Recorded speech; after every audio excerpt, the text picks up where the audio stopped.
Right from the thought process or concept today what you have, to develop a material and go through the whole process and getting to the production stage and certifying that material, it's anything, it takes about between 12 to 15 years of time. There's a long gestation period what is required in this, which again makes it difficult for someone to invest that much amount of uh, funding, money and energies and wait for this, and what happens after 15 years is also. That's why it is limited to primarily this type of a specific special materials, limited to only government institutions today with the government funding. But in the last few years, probably for last decade, there have been a lot of sport in the activities, lots of organizations, lot of laboratories of ISRO, Atomic Energy, leaving aside the DRDO, CSIR institutes which have come up and trying to produce many materials in the country. So at this juncture, when we look at it, a research utilizing our Vedic knowledge, Vedic sciences, where we definitely here, we all at our very top level, not an in-depth study or a research like people like Dr. Shastri Garu, but we all know that there are certain well-proven technologies which were there and which people have used are in the Vedic sciences.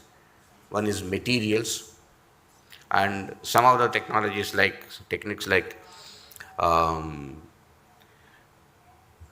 cryptology, cryptography related things and all that have been very much there and very much useful to us, sort of a thing. And so the research which Srivit has carried out has come out with various materials, proven materials, proves as a testimony in this area. Over this 25 years, Srivit has worked, we have seen also, with various organizations in the country who have been working in the materials, who need materials, whether it is the office of the PSA, or DRDO, or CSIR, or ISRO and Atomic Energy. Multiple projects have been taken up and the results have come very successfully. In fact, when I look at it, I am not a material scientist at all. But when we look at it, what is it?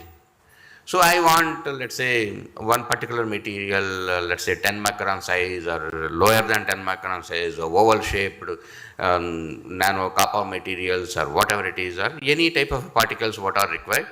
So you define the problem, this is what I require, and give it to Shastri Garu or whoever it is also, and you go through the process, and the outcome of that, when the materials come, test the materials size, shape and material properties are matching exactly what I have the requirement, that is sufficient for me. And the process should be, if the process is much more efficient than the process what has been followed in the modern science, whether it is the time or cost or it is green, if these three are there in that, which are much better than the existing processes and processes which are followed in the other laboratories, that is a boon for us. That is what is the country looks at it. So that's how some of the projects in DRDO has been given to Srivit, whether it is the HUMRL laboratory which works on the propulsion systems, or the advanced missile laboratories here in Hyderabad, or the stealth related activities which are being carried out at Defence Labs Jodhpur, or some of the naval science laboratories. I am talking about only with respect to the DRDO as what I have seen through during my period at DRDO.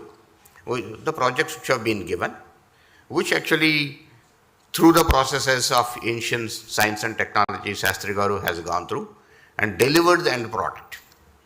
Immaterial of, we didn't understand also because that is a different plane. What you are trying to do here, how you are processing it, you can't expect him to do the same processes and same things and then come out with a material like this is not that. So he has gone through his own processes which are in a completely different level, and the material has been supplied, material has been gone through testing, and material has been found, and few cages of these materials, as this is only a prototype producing laboratory what he has got at particularly in a town like Guntur, and producing it. So we expect only about a few cages of it. And then he also mentioned, Professor Ramarao said, you can give me 10,000 tons, that is not my job, that is an industry job which industry has to take it up and do it. And that's how produced, and actually laboratories have accepted. So this is where the next step is required. So we have to bring in the industry. We have to bring in industry collaborates with Srivit. And industry definitely should find that it is economically viable for them. It is actually marketing wise and producibility wise, it is viable. And then there is a market available for it. And you bring in them, you should be able to produce this in large number. And that is how actually this particular technology gets its own visibility, viability, and also acceptance among various people in the country is what it is required. Let it be 1, 2, 3, 4, need not be some tens of materials of it, 3, 4, 5 materials out of it, producing with this, and able to come out with the barriers what we have today, as what I said, whether the extraction processes, we are able to extract. Let's say, as I said, the rare earth is available in a very, very, very small quantity, like what is available in the stones of Rajasthan, and we are able to extract it with a process, and the process cost is so low that we are able to compete with China, and that is sufficient for us and what is required. Or similarly, the East Coast sand or many other materials. I am just taking rare earths as most popular material which we imported, so I have taken up talk about any other materials and all that. We are able to produce, and the industry is able to produce, and we are able to make the government and make the officers in the government accept that this is a thing where we need to support, and then we are going to have bulk orders, and then it takes off and it goes ahead. That is where I think we need to work out. So what I request both Shastri Garu and the research community here is, identify the areas, identify the materials, and then work on it. Yes, the support is there, and we need to work out various mechanisms to convince people that need to support this type of a technologies in a big way. And I am sure that with so many people coming here and then coming out, we should be able to support, gather support slowly in a big way, and try to see that the technologies are matured, more and more, and researchers get involved into it, and much more infrastructure is created, and come out with multiple materials, if not large number, and produce them. And I can definitely see that a lot of academic institutes also now today have shown interest into it and getting into it. And we just heard Professor Ram Gopal Rao, the Vice Chancellor of BITS, that the BITS is interested into getting into these and working together and coming out with technologies which are from heritage, what are there. And you all, I think, know, IIT Hyderabad has got a Department of Heritage Sciences. So there is growing interest in the country in this, and so there will be more researchers coming into this area and coming out with outcomes which can make this country flourish. The requirement is not to protect or come out with that our Vedas are great and this, that and all that. I am not saying about it. Maybe one of the need, or some people have interest in and all that, that is good, that is a separate issue. I am looking at use these Vedic sciences, understand that, come out with processes in such a way that this country is able to produce those materials which are required for various applications in the country, and we don't have to import, and the country becomes self-reliant, and country after that we are able to supply to the world with Indian science-based technologies-based materials to the world and making the world green, clean, and we are supplying at a lower cost, and which makes the country very prosperous by being self-reliant and also exporting it in a big way. That is what is the outcome which I am looking at, and probably definitely the country is looking at. What is the vision of Honorable Prime Minister? Honorable Prime Minister is looking at self-reliant India and Viksit Bharat and make for the world. These are the calls given by the highest office of the country. And so these are for making the country flourish in that. As I said right in the beginning, materials and manufacturing are the most important things in this. And I am sure with this icon Bharat, we'll be able to bring in energy between the ancient sciences and technology with the modern sciences. And you will be able to deliberate in the next 2 days on this subject by subject in depth and come out with specific outcomes and specific recommendations, and we will submit it to the government and try to convince the government to take forward the recommendations of this icon Bharat and see that we will be able to come out with outcomes making the country self-reliant in this area. My best wishes for the conference and my best wishes to Shastri Garu and everyone, and best wishes to Srivet. Jai Hind, Namaskar. To stay informed about the startup ecosystem, subscribe to My Startup TV.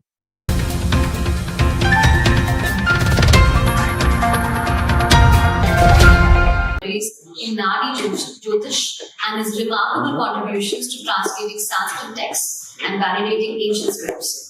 His groundbreaking research in metallurgy, material sciences, and ceramics has led to the development of innovative nanomaterials derived from metals and metal oxides, pioneering work that has garnered him with prestigious accolades, including the Indian Innovative Initiative Award, the title of Vedashri from Gurukul Kangri University, and Jnana Saraswati from Kanchi Kamakoti Pida. Please join me in welcoming Sir, whose contributions to both ancient wisdom and modern science are nothing short of extraordinary.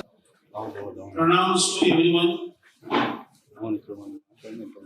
With all your support, yesterday, first day of this seminar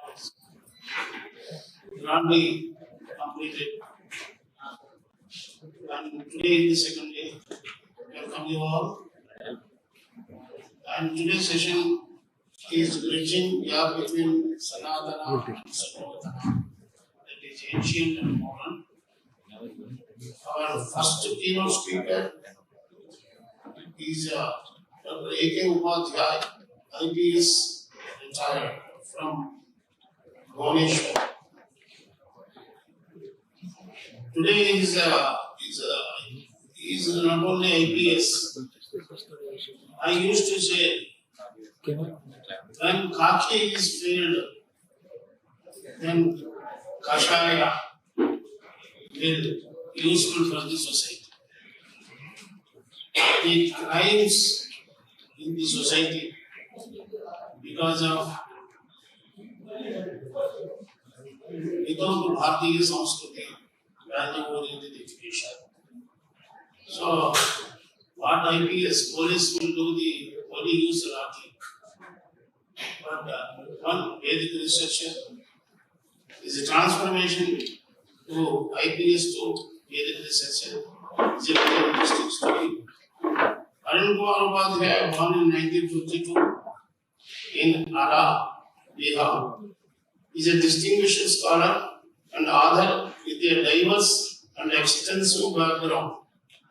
His academic and professional journey reflects a deep commitment to both the traditional Vedic knowledge and modern scientific disciplines. Arun's educational foundation began with the basic Sanskrit studies at home. He pursued higher education in various fields, in MSc Physics, a degree in Forestry and Mathematics. Upadhyay's professional career includes significant roles in Indian Administrative Services and the Indian Police Services, IFS also, IFS and IPS. in 2016. He achieved Asthana Vidwan status in Veda from Mysore Madhura Dattapeetham. Arun Kumar Upadhyaya has authored over 25 books and more than 180 articles. Sir, heartily welcome. Please join the Arun Kumar Upadhyaya.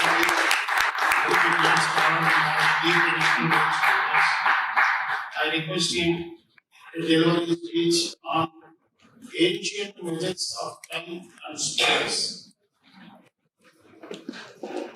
Upadhyaya, you have 25 minutes time and 5 minutes for question and answers. Hello, Javan Matulya Vegan, Identria Buddhimanak Varishta, Varat Nangwana, the youth, Srikanth, and Prabhade. In some previous life, I had studied Veda in Karnataka and Andhra Pradesh. And my first conference was 25 years ago in Srikanth, where Pandit Sogyatuluji placed me with studies. And he told that I was fortunate that I did not study Sanskrit and history, etc. in college syllabus. That's why I have correct knowledge. Another thing he told that Vedas are eternal and even today it is very clear. Third thing I realized that for some of my mistakes, he scolded me in same words and same Sanskrit verses, which my father was using. So I touched his feet. And then I realized that Sanskrit is the only language of Bharat. And all the other languages used now are regional variations of Sanskrit only. Only in that sense, I am a Sanskrit scholar. I have no formal degree in Sanskrit. Now coming to the topic. This is about Vedic science. What is the method of science? Science is the first definition of technical words. Measurement part and verification of the theories. This is the basic method of science. So, where from Vedic science starts? People question what is proof that Vedas included science. In my view, Gayatri month is the complete proof of Vedic science in itself. When at the age of 5 or 6, I was having Yagyopavit Sanskar. We are taught Gayatri mantra and 7 lokas are recited. Then only, due to some past life study, I had doubt where from 7 lokas are named. Without measurement, there will be only 2 lokas, earth and sky. If we are naming 7 lokas, it means that their measurements are accurately known. Second thing is that normally all chandas in Sanskrit or any other language are of 4 parts, 4 padas. Gayatri mantra is only of 3 padas. Why? Because first part describes the cosmic system, which is called Adhidaya. Second part describes Adhibhautik, which is visible on earth. Third part is Adhyatmic, within our human body. These 3 world systems are image of each other. This is the basic understanding of foundation of all the sciences. In that sense, Vedas are called Sarva Vidya Pratishtha and Mundakopanishad beginning. So, my father told that don't dispute, I will show you where measurements are given. So, at the age of 6 and 7, I studied about 8 Puranas and later only mostly about measurement parts. Measurements are given, but in what units? It took me 40 years to understand what are the units. So, after understanding the units of measurement, I gave an article to Milkut Rashtriya Sanskrit Academy Research Journal. For 2.5 years, they disputed that there was no measurement in Vedic period. People were illiterate, there was no script in Vedas, etc. These were objections. So I gave them about more than 500 references, with numerical references only, and asked them, where is my error in translation? So finally they admitted that this article can be published with comment that my views are totally wrong and they are only author is responsible. With this remark, my article was published. Peculiarity of that article was that 3 measurements of solar system given in that article were not known in modern astrophysics till then. When I was a student of MSc Physics in 74, we were taught that solar wind comes up to Earth orbit, which causes magnetic storm, etc. In the next year, 75, it was known that it goes up to Mars orbit.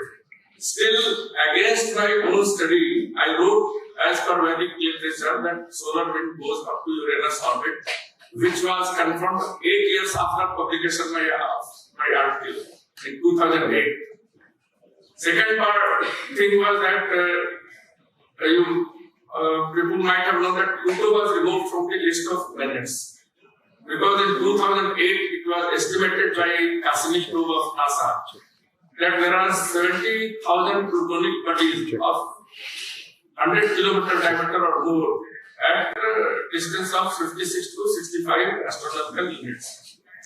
I had given the same estimate as per Vedic literature that there are 60,000 barkilias of more than 135 kilometers diameter at the average distance of 60 astronomical units. So this was also known 8 years after publication of my research. Third part, size of solar system written in my article is unknown till today. Actually, there is no boundary wall. It depends on definition. What should be the size of solar system? There are 7 types of illusions. 7 types of illusion. That should be understood. Like in Bhagavad Puran, basically I got the idea from Bhagavad Puran only. Brahma praised Bhagavan Shri Krishna. Vahang tamo mahavang kachrak nivalum samvrishtitan jagat saptavitastikaya. Every man measures 7 vitasti span of palm by his own measure.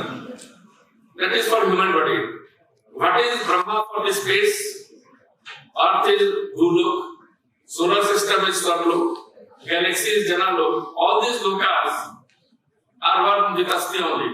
So Vitasti must be of 7 types. Because all these lokas are successively bigger, starting from Earth. So, then I searched the similar references in Vedic literature. Asevami Su Sapta Yunjanti Ratame Kachaklo Eko Ashlo Vadi Saptanama. That's the second mantra of Asevami Su in Rig. So Yunjanti, Yuz Dhaku gives Yuga and Yujan both. Both are derived from Yujan. So 7 Yuga and some. Eko Ashlo Vadi Saptanama. Flow of Ashra has been called Kal in 2 Kal Suttas of Atharvaveda, 19th chapter, 53 and 54.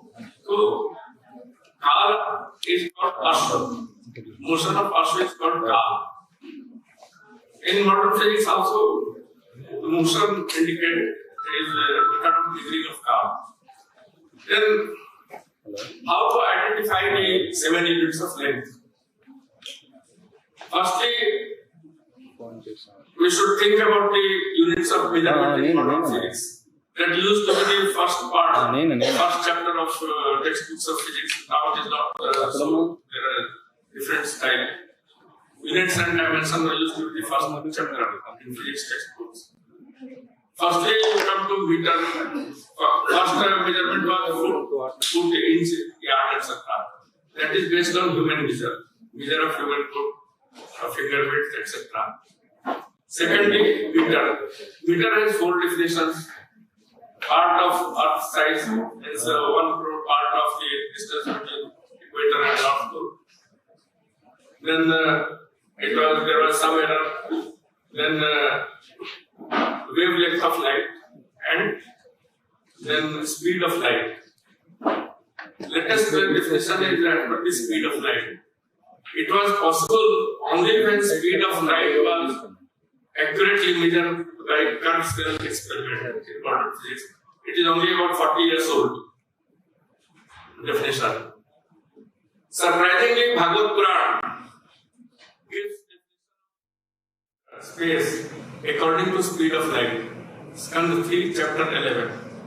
It tells that one illusion is the distance traveled by light in one truti of time.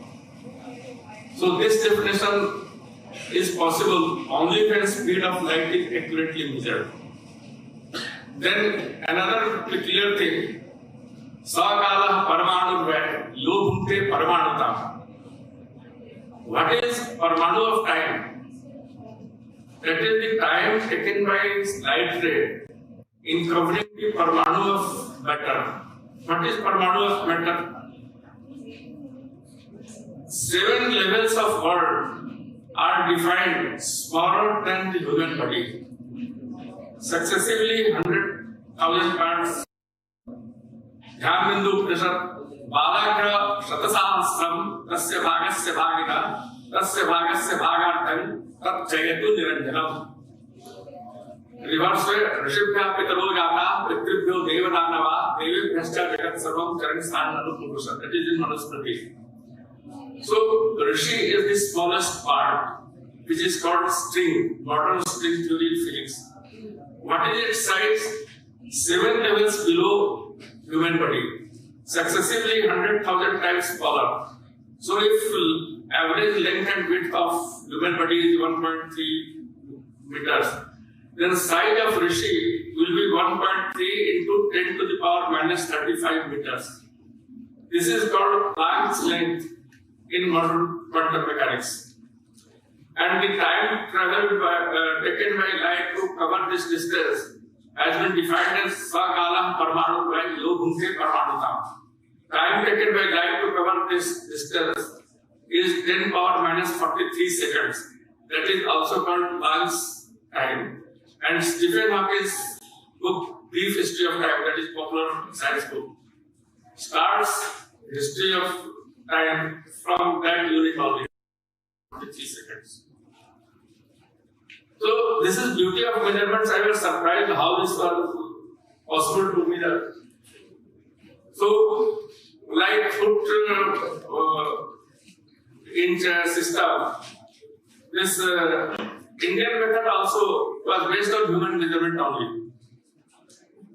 We used to define illusion as Bhaskaracharya illusion, Aryamat illusion, or Surya illusion, Aryamat illusion.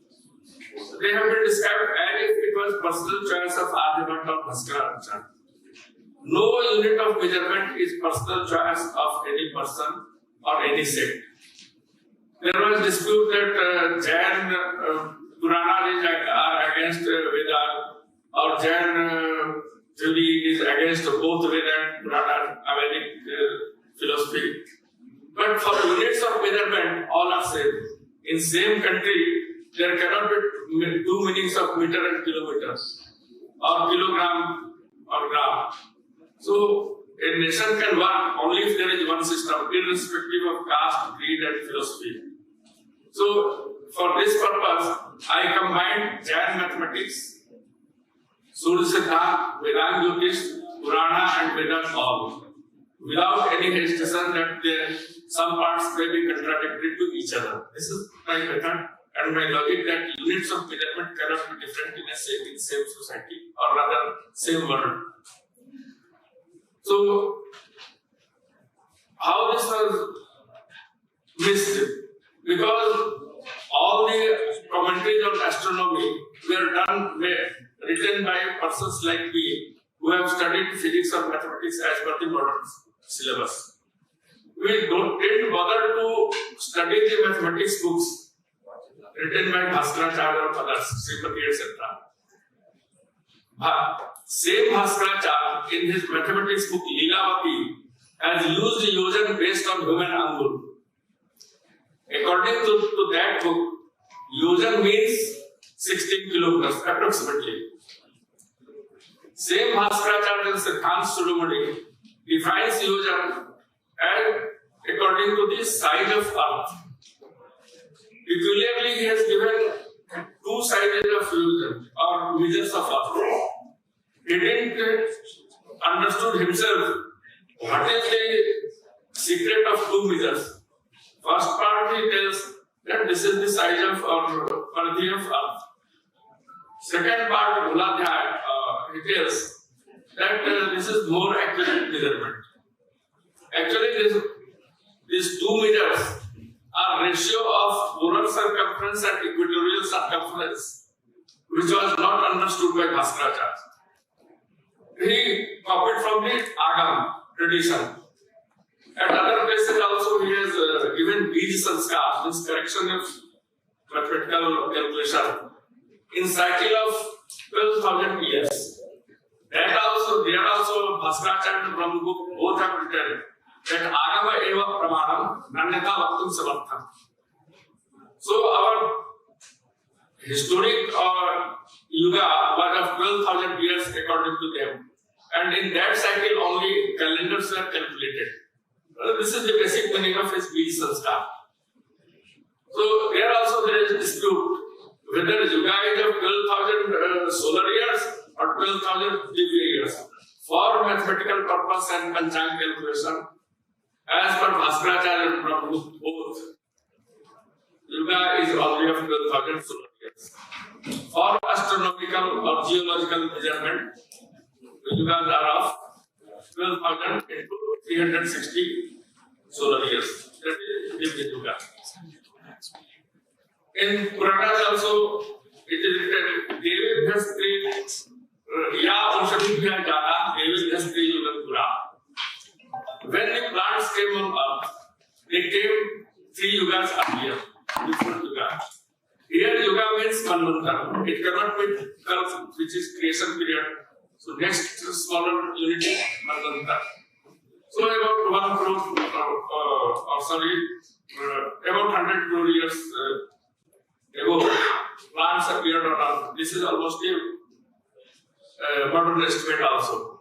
Similarly, Nilvat Purana tells when Himalaya arose from ocean, it was called Sati Sagar, which has become Tethys Sea.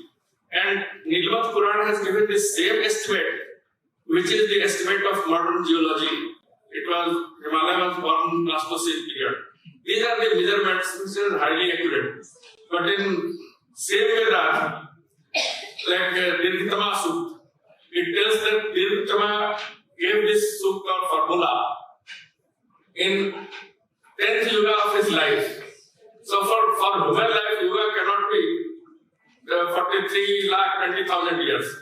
Here yuga means only 5 years. That is smallest yuga.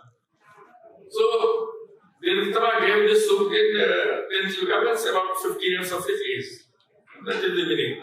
For human purpose, yuga cannot mean astronomical yuga given in Srikanth, etc. Like solar system is 3 parts of Krishnupchan, 11 into 3. 3 dhams are within earth, 30 dhams are outside. Maharlok measure is complete Krishnupchan of 44 letters. Size of galaxy is Jagati Chand. Jagati Chand is 48 letters. Minus 3, 45. And that Chand is actually up to 2 more or 2 less. So accurately, what measures are given in Kathopanishad, it is about 2 power 46.3 into earth size. Almost 49, because these zones are called 49 bulbs. Similarly, size of Tapalok, which is called visible universe, that also is given. And the details are given in my slides. I have just told that there are yugas from 5 years to 43,20,000 years. I will not go into detail. I will just tell about the Panchang system. Like we ask, when is Ganesh Chaturthi? Answer is that it is on 7th August. We never ask when will be 7th August, because 7th August will always come after 6th August. But Ganesh Chaturthi may not come after Tritiya Tithi. So there has to be 2 parallel systems of calendar. Successive day count was called Shaka, and calculation of lunar dates, tithis, was called Samvat. Samvat means Samvat Sarati. It moves as per the successive day count. So successive day count was Shak, but since British rule, it has been propagated that Shaka being only the calendar used by foreign Shak inventors. Everybody, astronomer, uses Yudhishthir Shak, and many times in same sentence they tell that it is by foreign inventors. How Yudhishthir Shak can be by foreign Shakas? Well, many times they are used in same sentence. First they put Yudhishthir Shak, then they tell that it is by foreign inventors. So this is the basic thing, and my slides are very long. I cannot display the whole thing. These are the summary of my lectures given in Indian Institute of Science, Bangalore, 2 lectures, and 5 lectures in BHU, Varanasi, and 1 lecture in National Physical Laboratory, Delhi. Thank you.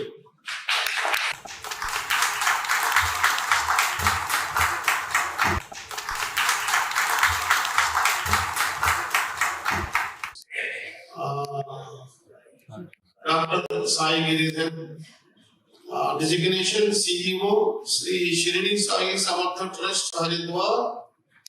It is a great honor to introduce Dr. Sai Giridhar, who is a CEO of Shirdi Sai Samartha Trust, Haridwar, and also a seasoned coach and consultant with a PhD in clinical biochemistry.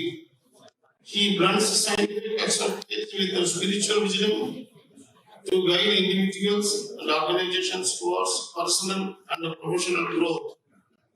As an ICF certified coach, he offers mindfulness, meditation,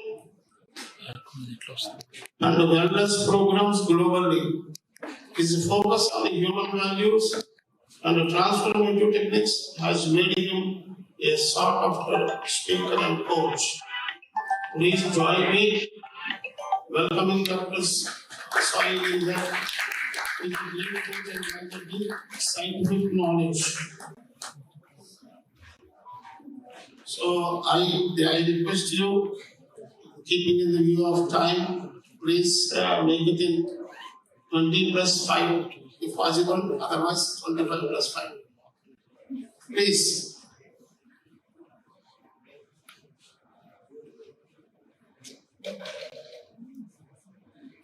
Sarvarupadaram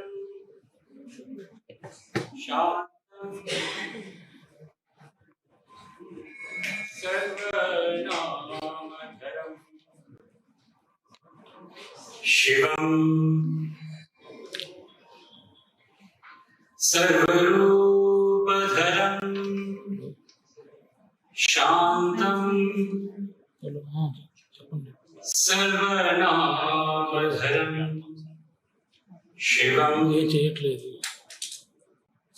Satchidananda Advaitam Satchidananda Advaitam Satyam Shivam Sundaram.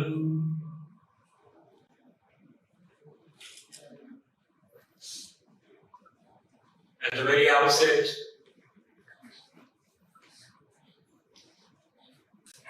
this invocatory prayer that was made represents the highest potential that each of us here hold.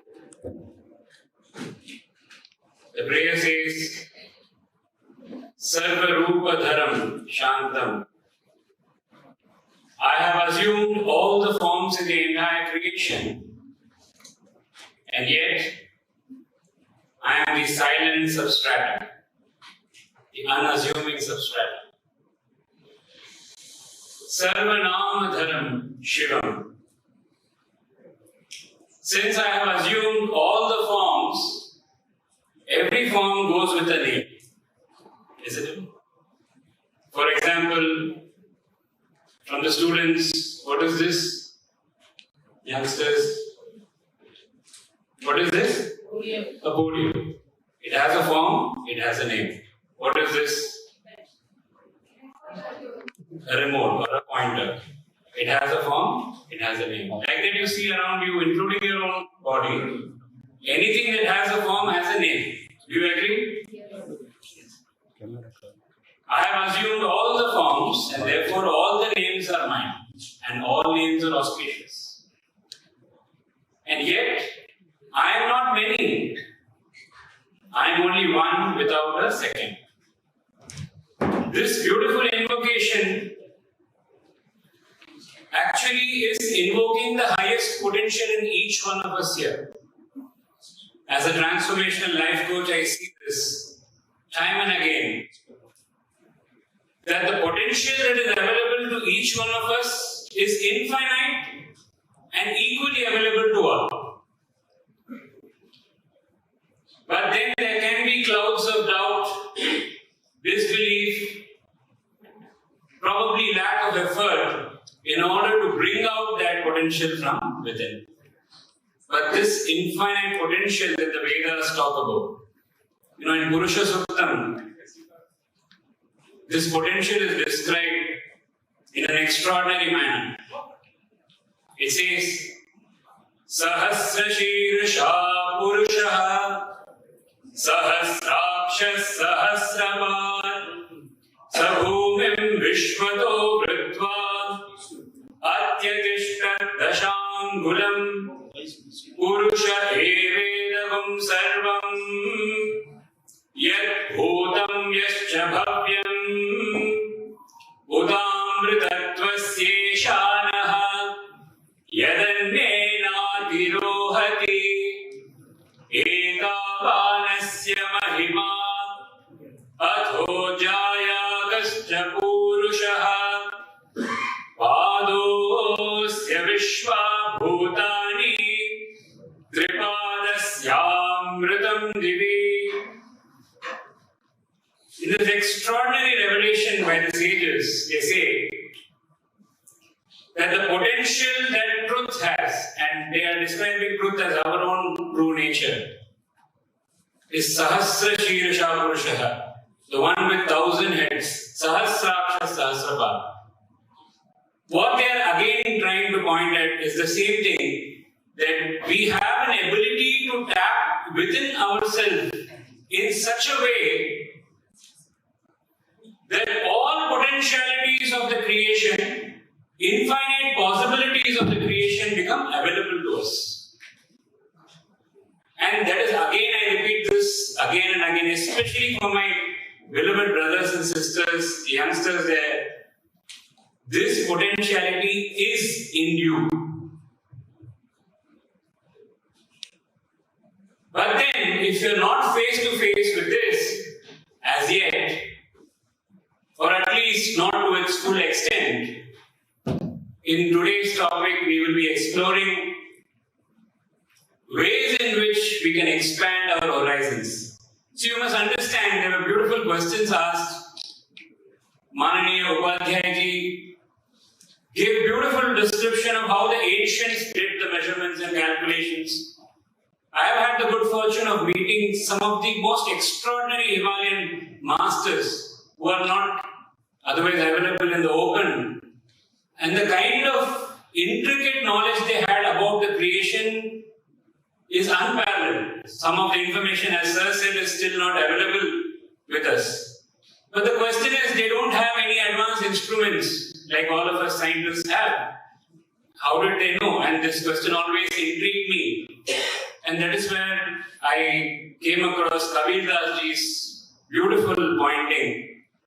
Kabir Das ji was an illiterate.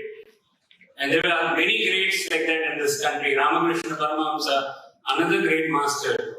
He couldn't even sign his name. But he was able to create somebody like the great Vivekananda, who represented our nation worldwide. You see, these great masters, Kabir Das ji, for example, says, Ek saage sab sare. If you are able to tap into this one and realize this one, everything can be known. In fact, in the Kathopanishad, the great sage Udalaka tells his son Shvetaketu the same thing. Have you learned that one thing, knowing which all that is known and all that is unknown can be known? Can you imagine the extent of possibilities that is being explored in this statement? All that is known itself, we must in all humility agree we cannot know. In fact, in one subject, we cannot know everything. And it is a constant effort to have a delta incremental knowledge in whatever we are trying to study, with the best of the scientific methodologies. But then here the sage is asking his son, have you known that one thing by knowing which all that is known and all that is unknown can be known? What is that one thing? And that is the exploration of this session. Because I have been privileged, all of us have been privileged since yesterday to listen to some of the great scientists who have assembled here, great philosophers and teachers who have assembled here. But we must understand whether it was the sages of the old or some of the greatest scientists of the current time, all of them had the same instrument, that is this human body, and the same potentiality. And guess what? All of us also have the same instrument.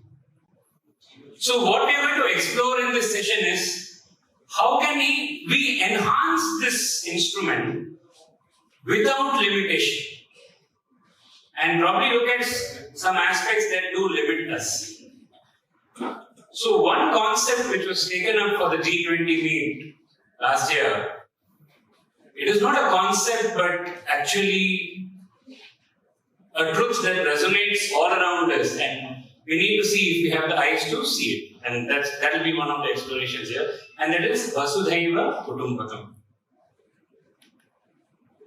I bow down to my master, Bhagavan Sri Satya Sai Baba, who made me whatever I am, both a scientist and a seeker of truth.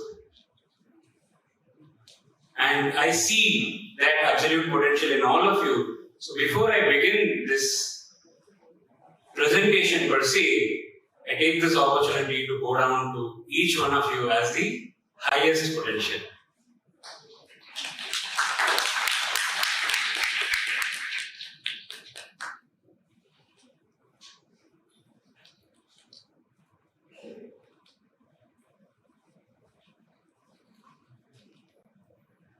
Thank you for honoring me with your presence today.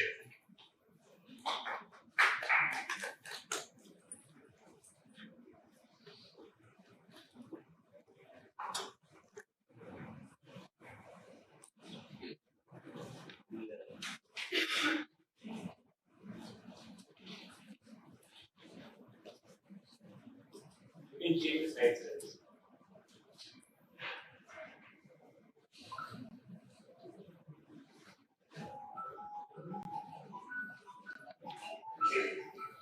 Looks like the technology is not present with us today. Stay. Yes.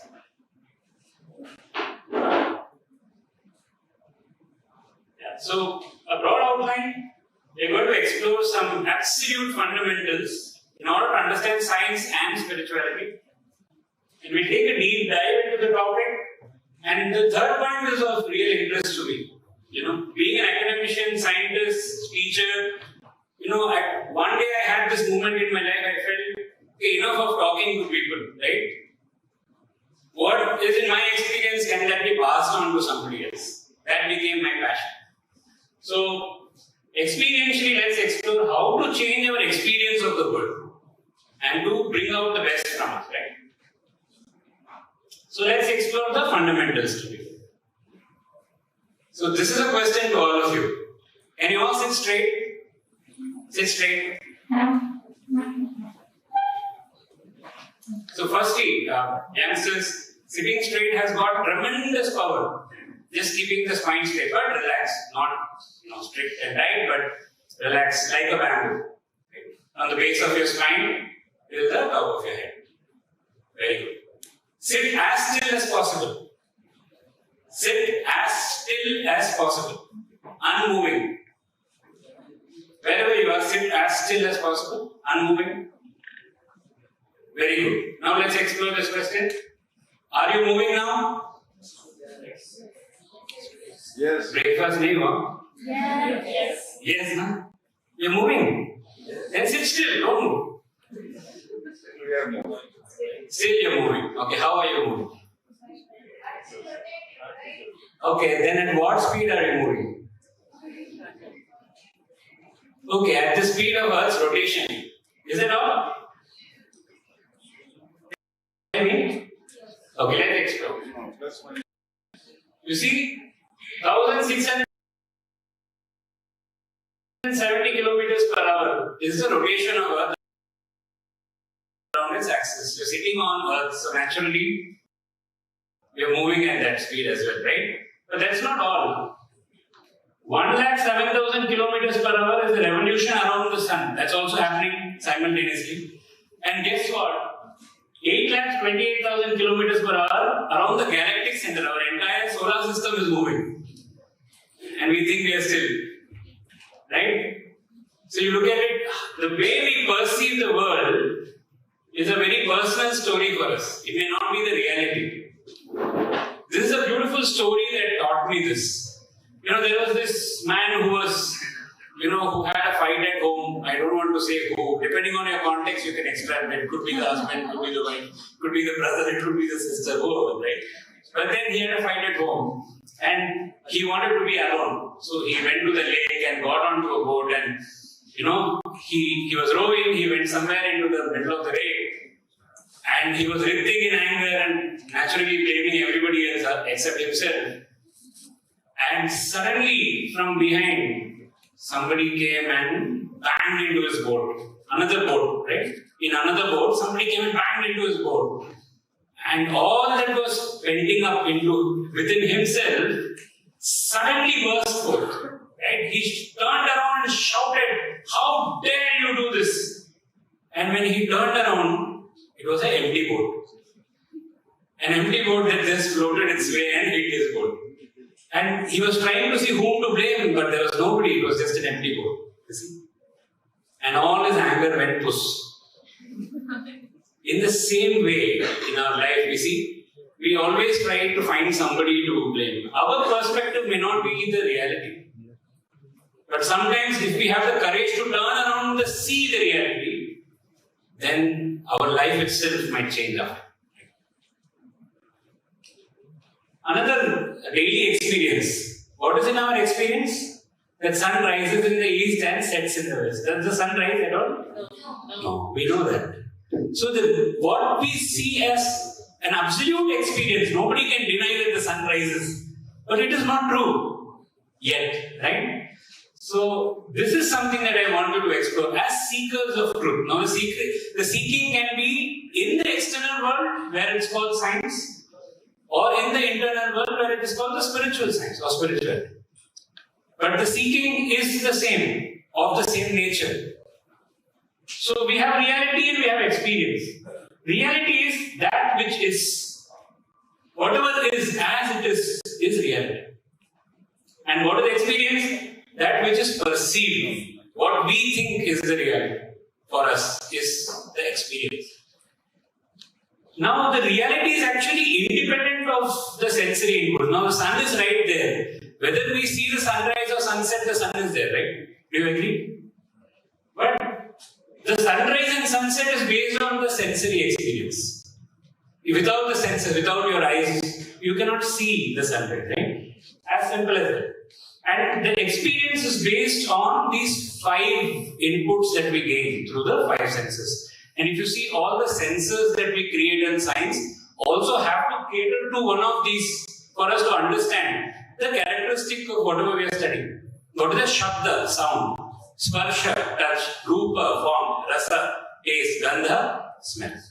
Because these are the only instruments through which we know this world. And let's do a hypothetical experiment, all of you. Are you in for it? Great. Now, do this experiment, hypothetical. For a moment, right? Imagine your sense of touch completely is gone. Like anesthesia, general anesthesia, but you're awake. right? Your sense of touch is completely gone. Your sense of, I'm going to tell hearing last because then you didn't stop hearing me. So the sense of seeing is sight is completely gone. The sense of smell, just do this with me. Just visualize it's gone fully, right? Just for 30 seconds. It's completely gone. The sense of smell is completely gone. Sense of taste is completely gone. And finally, the sense of hearing, sound, is completely gone. And all the memory associated with anything to do with sound, shabda, sparsha, rupa, rasa, gandha, is completely erased from you. Now describe the world to me.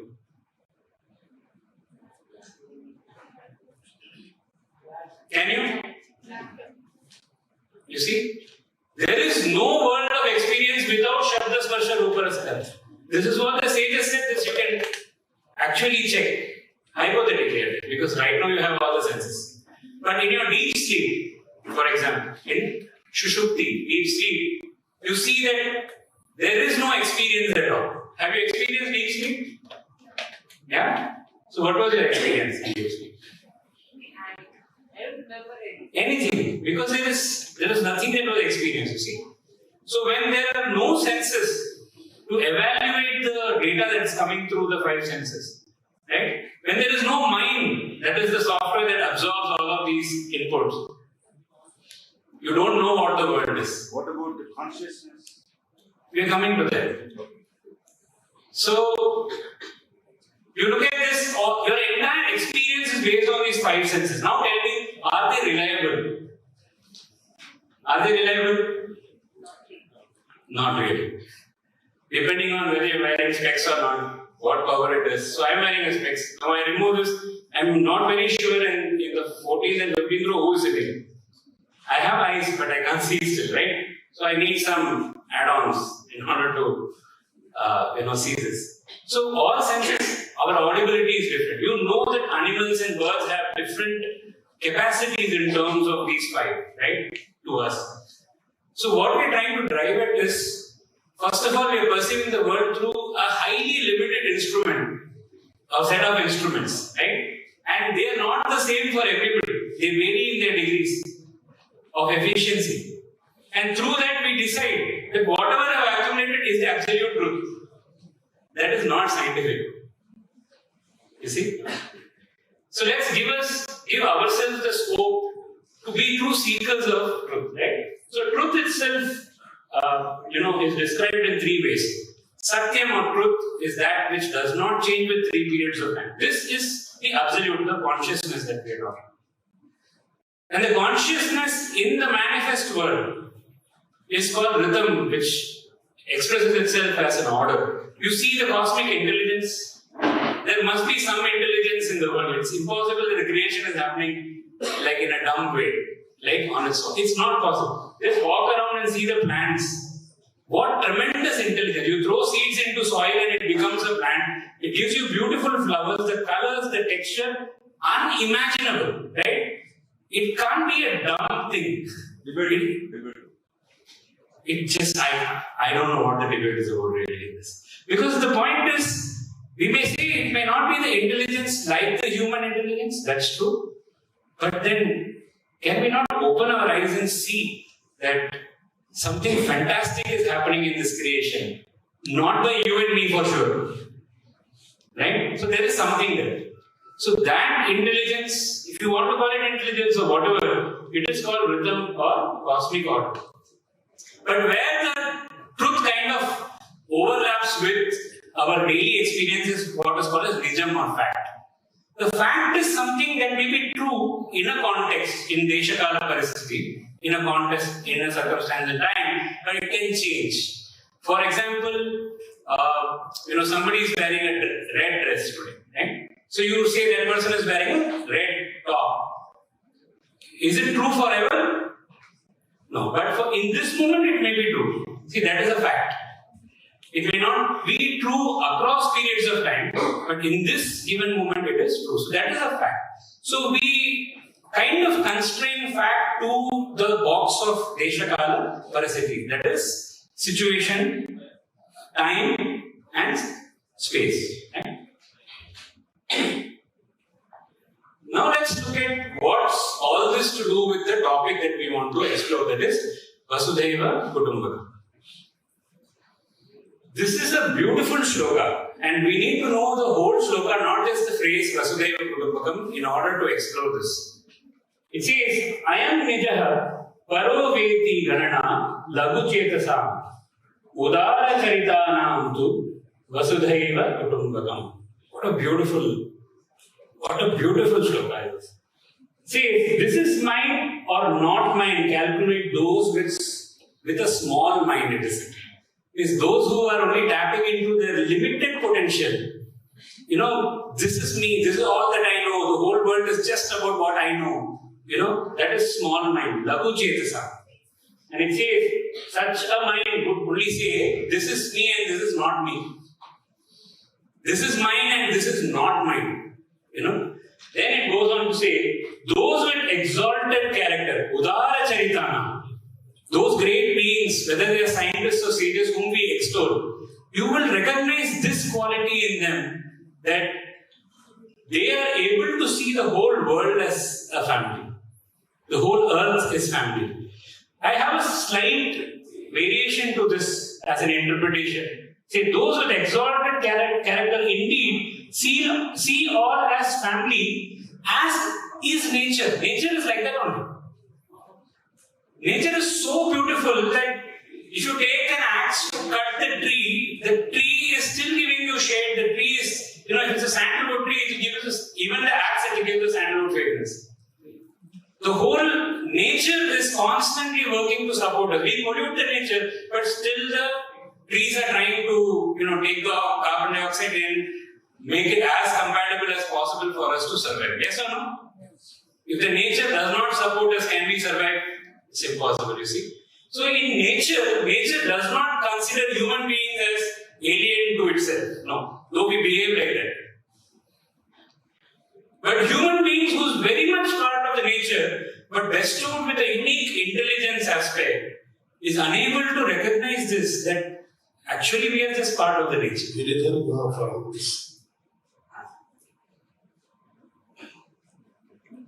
So what is Vasudhaiva Kutumbakam? In short, in human experience, there is only one religion, the religion of love. There is only one caste, the caste of humanity. There is only one language, the language of the heart. There is only one God and He is omnipresent, you see.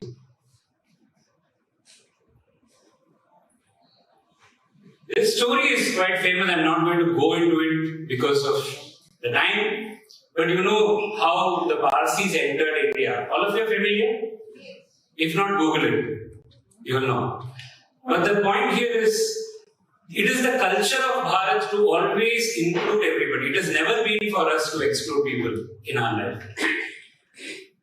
So let's see, what do we expect from a family, right? From a family, we expect these aspects, these qualities. Our family must be nurturing. Our family must be caring, protecting, mutual dependence, belongingness. Do you agree? We expect all this from your family. You look at nature. How nurturing is nature? It provides all the food and vanaspati that we need for our survival. Even if you are in ill health, nature provides what we need, right? Even as scientists, what we do, biomimics. We try to mimic the nature. We take natural products from the nature and then convert it into products that help humanity. Carrying the shade of the tree, protecting ozone. I don't have to elaborate all of this. Even at body level, look at how nature functions. Extraordinary, you know. If a thorn pricks your leg, does your right hand feel? No. The thorn pricked the left leg. This is right hand. Why should I go and remove it? Does it feel like that? No. They function very differently. They look very differently.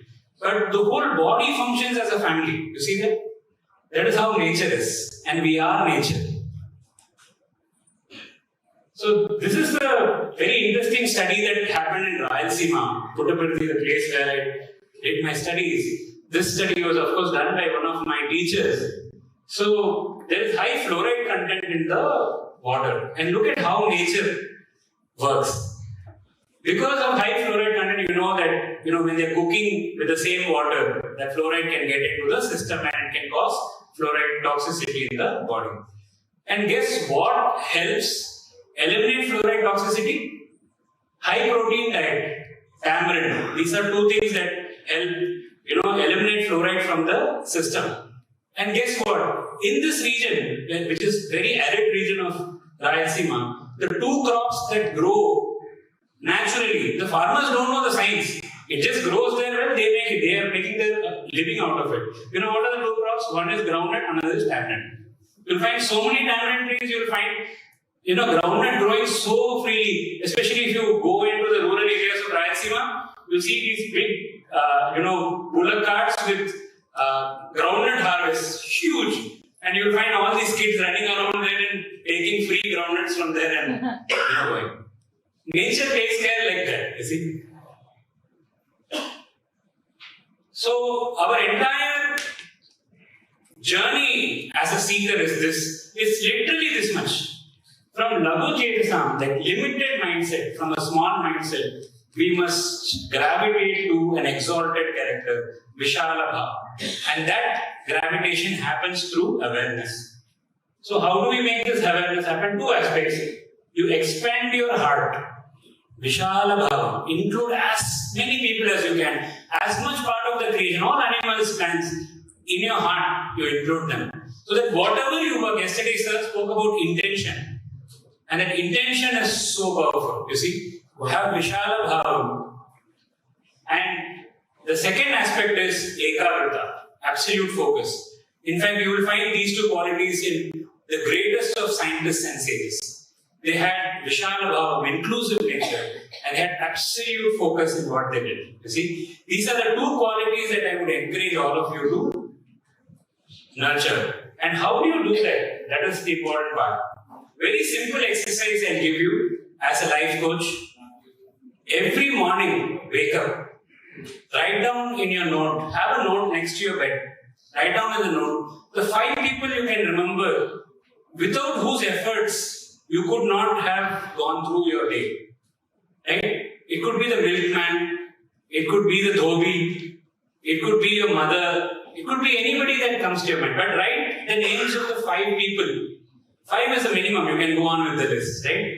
But take a minute and express gratitude to all of them. That expands your heart, you see.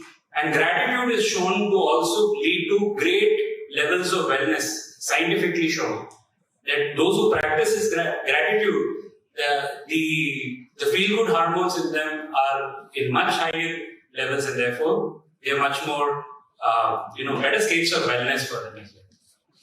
And the second aspect is from the Yoga Sutra, Yoga Chitta Vritti Nirodha, Tada Drashtu Swarupe Vasthana. This is such a powerful, these two sutras. Actually, you can stop Yoga Sutra there, in some sense. But then, if only we were that intelligent. What it says is, if you are able to withdraw yourself from the whirlpools of your thoughts, what are your thoughts? Just the data you collected and you keep running them around. Yeah. So that whirlpool, if you are able to distance yourself from that, tada drashtu swarupe vasthana, then the consciousness rests in itself, in its original nature. And that is when you tap into the intuition of what the data is also not telling you. And new discoveries happen from that space. And in conclusion, can I just have 12 seconds of your time in a simple practice that combines both these techniques for you. And it is called thumb meditation.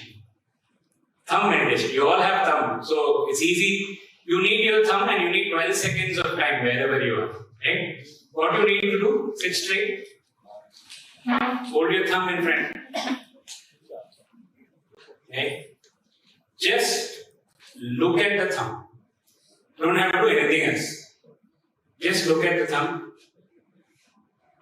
I'll keep time. Ready? 12 seconds. Start.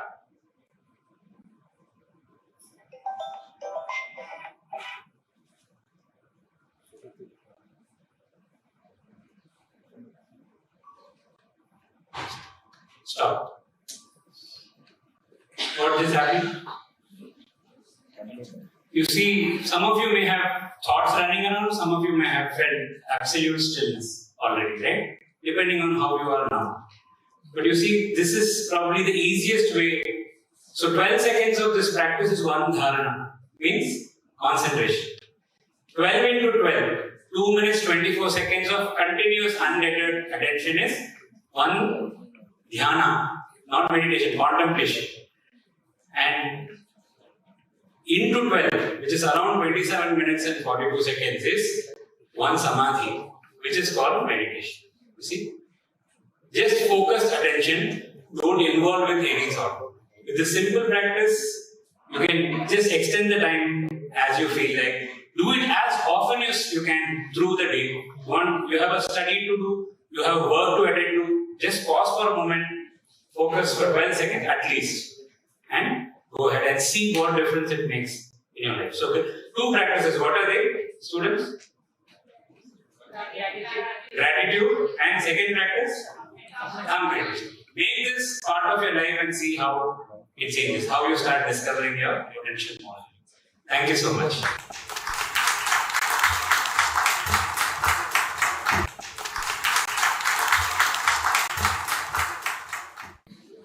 Great honor to introduce Dr. Srikanth who has done her PhD from Rani Durgavati Vishwavidyalaya, Jabalpur, and a postdoctoral fellowship at Usmania University, Hyderabad.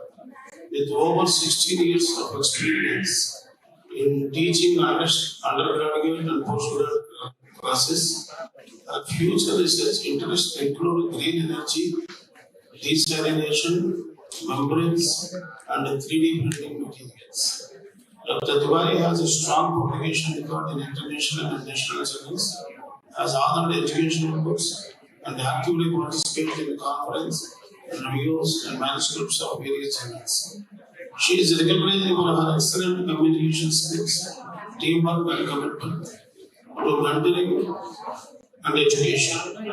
Additionally, she is involved in teaching courses on happiness and well-being, emphasizing the holistic development of students. Please join me in welcoming Dr. Srikanth Tiwari, who is a great teacher and has a deep educational record. I have very little knowledge about the Vedic concepts and some more familiar with the chemistry. I may not able to testify to the expert level. Please consider me. But I chose this topic because I am passionate about this one. So my today talk is the Vedic alchemy, placing the root of green chemistry. Because now the green chemistry and sustainable chemistry are one of the buzzwords. So that I will take it in that one. So before starting my talk, I just give at a glance to my college. I am from the Vienna VIT. This college established in the 1995, and they have more than 6,000 students and 420 faculties are there. And we have the branches of almost all engineering except chemical engineering. If you see, there is automobile engineering, civil engineering, computer science, SCIM, IoT, BSAI. Electronics engineering, civil engineering, or information technology and mechanical engineering. These are the branches in the Trent College. So in my talk, I cover the content that is coming from the abstract, introduction, and then the literature review. After that, the bridging ancient wisdom with the modern green and sustainable chemistry, and challenges and opportunities in the interpreting with the Vedic chemical knowledge. Because of our mindset, we have the challenges and opportunities is also there. And the conclusion of this one. So in the abstract, I covered, examine the chemical insights from the ancient Vedic texts, basically focusing on the ashasas, their alignment with the modern green chemistry principles. What are the green chemistry principles? How we can align with that. And then highlight the ancient practices related to the showcasing the relevance to contemporary sustainability efforts. And the third one, explore the historical evolution, chemical thoughts, aiming to inspire innovative approach by integrating ancient wisdom in our modern science. So when I am planning to do this, write the manuscript, I brainstorm and decide on the few key factors. So first I decide what is the purpose of doing this research. So it is the purpose, explore the benefits and challenges of integrating historical perspectives into the modern scientific research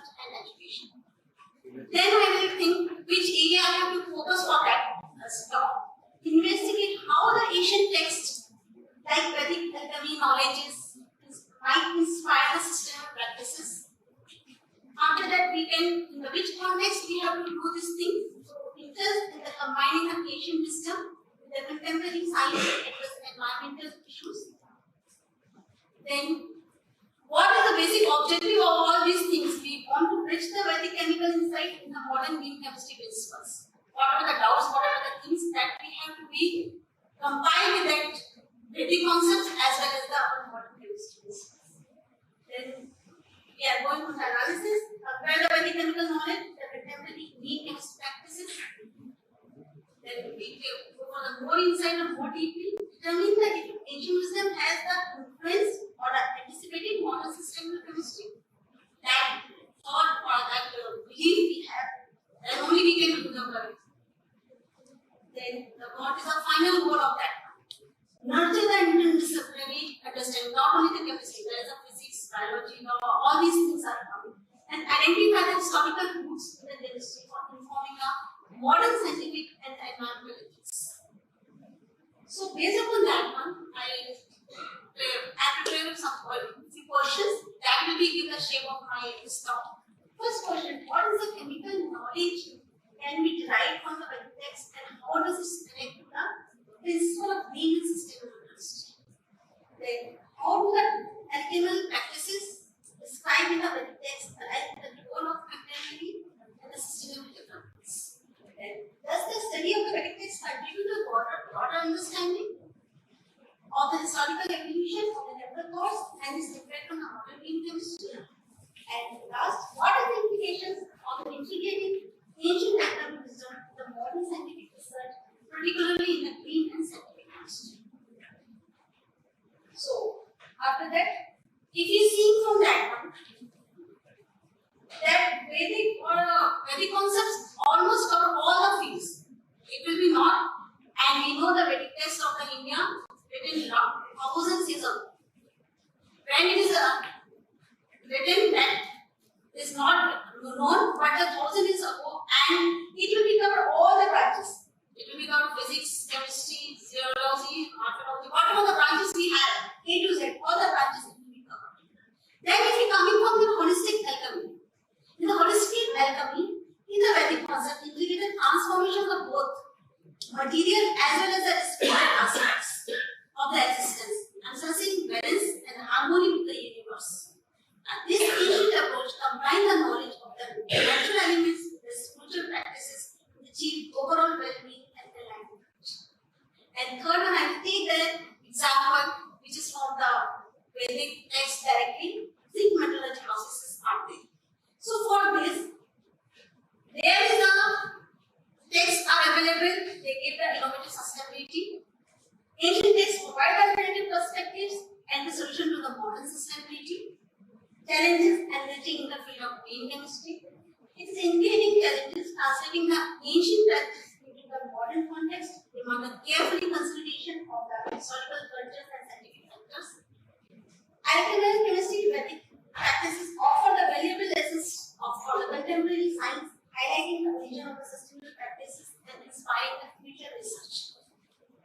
And this example I will take from research only. So we know on this one, they are saying invented 2500 years ago, before the John Dalton, and they give a clear explanation of what the Parmanu, explaining the dimension, motion, and even the chemical reactions of the Parmanu and its compound. So, after that, I will go for some small literature review. So, there is a literature review. They are falling from the 2500 to 1500 BC. There is a this is for the Hindus' very civilization, and is an early advancement in the metallurgy, the textile line, formation of understanding of the chemical process. Then, if you are saying from the 1000 to 500 BC, that is for the Vedic period, and that time there are so many Vedic texts are written by, that is Rig Veda, Atharva Veda, describe the various chemical reaction substances, traditional plants, and some alchemy concepts. Then it's coming from the 300 to 100 BC, that is for the classical period. There is a Charak Samhita, Srisal Samhita detailed in the early chemistry, including metallurgy, pharmaceutical, some synthesis and operations of alchemy. Then it is coming from the 500 to 1300, that is for the Mauryan periods, that is for the Rakshasas and ancient Indian certain tests discussed in the mercury purification, medicinal uses, and also giving us some modern inorganic chemistry, the periodic tables, all this coming in this era. Then it's coming from the 1500 to 1600 CE, that is called the Mughal era. There is a whole Indian chemist advanced in the metallurgy and the chemical extraction techniques. They are taking from the influence from the global practices. Then it is coming from the 15 to 1800, that is called the colonial period. Western scientists and the Indian alchemy and the Ayurvedic incorporating the ancient chemical knowledge into the modern chemistry. Then it is coming from our present that we are knowing, that is for the 20th century, and the very important thing that is the quantum chemistry and the Indian classical insights. Indian idea about the atom found in the Zen and Kasasky philosophy have the similarity with the quantum chemistry, especially how they are studied particles. Then it is coming from maybe the 1980. Onwards, we are going on with this green chemistry and sustainable chemistry. There is a modern green chemistry inspired by the idea of the eco-friendly and reducing the environmental impacts. Similar to how the Ayurveda alchemy emphasizes using the natural practices and technologies. Then it's coming from our 21st century, that is the present biotechnology and nanotechnology. We have Asian. Indian texts discuss the nanotechnology concept Anu and atom, which resonate with the modern advancement in this field. This integration of the Ayurvedic practice to modern biochemistry is also going in the field of studies. So there is in the text and the literature, there is a philosophical foundation is also there. We know in the Vedic concepts, ideas are the nurture or existence of the material world that have the understanding of the philosophical frameworks influencing the chemical thoughts. Then the cultural contribution will be there. Highlight the ancient Indian civilization contribute to the chemical knowledge, the importance of recognizing the multicultural origins and the global exchange with the idea of the science. Then the ethnopolitical knowledge contain the information about the plants and their uses, contribute to the chemical ecology or the history of the medicines. Then the alchemic precursors, so many metals, minerals, and progress they are using in the early alchemy. Realizing these differences as a trace the origin of the creation of the alchemy in chemistry. So these are some texts which is available that give the knowledge and then the clues also. I just taking from the commonly that we are knowing. First is the Rigveda, how it will be related from the chemistry. First is from the cosmology and the elements. The Rigveda contains that discuss the creation of the universe, which can be linked to the fundamental elements like earth, water, fire, air, and water. That also be the basis of the early alchemic theories. Then the natural substance, description of the natural elements like fire can be interpreted as early observation of the chemical reactions, especially from the confusion. Then we coming from the Yajurveda. Yajurveda, it will be in the ritual and chemical reactions. The Yajurveda is a primary concern. The ritual and involved the various substances like herbs, oil, metals, which were the subjects to heat and transformation. This process can be seen as early form in the chemical reactions. Metallurgy is a very common reference to use in the metal, which is directly related to the field of chemistry, particularly in understanding the metallurgy and the material science. Then coming from the sound wave, sounds and vibration, giving the music. The sound wave we are focusing on the music and chanting. The concept of sounds and its vibration can be connected to the stereo frequencies, resonance, and the effects of the sound on matter. A concept of the intersects in the modern chemistry and physics. Then in the botanical chemistry, there is a reference in the use of plants and the extract, which can be linked to the study of organic chemistry, particularly in the extraction and the uses of plant-based compounds. Then it is come from Ayurveda. Generally, we know it is considered for medicinal chemistry, that will be related to the health, healing, and the use of the various herbs. It is directly connected to the medicinal chemistry, including the preservation of herb treatments, and then it's coming the alchemy, that is contains the precursors, transform of substance, purification, and making the compound with a specific properties. Then I just make it some give in the ChatGPT and ask, make a picture. They will make the picture from the comparative study of the Vedic versus Western alchemy, highlight the key differences between the two traditions. So they will give from the they will give them focusing the metal to the gold and the different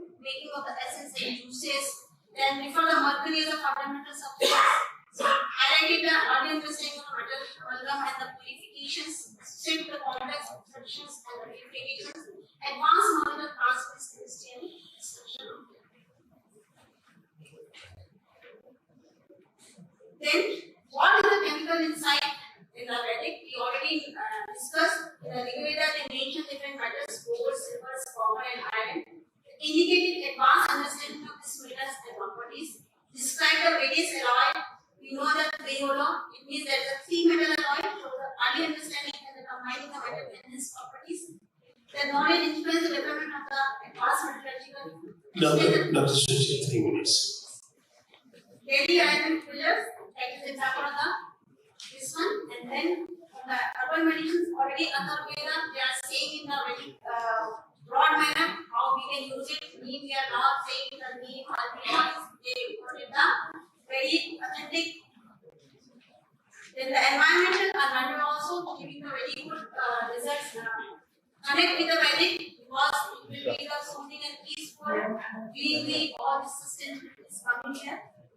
And these are the purification methods that they are using. That's so much section, agricultural or acidifications, making the first and water purifications, all this explaining the Yajna. So, in the beginning of the Asian wisdom, in the modern meat system chemistry, I took a few case studies, just in the modern way. Methodized in the textile productions. First is the traditional use with the Vedic practices in the natural dyes from the plants for the textiles. Example, it is an indigo that we are using in the Europera. Then the modern levels, renewed interest in the sustainable and non-toxic dyes. Second, water purification. Vedic practices including the boiling, sun exposure, charcoal filtrations are there. And historical effects that will be described in this part. That is the nature of the. And the modern techniques align with the creativity of the modern principles.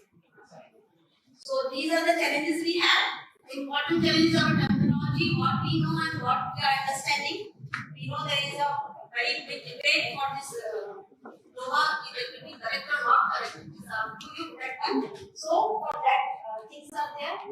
First is whatever terminology that we are using, that is symbolic, mystical languages, complicated analysis. There is a difference between the metaphorical and actual chemical process is challenging. Lack of understanding terminologies, illusion of the languages, or the effect of the translation. Then what are the opportunities out there? We have integration in the linguistic chemistry, archaeology, and history. Use the advanced analytical techniques. Can go for the analysis of the application. We can go for some phytochemical or chemical processes, maybe predictive analysis. All these things will help to give the accurate and the fact-based results.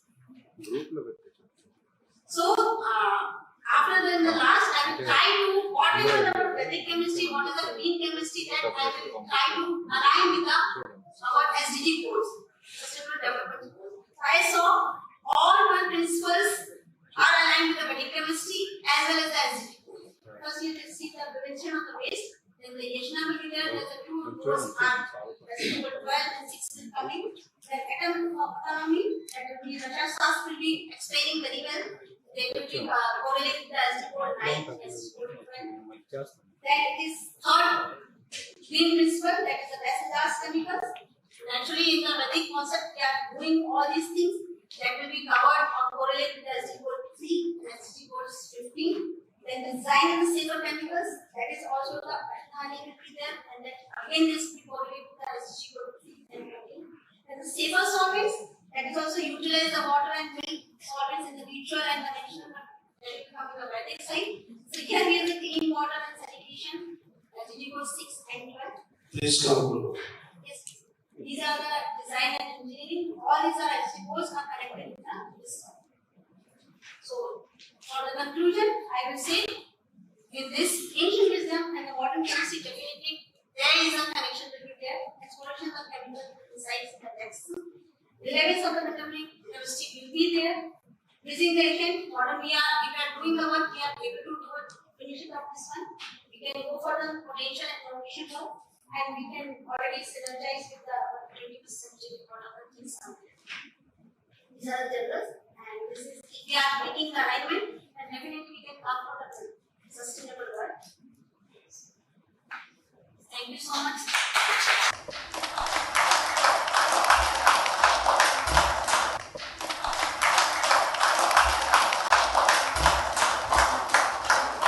Please, Azim Garu. is a devotee of Aurobindo and the mother. Took up the task of spreading the awareness and importance of Somayagas in the society in the light of Sri Aurobindo. Trying to do a scientific validation of the impact Somayagas on nature, environment, animals, human beings, and beyond. So I welcome Dr. E. Rajareddy Garu to deliver his speech.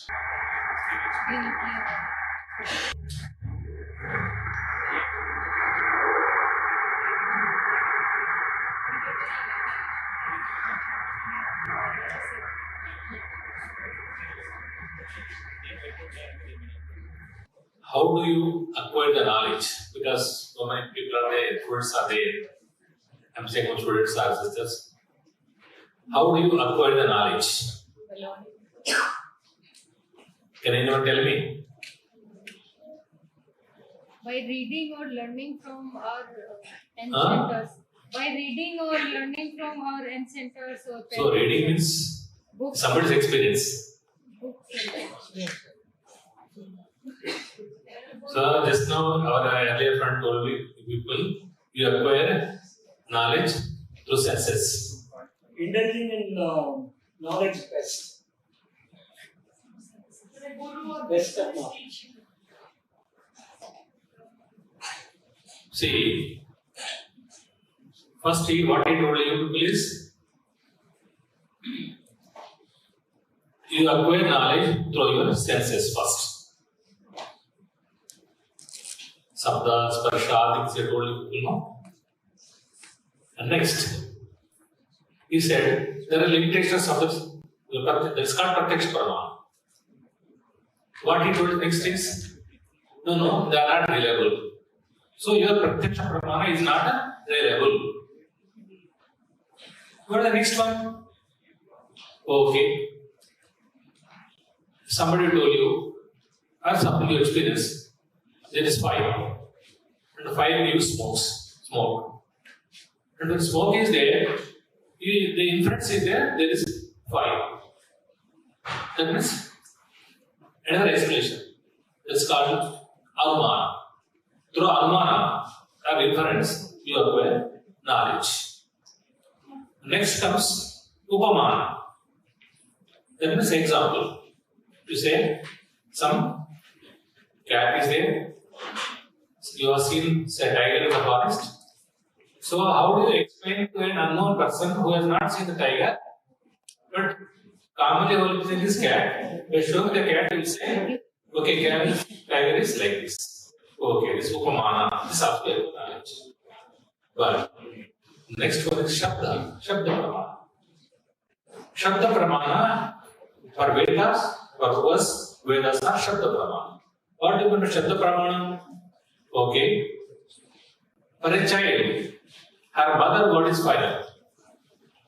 Her parents word is final. When she goes to school, what she will tell? No, my teacher said it, my teacher is right. So for her, Shabda Pramana is her teacher is Shabda Pramana.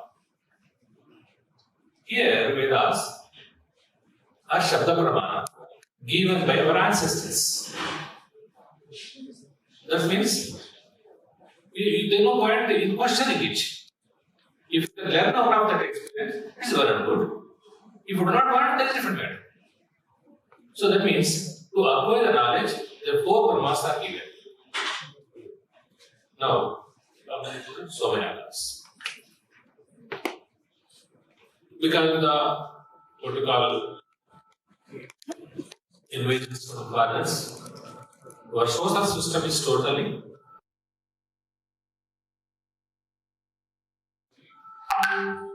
we believe what you call the knowledge was mostly this Vedic knowledge was given by generation to generation, Guru Shishya Parampara. So when they are destroyed, this we have lost. Shankaracharya, whether Shankaracharya itself, he realized that there should be a system where this four Vedas should be preserved. So Dwarkapataya is given Samaveda. Govardhan Pida is given Rigveda. And Jyotirshya is given Atharvaveda. Now, this is one aspect. Now here, most of teachers are here. I am not asking the students, the teachers are here. Now, how do you transmit our knowledge to the next generation? So, at the most, whatever that you are going to transmit is only the physical world, objective world. But when I go for some, what do you call it? Subjective knowledge, how do you transmit? If I expect something beyond my senses, how do you transmit it?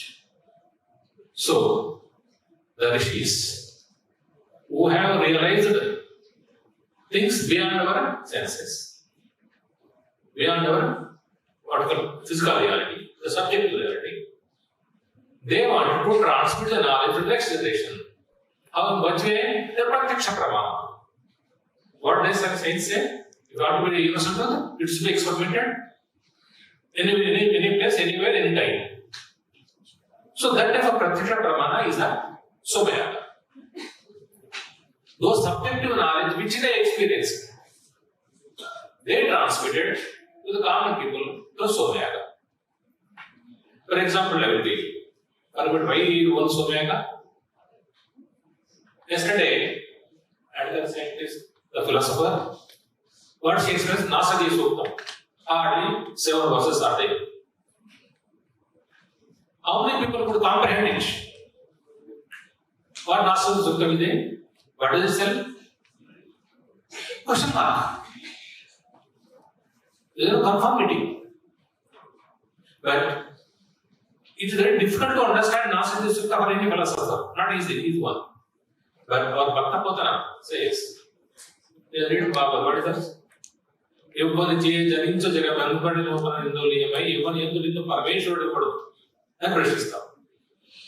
This is a common can easily understand. Okay, oh, that means there is something already there. A question mark is there. He could easily explain it. A thing which is a subjective reality is common, is brought to the common level of man. Somayaga is a method, a methodology. How they transmitted their subjective knowledge or experience, not knowledge, subjective experiences to the common man. Okay. What do they do here?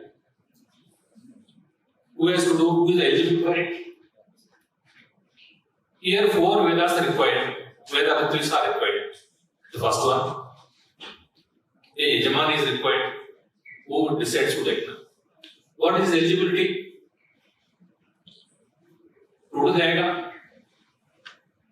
See, for this one, they put a condition that the Yajamani should be the Upasaka fire. Fire is the primordial energy. I think there is no doubt about it, the question mark. Right? The fire is the primordial energy. Heat, what we call energy. So, unless otherwise you do Upasana but primordial energy, how can you find out the truth? So that primordial energy, the Yajamani is expected to do minimum 3 years to 7 years Upasana about Agni. Then only he is eligible to do Somayaga. No Rutvik or no Veda Pandit is allowed to perform the Yaga. They can recite the mantras, but not eligible to do Yaga. That means there is eligibility to do Yaga. So, Yajamani, he is called Nitya Agnihotri. To perform pujas or upasana, the Agni, he brings that fire to the Yagashala and initiate the fire. It is called Guru Hasta Agni. What is called? Guru Hasta Agni. That means the Yajamani, he brought the fire, which he upasana, he brings it and initiates it. Then, next is called Dakshina. You know what Dakshina is towards Yama, Yama we would call Dakshina. So, here they recall the demigods are our ancestors. He invites all the rishis, all our Purvajalo, ancestors, starting from Saptashi to Kam, present his immediate ancestors, and seeks their blessings to help him to show the way. How you traveled, please show the way. Who would like to travel that way? And takes his blessings. Then this goes to Ahvajayagni, where divine Devatas, Diva Purushas are invited. So, in this process, a physical Agni, Bhautika, we call it, is divinized, empowered. What is called?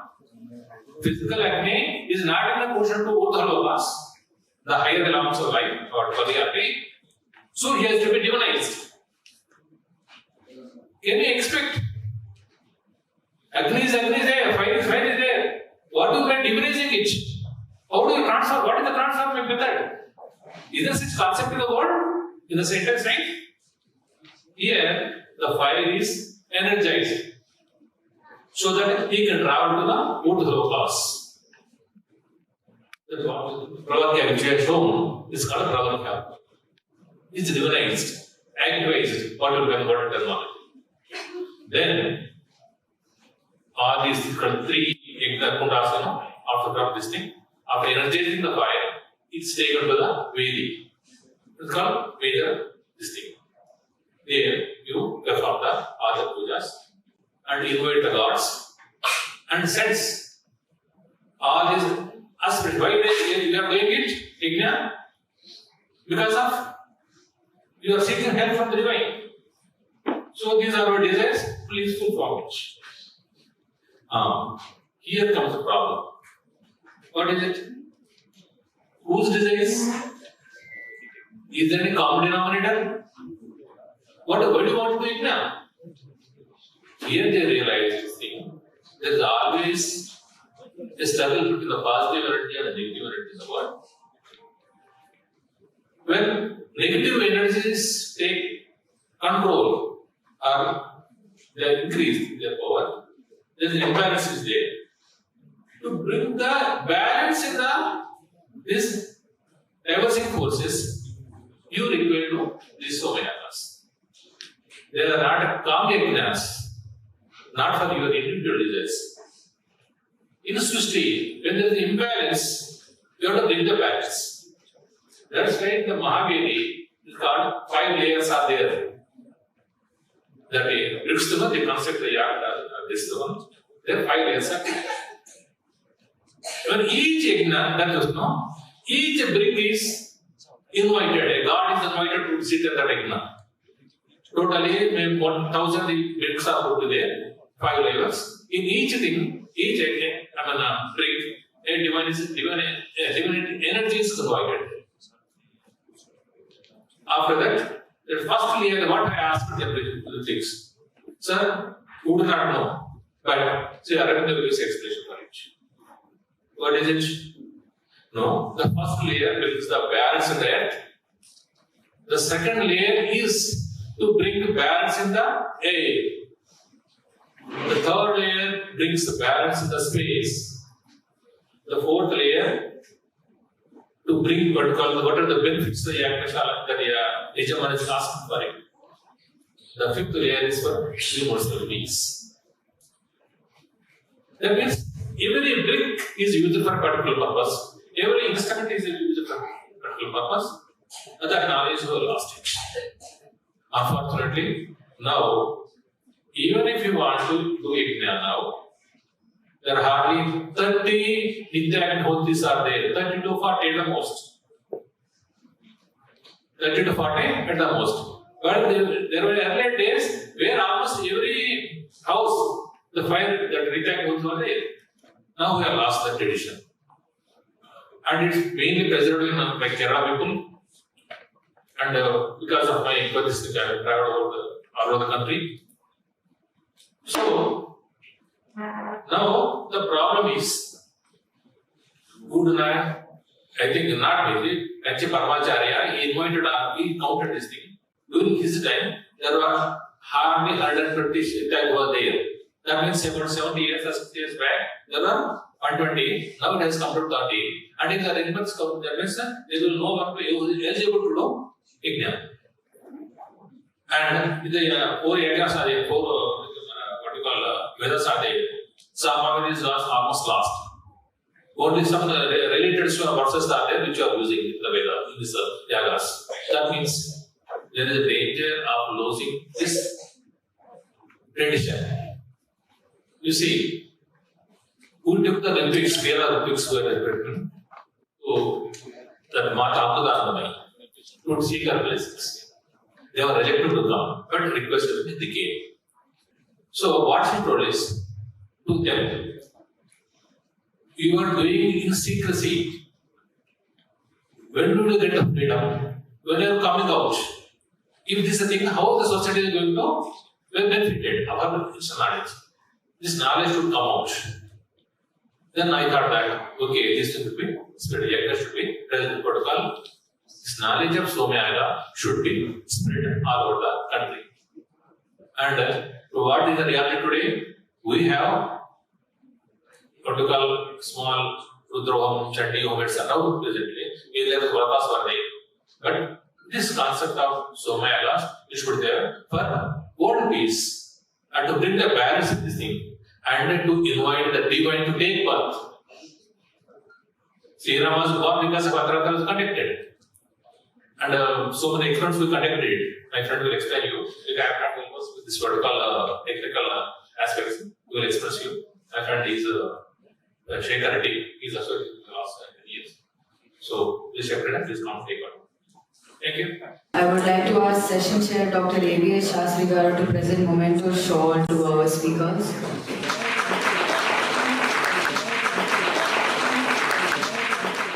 So this has been the greatest aspect, for the last 6 decades, we've been doing several scientific studies on getting knowledge. You can just see it in the Time magazine 1975 itself. Now, yoga and yaga are interrelated, so I'm just trying to travel together. That's how much time I have.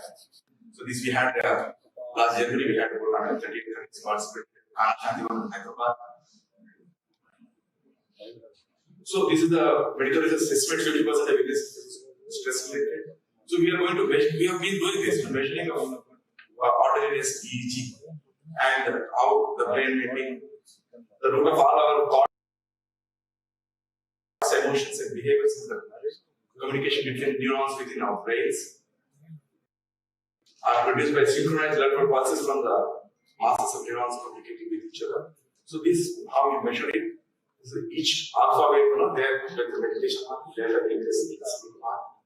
So we have done 650 scientific studies on various aspects of Veda meditation. Yaga we have not been much, but we'll be doing shortly that also. And these are been by the National Institute of Health. These are independent studies. They have, this like, you can just all over the world, you can just see like adding transcendental meditation is equal to adding a second anti-hypertensive to one's current is only safer and less troublesome. And these are the international magazines, reduced risk factors of hypertension, diabetes, and obesity, mental research. Increased lifespan, 2 years of lifespan, biological age reverse has been done with this. Reduced thinking of coronary disease, reduced blood pressure in contrast with other procedures, reduced heart failures. Who have done this? Harvard, MIT, like Singapore University, like Organization of Medical Sciences. All these 200 universities have done these studies around the world for the last 6 days. See, this IQ increased. This is a very extensive rate, 2 years, 1987. You can just 116 to 121.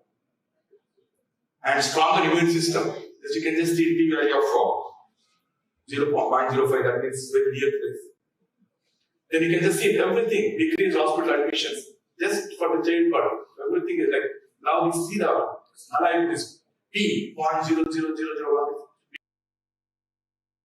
Means that 99.99% they are true. They are reported in psychiatric medicine 1987. In the childbirth, nose throat related heart, genital tumors, there's cancer. All these things will benefit with transcendental meditation. And increased relaxation. These are the meta-analysis type studies. 20 minutes of meditation is equal to 8 hours of deep sleep. And decreased blood pressure. And overall quality of the cancer patients we observed. And decreased job tensions with the practicing of this one. crores of people are participating all over the world, including steps. Several improve sleep, decrease depression, and reduce cigarette use. See, this is the 2 years of biological age reverse. With the control and long-term practice, you can reverse the 2 years of biological age reverse that observed here. And this is in 1970, Scientific America has produced this. Discovery of 4 states of consciousness from the wakeful state, sleeping, and dreaming. This is the 4th state of consciousness. And this, the ancient records, like in the name of Ram, suffering belongs to no one. So in the Ramraj, we can observe yoga and yaga. These are the 2 distinct by Ramraja. And formally 8,000 Vedic months were maintained in the palace of Yudhishthira, said in the Mahabharata. And Sage Vasishtha also said the same thing. In the vicinity of coherence, hostile conditions are eliminated, Mahasi Patanjali Sutra. We have one of the biggest conduit centers in the world. Several places we have. This is the unifying technique. And lakhs of documents are available on the net. You can see all those things in the net. And as I said, our content programs are huge, like 5,000, 6,000 conduits at different places of the world. In Nepal, we've been teaching concept meditation to PTP, several places, several schools, wellness, and several countries, Colombia, USA, and almost 40 armies we are training teaching transcendental meditation. Singapore, Malaysia. See, now we come to the India part. And this is Suparna coming out of the Dhaga. This is as Akula said, Tretagni, that's Dakshinagni, and Somras, this is Somlata, which is used in Somras. Let us become immortal by having Somamrosya in Veda. What are the things about the Somyagi? Several scientific experiments are carried out. The absence of virus in the yoga is 50. Increase of germination of seeds from 300 times to 2,000 times. This has been scientifically established. Increase of germination. Rest of things we are in the process. A sudden flash of temperature during Pravagya, a fine ritual to the tune of 387. Not only that, even to 5,000 degrees, which is actually atmosphere surface temperature of sun, it matches that. Means it turns there, reaches there. Downpour of rain up to 10 minutes range, and increase of output in the milk of the cows. Pravagya almost matches the sun's surface temperature and creates a vacuum in the atmosphere, resulting in the downpour of precipitation. So this is the scientific study in the 2018 we have done in Bangalore, Ipsita University. You can just see that 100 participants, normal energy of 4 hours increased during that, and a cancer patient being cured here to that period only. After that, we have continued to this. And this, in the history of Somyaga, Somnath temple is our first recorded Somyaga. And you can just see it, rain in that area. In Somnath, you can just see 11. That's the effect of the thing. You can just see it on the same value. You can just see it. Here is more, and it's coming out the neck. So far it goes the way it goes. This is all meteorological department. Now coming to the Pravagya.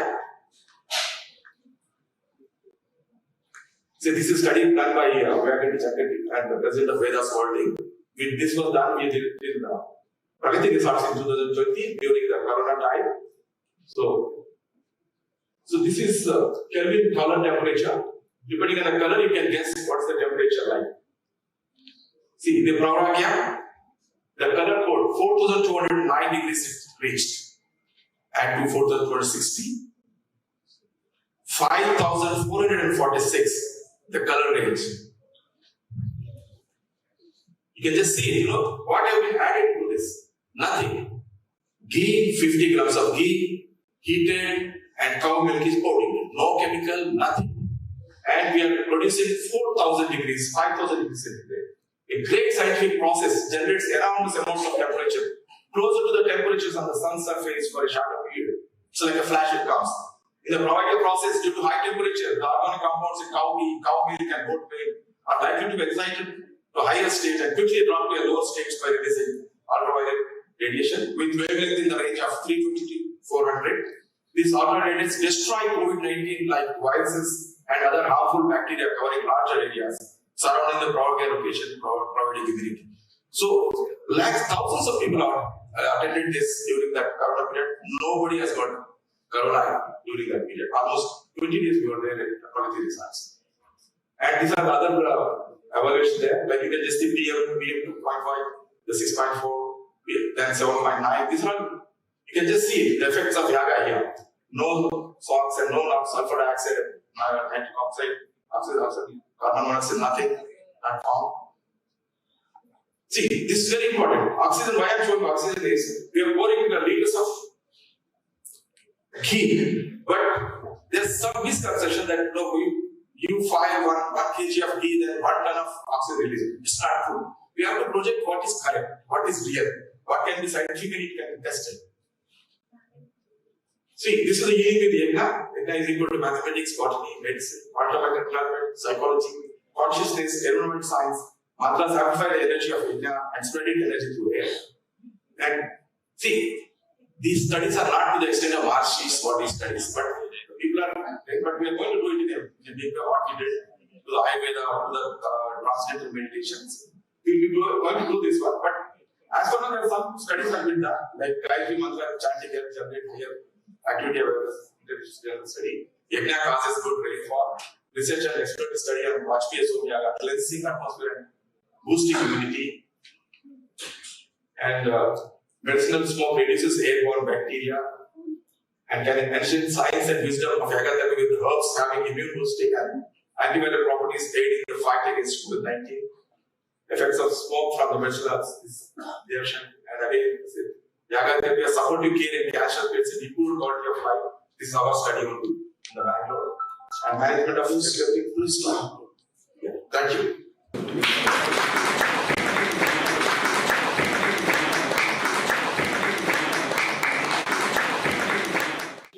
Me conclude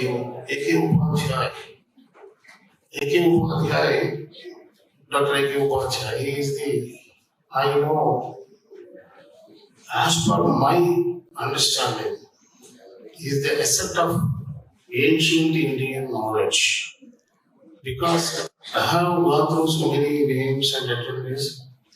Indian astronomy is the master. So, thank you very much, sir. Upadhyay garu.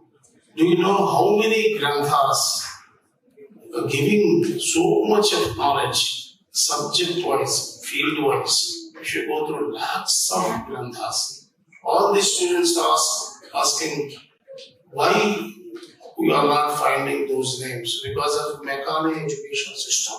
First, you all should know that our education system is not Indian education system.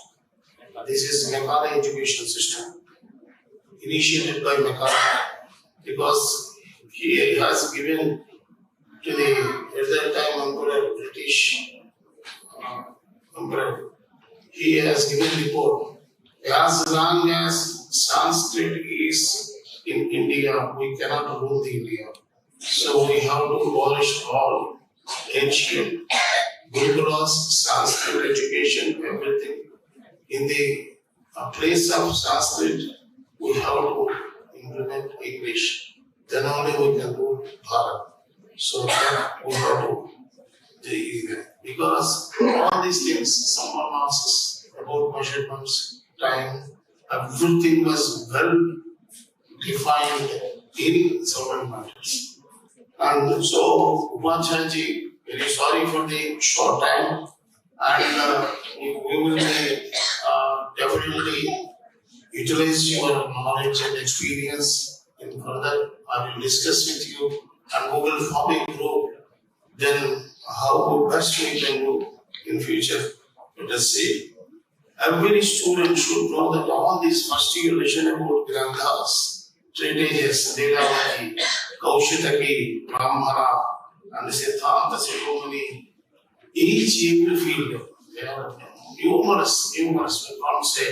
So, his work for the Indian ancient astronomical research is more or less, and sir, I respect you, and definitely we will work together in future.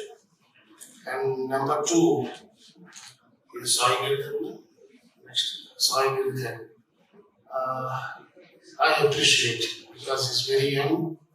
He has completed PhD, came from Satyasai University, a product of Satyasai Bhava. So many scientists came from Satyasai Institute. I know so many members. So they are in different disciplines and they are working. But everyone whom I have seen that they are filled with the samskara, that is Satyasai Baba's blessings with them. So our education system, value-oriented education system, that is available in Satyasai Guru. So I appreciate the young and dynamic life coach because life coach, his age is 35, 30, minimum 40, below 40. But he is giving complete understanding about all these things. Here I would like to say, entire Patanjali Yoga Shastra, just to have, I used to say in 2 words, don't expect anything, do you accept everything? These 2 words. Patanjali Yoga Shastra. Don't expect anything, do you accept everything? Then you see your life will be very pleasant, peaceful, happy, everything with you. Because all these, and one more thing, there is no definition for kashta and sukha. Once kashta is sukha for another. So there is no definition. If I feel kashta, my kashta is sukha for someone. You have to understand. So our perception and everything, one more thing, the body is common to all. Everyone, this instrument is common. Only Guru, Anugraha and sadhana, practicing and the prajna, dharana, spurana, prakatana. These 3 decide you in society what you are. So, please practice. Go to gurus. What I have done. Now, security is here. Exactly. When I was Bangalore or ran Nadi Jyotisha, I traveled from Tadipalligudun to Amalapuram daily 90 kilometers without sleep for 4 years by doing transcendental meditation, 20 minutes or 8 hours of sleep. So we have to approach gurus, then only we get knowledge. So all these things, Sai, thank you so much for a wonderful speech and really approach, take his email address and you hunt them, you hunt him, then he will become perfect this one. And third one, Suchi Tiwari, I don't comment anything. If you are ready, I am giving the offer to you in position my institute.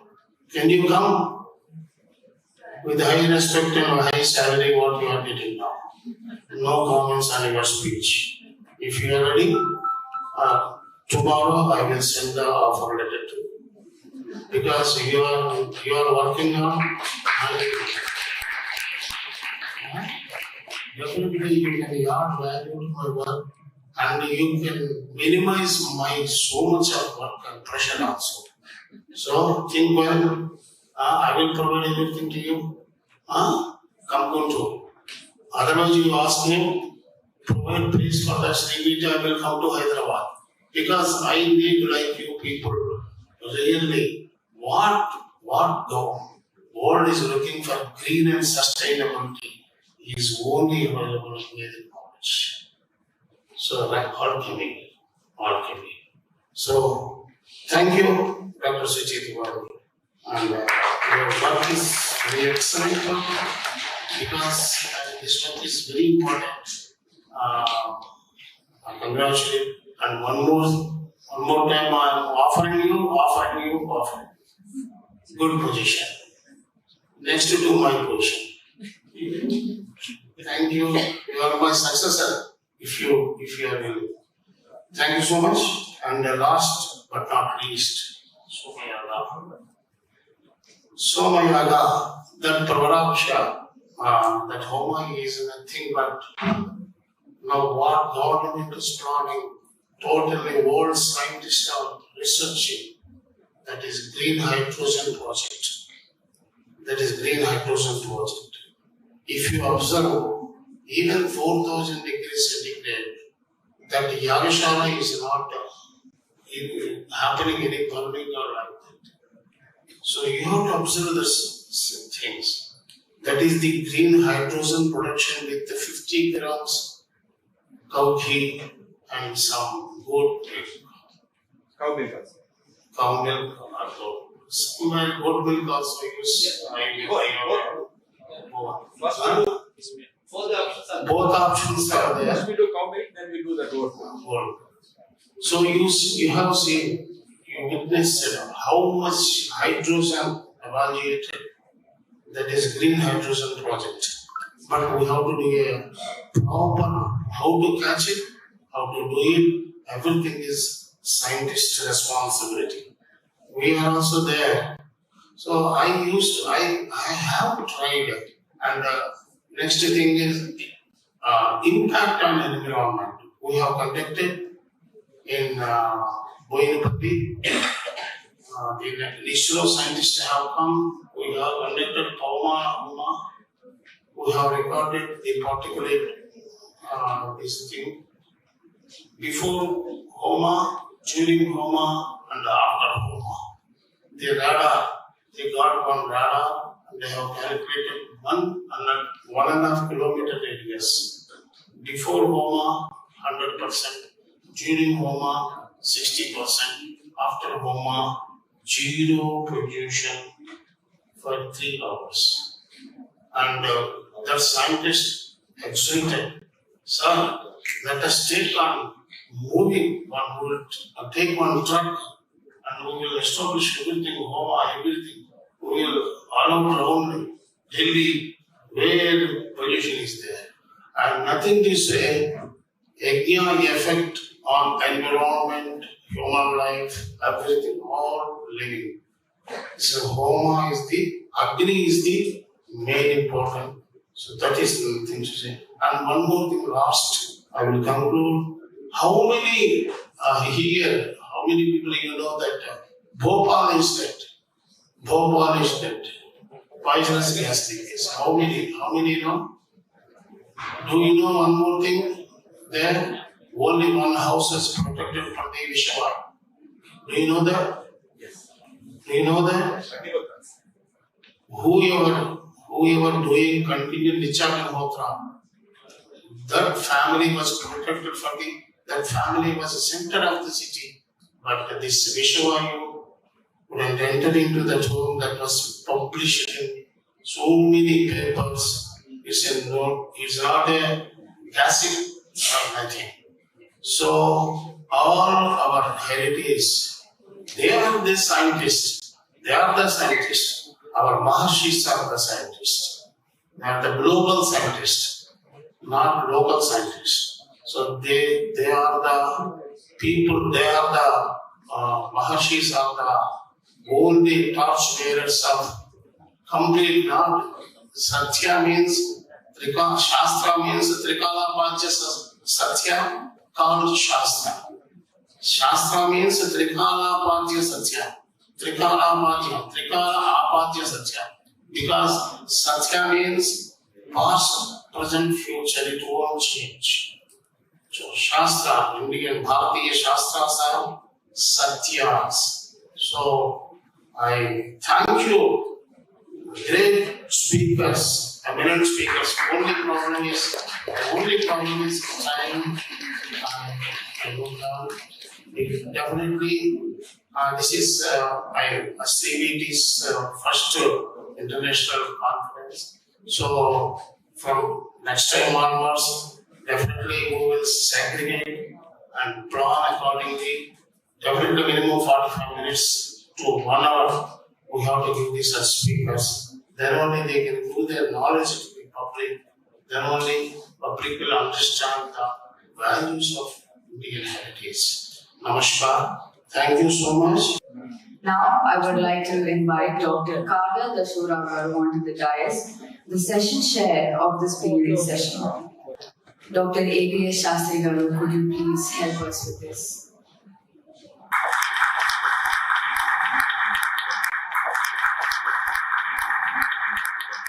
Dr. Kavya Dasgupta is a distinguished plant pathologist with specialization in plant pathology and tissue culture. Her academic career comprises her work and contribution in ICAR, government, Commonwealth, and UN in various capacities, and contributed to teaching, research, development, and innovation. Presently, Professor Sandhya Devanathan is now working as Associate Professor in Nanotechnology and Artificial Intelligence at Indian Institute of Technology, Delhi. Her key area of research focuses on translation research of nanotechnology and artificial intelligence in agri-food sector. She has contributed to more than 12 countries, graduated 4 PhD scholars, and has applied patents for 5 novel products innovated by her. She is also a reviewer and on the editorial board of many reputed journals. She is also an official mentor for the STEM program both at IIT Delhi, India and Abu Dhabi. Thank you, ma'am, for joining us on this session. I would like to hand over this session to you now. Good afternoon, everyone. I would be very honored to invite Professor KSMS Rao for giving his talk. He's a Dean and Professor at Indian Institute of Technology, Tirupati, and he's basically a chemical engineer who specialized in food engineering and biotechnology.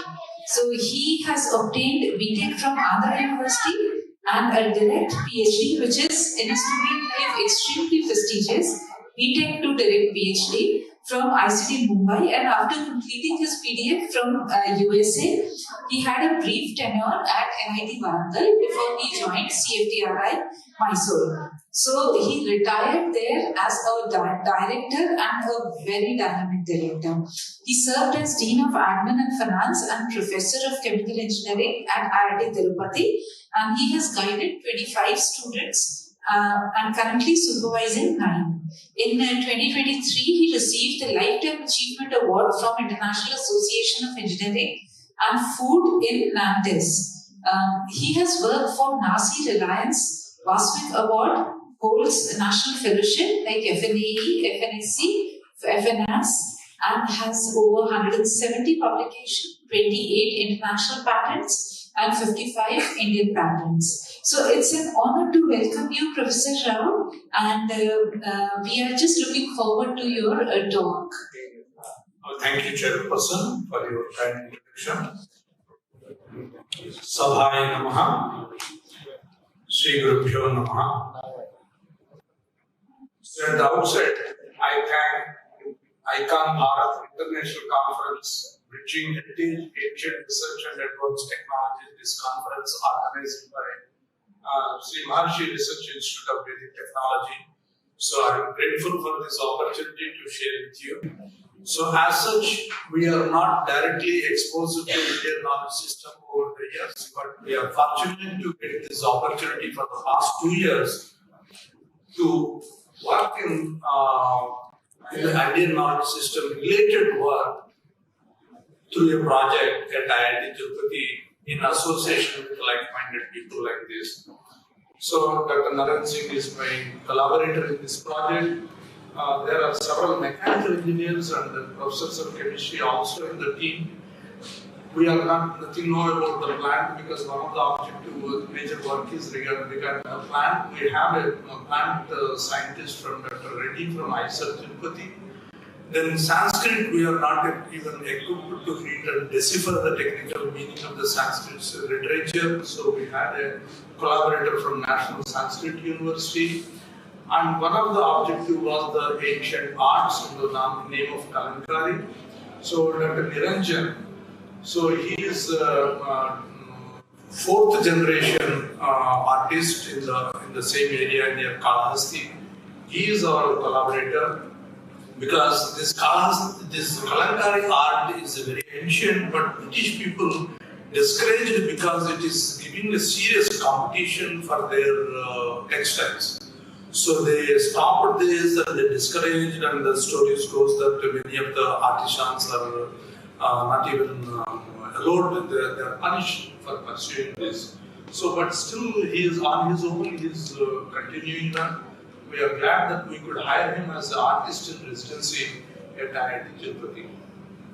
The basic objective of our IKS work, Indian art-based work, was approach in knowledge-based, Indian knowledge-based approaches for artisans' traditions. What is the traditional method they are doing? What is the relevance in terms of the modern science? This is another one thing we wanted to look at it. Another thing was sustainable agriculture and food preservation using what was reported in the ancient Ayurveda. So, with these major objectives, the sub-objectives will be characterization, standardization of natural dye. Because this Kalankari art involves natural dye preparation. That itself is a unique method that has been from traditionally it was handed over to generation to generation. That procedure involves a lot of drudgery. So we want to standardize the procedure and decipher the chemistry behind it, why particular methodology has to be adopted to do it in particular way. Then dyeing process itself is a lot of drudgery is involved. Any mechanization will, in preparation of the dye as well as dyeing will help. That's why we have been involved with some mechanical engineers. And as you know, fertilizers are indiscriminately used all over the country. China, you have seen now that their land has lost completely their productivity. So such situation should not be, it is not far off even the countries like India, because still our productivity of the land is much lower than its optimum potential. That is a blessing in disguise. People criticize that you are not producing the full potential, but it is a blessing in disguise to cater for the increasing population of the country. So without pesticides and using organic fertilizers, so based on the principles of Ayurveda, that is another objective. So employing this farm level, this farmer whatever is produces get, national level itself 30% of our produce is lost as spoilage. So even farmer for him it is a big loss. So we wanted to utilize whether he can use this farm level itself, solar processing, so that he will extend his shelf life by some time till he transports to the place of utility or storage or even for the selling. So this is one of the idea. Ultimately documentation, dissemination and training and encouraging the rural entrepreneurship. So that is the training is a major component of this project. Look at the dye preparation. This is the typical preparation which I am trying to explain, in which the palm jaggery is involved and rusted nails they put. So what is the application of these rusted nails in this solution? So to increase the extraction of the dye. So that has to be our chemistry colleagues are deciphering that.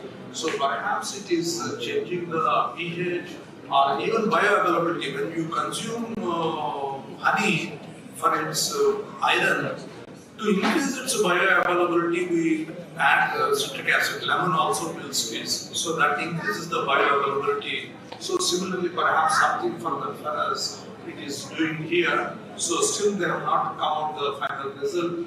So this is another madar roots. These are the botanical name is Rubia tinctoria. This color laboratory our students have standardized this procedure for extraction and to compare what they are doing. So in the typical rotation in the process, small tweaking, adding of alum has significantly increased the intensity of the color. This increase in intensity, alum, it is a coagulant, even in your turbid water. To just make it pure, we will put alum and immediately it coagulates and you will get a settlement at the bottom. So similar thing must be had in the suspended solids, and the components which are reducing the hue of the dye is being taken out. That's why the color intensity is increasing with this. Solar drain, it has been very much in the market. Also, people are using it, but the way there it has certain issues still to be addressed. For example, off season we cannot use. Nights it is not useful, and high cost. If you see any of these 5-star hotels, there will be dishes at the top which will converge the sunlight and focuses to generate hot water and steam. That they will use for the laundry purposes. Similar things are there even for food and other applications also, people are doing it. The cost component is the main drawback here. The dish costs at least 1.2 crores like that. So which is expensive. So with this intention, our colleague at Mechanical Engineering, Dr. Balaji Subramanian, he has come out with a low cost material for preparation of the this dish, which is significantly lower. From crores it comes down to lakhs. It is costing us rough estimates. Preliminary proof of concept is succeeded, and preliminary estimate showed around 10 lakhs. So that was a significant reduction. Now the design, CAD design is going on for the fabrication. Another aspect what we wanted to look at it is, you use the dryers, two perforated trays instead of the solid trays, using the conduction of the heat transfer. Use perforation so that you will get the convection heat transfer, so that the process will be much faster, heat transfer efficiency is much higher. And use jacketed trays so that whatever is hot water is generated, that can be circulated in the nights and the times when the weather is like this, like today, we don't have sunlight. Such kind of situation, it will be useful. Another daytime, it itself generates hot air. Same hot air can be used for the drying medium. Truncated core also, we wanted to have a simple rural design where it is tracking of the sun is not required, because the gathering will take care of as the sun moves. At one point of time, due to reflections, you will get the sunlight for the hot water generation. And humidity is another issue. If you dehumidify the air using adsorbents like silicon, they are very less expensive. You can just by heating, you can regenerate them. So then I can use a low temperature, low humidity drying. The moment humidity lowers in the delta gradient for the mass transfer, the moisture difference between the heating air and the product, delta C significantly increases, so increases my mass transfer. This kind of word of THG, it is not at the moment available in the market. This is what we want to introduce, so that these are less expensive and very friendly to use by farmers in the farm level. This is the Kalkari Center where our students are visited. You can look at the procedures. So even the dye preparation and the pre-washing, and they have to prepare the drawing very carefully with the pencil shading. It's a tremendous work. We didn't realize why the cost is so high for fabric. So this is the first step involved. Then they will treat the fabrics. They do in solutions containing cow dung. Again, what is the role of cow dung? It has to be discovered in the realms of modern chemistry. Perhaps the pH is different, all the microorganisms are doing something. Then they will give a wash with the milk and the viola. So that makes the fabric hydrophobic. When they are putting the ink on the fabric, that's spreading. Because if you see the blotting paper, the moment you put the ink, blotting takes place. The blotting is avoided. And washing this fabric in a running water is a really tedious thing. We wanted to have a conveyor-based machine for that, and even the drying, they are just hanging like that. So even inside color filling, it is a function of humidity. So that maybe that humidity we have to control using some of our ACs. The moment we are not accustomed for ACs, some of the ACs, if you fit it in the reverse direction, it will control the humidity. So training part is well received. You know, he is artistic residents at IIT Tirupati. Several BTech students and farmers, housewives, neighborhood, they all come for that training programs. And now it has become so popular that we are offering a 3 credit course for this. And the trained artisans are they are the teaching assistants for these programs, so they are also getting their benefit. So our third aspect of the this project work was natural agriculture, traditional methods using the Ayurveda. So we have similarly, we have like the IKS, we have International Institute of Vedic Sciences at Srikanth campus near Madanapalli, very close to Tirupati, maybe 3 hours drive. So there we have a Vedic scholar who has come out with a formulation. He has isolated some of the from the waste streams only. He has not used any purchased chemicals from the waste streams. He has prepared these formulations. He named it as a Bhuwani. His claim was it can give this no fertilizers, no pesticides are required, and this treatment with this alone will solve the problems. So the model crops what we have taken is cotton, mirchi and onion, which has a serious issues. Otherwise also one by one I will case study I will present for each crop. So this initial trials we have done at Vishwakarma campus, the modern plots of 10 feet by 3 feet. To prove the concept, this is Dr. Naren Singh along with me. And these are the different crops. So first thing itself was what surprised us is, for example, cotton, it prefers black soil, but it is a red sandy soil, but irrespective of the soil, cotton has grown well. So this initial results itself have encouraged us. Chairperson, please tell me 5 minutes before I will share.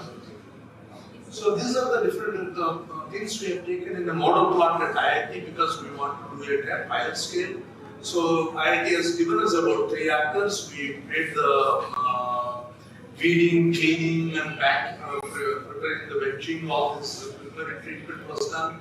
Nursery was put. Cotton was used, sampling bags, and chilies were managed in seedling trays, and raised beds were constructed for onion. Some of the natural colors also we wanted because this is for again required for the Kalankari art. So Guruvani is the only thing applied at different time locations and different concentrations for this nursery. So that's what I was telling. The problem you have 5 So this is cotton has serious issues because it has a lot of pesticides and it consumes a lot of the pesticides that is produced for this.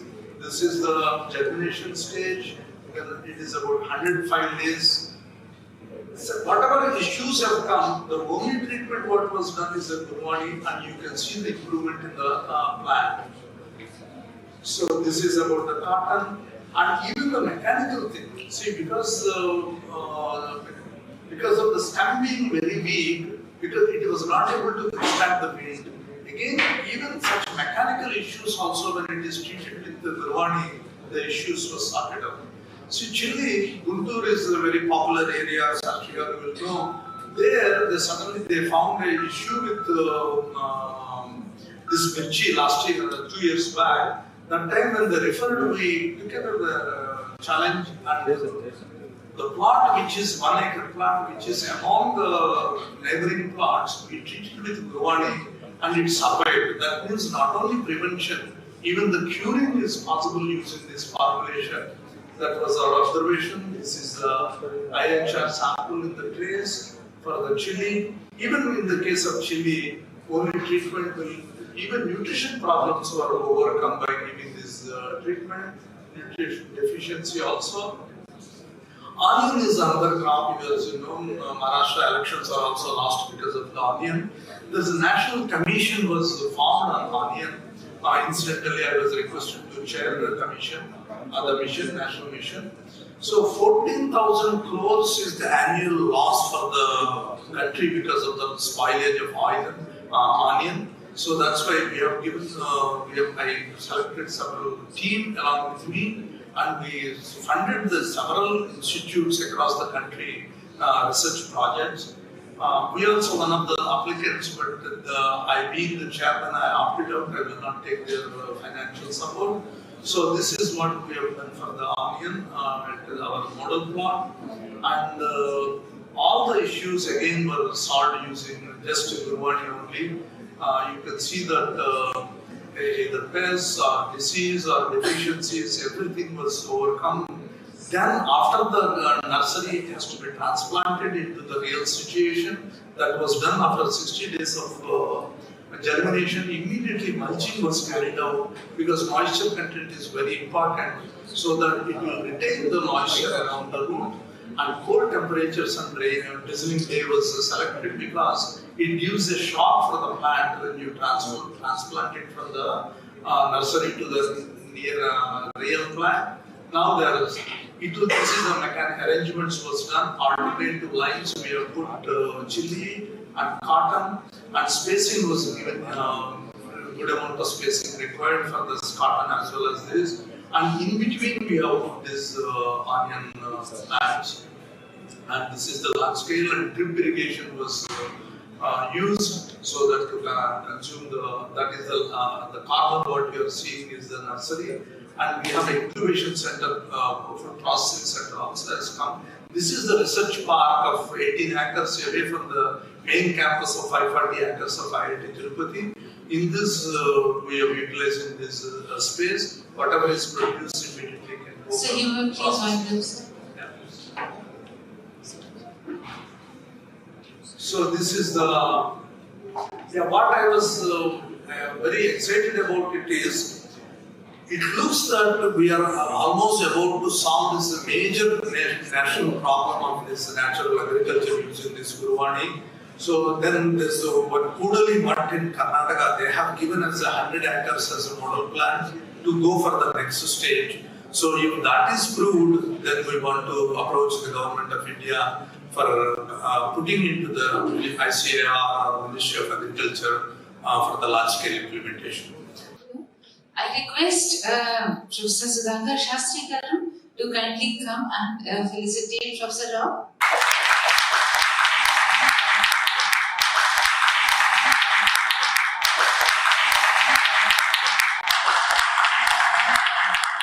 After this wonderful presentation, I invite Professor N.B. Vrindavanam, who's head Bioresource Group, Bangalore Private Limited. And it is a great honor to introduce Professor N.B. Vrindavanam, who was born on 31st March at the district of Telangana State. And he has done his graduation in Ayurveda and from Osmania University, Hyderabad, and post-graduation in medicinal plants in distance learning mode. Later, after a stint of clinical practice about 5 years, he joined the pharmaceutical sector in 1985, and to be precise, he worked for 8 years with R&D, Maharishi Ayurvedic Products, for 24 years with Dabur Research and Development Center, finally superannuating in 2017. Presently, he has obtained a PhD degree from MIT University, post-superannuation in National Resource and Sustainable Development. Professor Vrindavanam, we welcome you and we really look forward to your talk. Actually, we start the presentation. I need to give a little introduction to my earlier employers. Actually, now I am superannuated. Yet my association, emotional association continues. And Dabur India Limited actually must be, most of you are hearing about it. The company has taken it as a mission to deliver natural healthcare solutions to every household in the country. And then Rasayana, the concept which have remained their mainstay. It's a good company in terms of science and technology. and it is the largest manufacturer of Ayurvedic medicines and healthcare products in the world, with perhaps 13 or 14 units in India and 9 units in other countries as well. So, one of the important aspects of this company is, though they work on the classical Ayurvedic medicines, and Ayurveda itself is a very marketable concept actually. But despite that, they were interested to validate the concepts of Ayurveda and the products which they make, including the ingredients they use. They would always prefer to go for a scientific scrutiny, understand the inherent mechanisms of their healthcare benefits, etc., and to a possible extent, pass on this knowledge to the consumers about the benefits based upon the science. This is the kind of background. And to do this work, whatever I'm going to share with you, I was involved in the biomedical research between the years 1993 to 2000. From the year 2000, I was asked to do something else in the company, and almost this is whatever work I'm going to share with you is about 20 years of work. Therefore, I'm naturally anxious whether I'll be able to recollect everything and then share with you adequately or not. What I would like to do is, my objective is, I wanted to talk to you about a brilliant concept of Ayurveda, the Rasayana therapy or Rasayana Chikitsa, and the Rasayana formulations and the medicinal plants identified for the purpose of Rasayana. This is first part. The second part is I would like to illustrate the brilliance of this Rasayana concept using a modern scientific investigations. What I will do is, I will do the reverse. First of all, I will narrate four case studies of scientific research on the Rasayana apps and the formulations, not largely solely conducted by DAR, and then followed by the explanation of the inherent mechanisms related to this. This is the first slide I would like to show. It is understood phenomena that all the living beings are surrounded by a bioenergetic field. This bioenergetic field, we call them, because continuously all the living organisms emanate some degree of radiation. And this radiation is not visible to the naked eye, neither it can be photographed by an ordinary camera. So therefore, they use the technology called a Kirlian camera. The Kirlian camera would not take your image, but it would take the entire image of the aura emanated by the living organism. So here I am showing but taking an aura is simple. Taking a photograph out of the Kirlian photography could be simple if you have the equipment necessary. However, interpreting the data, interpreting the patterns of the aura is a highly complex job, and it requires a highly seasoned expertise in the area. One professor, Edward Nao, in Russia, did this particular study for us out of his own curiosity. He was a highly qualified parapsychologist, and he was investing a huge amount of research and time on the study of the human aura and correlating with the human health and the psychological status of the individual based on the aura. So this is the kind of work he was doing, and when he came to know about the concept of Rasayana and its effect on the stress, he thought it would be interesting to do a study on this matter. Actually, if you look at the aura, what happens is it is we all see in Hindu calendars or in pictures, we see a white radiation around the gods or the ancient rishis and sages. What actually does it mean? The white colorless aura shows a state of perfect health. What we call actually samadosha, samadnischa, samadhatu malakriya, prasanna atma indriya mana. That is the definition of a perfect health as defined in the Ayurveda Charaka Samhita. So when you are in that perfect state of health, particularly with reference to the characters, the prasanna, atma and indriya, when these three are in perfect balance, the aura would be colorless and white. Almost almost every human being will emanate a kind of a color data. And the color patterns depict your health status.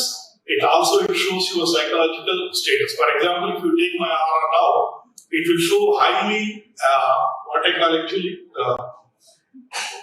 this pinkish, whatever you are seeing, the pinkish aura indicates the levels of stress and anxiety, while the bluish aura shows some degree of tranquility.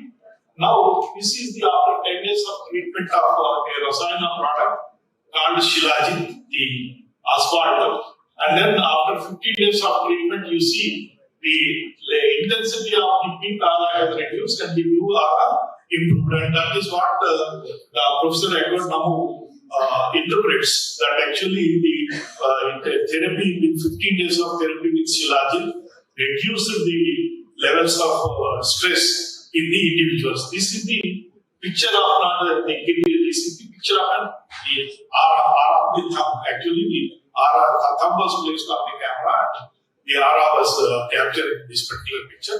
Like this, he did this study on 30 patients. And how does he interpret the outcomes? It is almost he was having a 2,000 studies aura, he has studied and correlated with their psychological and mental status at that point of time. And then on that basis, this interpretation was provided to us. We all know actually the smoking is considered to be the most worst form of the polluting the human body. You know, it causes one of the important negative effect of smoking is the damage to the chromosomes, which are the claustogenic effect. In this particular study, Chyawanprash was administered in smokers' population, and its effect was studied on the mitotic index, satellite associations, and the frequency of the chromosomal aberrations and the system chromatic changes. See, there are three. In this, you find that the first bar shows the normal individual who are not smokers, that is the chromosomal status. And the red one is the pure smokers before the treatment. And the second bar, the third bar shows the effect of Chyawanprash on the chromosomal damage. You know, you see in almost all the parameters, the Chyawanprash administration has shown that the chromosomal damage has been controlled effectively. And the outcome has been statistically significant. Now, other aspect is in the cancers. Radiation is one of the commonest approach today, and then radiation has its own degree of effect on the body. And this is a study again on using Chyawanprash in radiation-induced skin disease. Actually, the pictures are reversed over here. This first, the second picture shows the soon after the radiation. And then this is the after the radiation treatment, the rasayana treatment, and then in the second case it is rasayana with vitamins and iron, and finally in the third group we find only the vitamins and iron.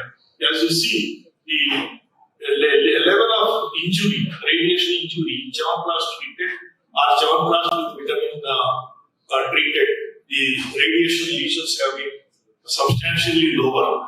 However, the one important aspect is in this kind of studies we can't go for placebo-controlled studies because of the severity.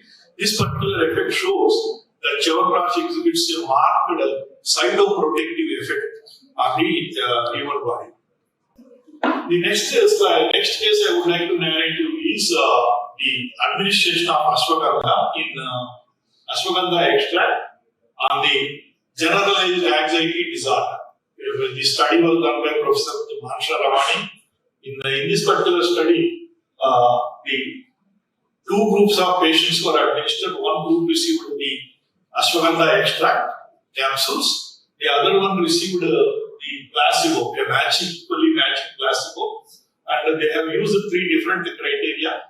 The diagnostic and the APA, American Psychology Association's criteria for assessment of the anxiety disorders, and the Hamilton Anxiety Score, and the BGI score of the well-being. In all the three accounts, we find that ashwagandha exhibited a marked improvement post-treatment, and that surpasses the effect of the placebo.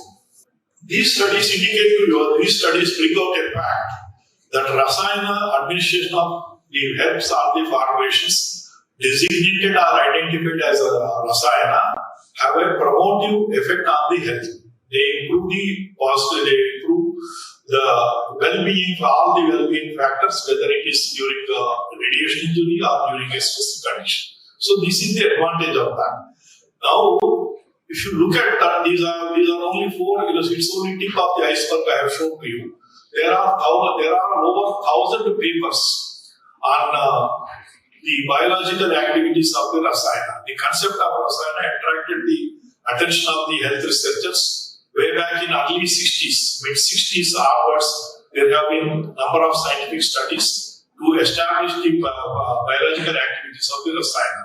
And these reports can be classified into various groups. The adaptogenic means actually it allows the administration and users allows the individuals to adapt to a newer situation, adapt to the impact of the stress and the stress. These are called the adaptogenic effect. And the nootropic effect is actually the effect of the central nervous system and the psychological parameters. This is Mecha effect we call in Sanskrit. Antioxidant and Rasayana drugs are now established to promote the modulate the immune systems. Modulation of the immune system means when the immunity is lower, it will improve and improves the resistance to the infection.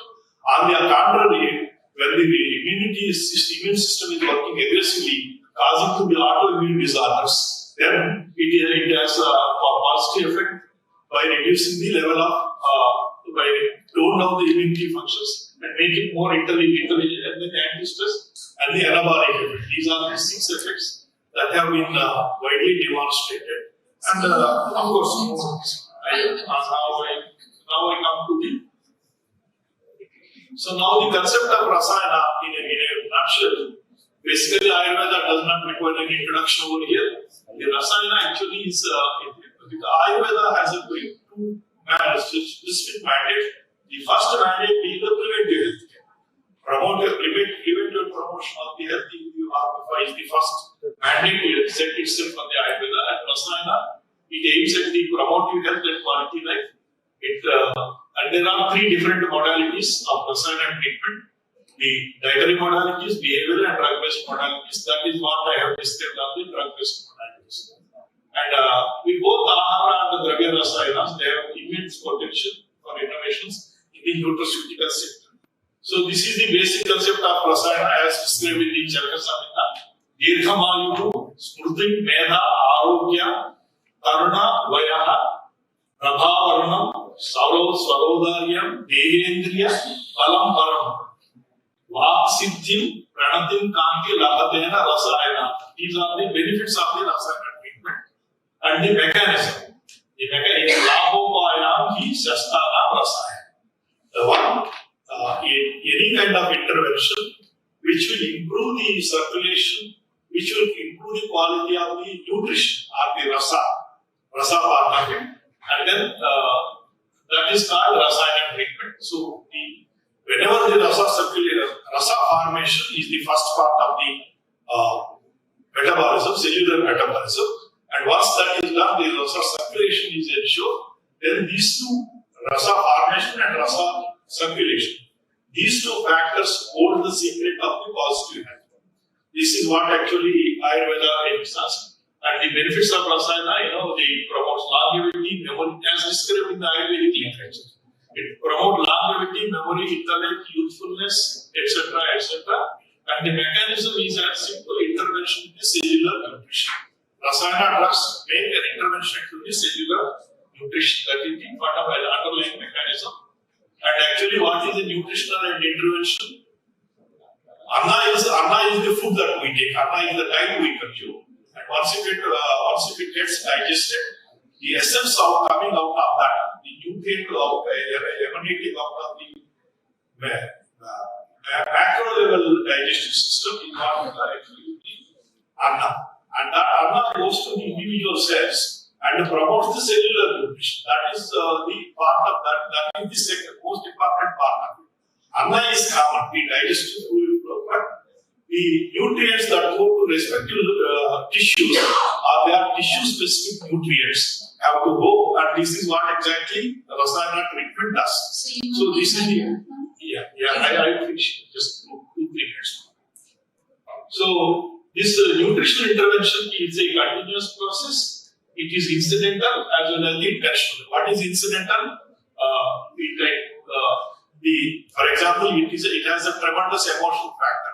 When your mom cooks something for you, she has a very clean intention that this food nourishes the kid. So that is the emotional factor of the food.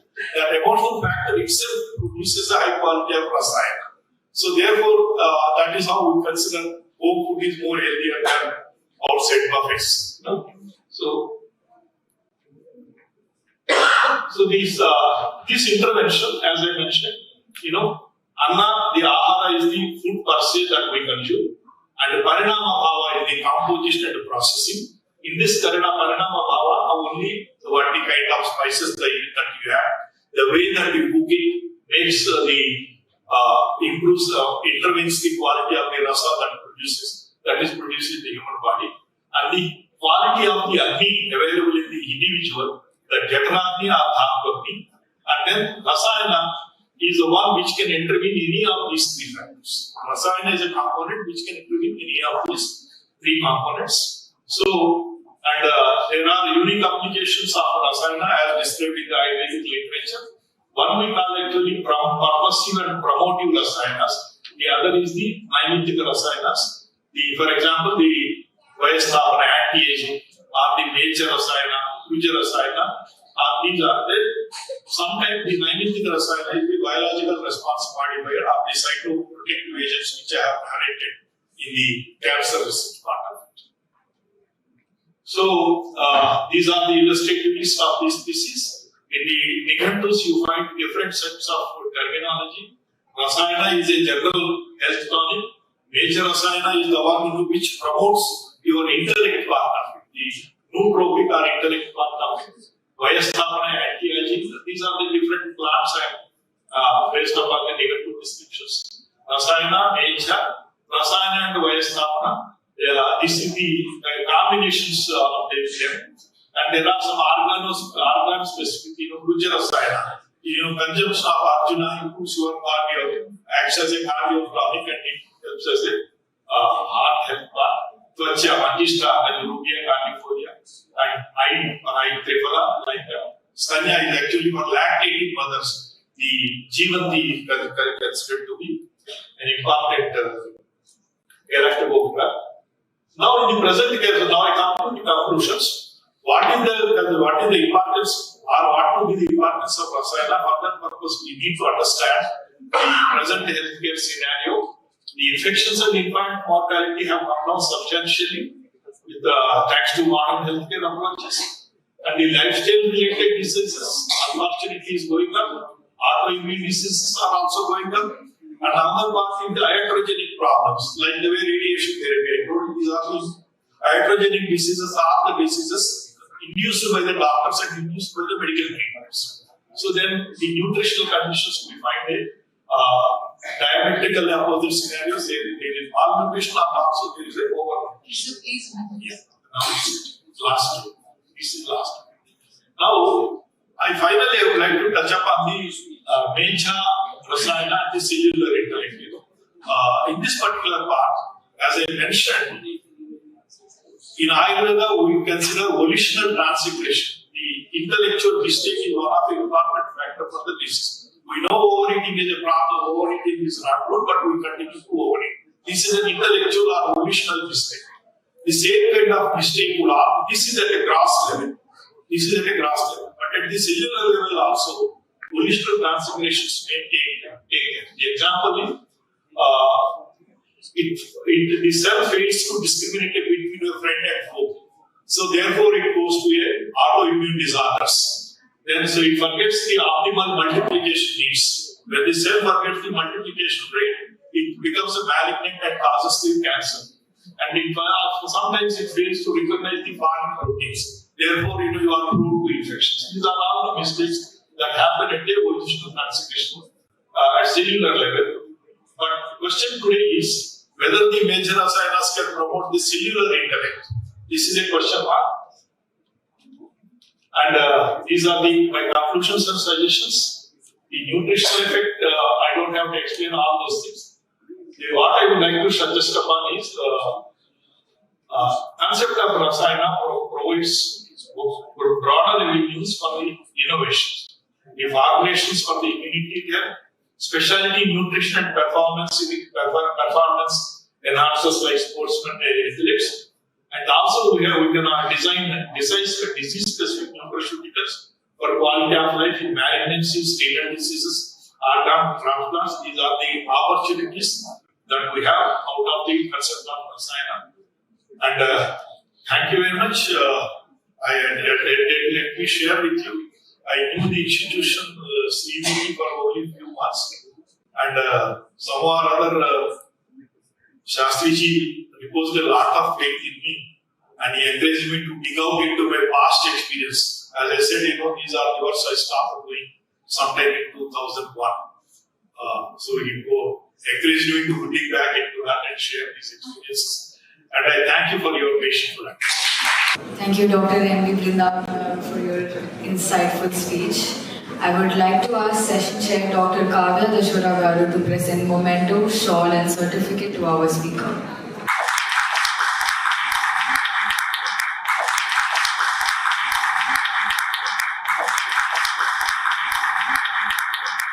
Now I have the honor of inviting Dr. Sajeli Begum, who holds a PhD in medicinal chemistry from Banaras Hindu University and was working as assistant professor at BHU before joining Pilani, Hyderabad campus in 2010. Her research focuses on discovering novel bioactive molecule, quality control and standardization of herbal product.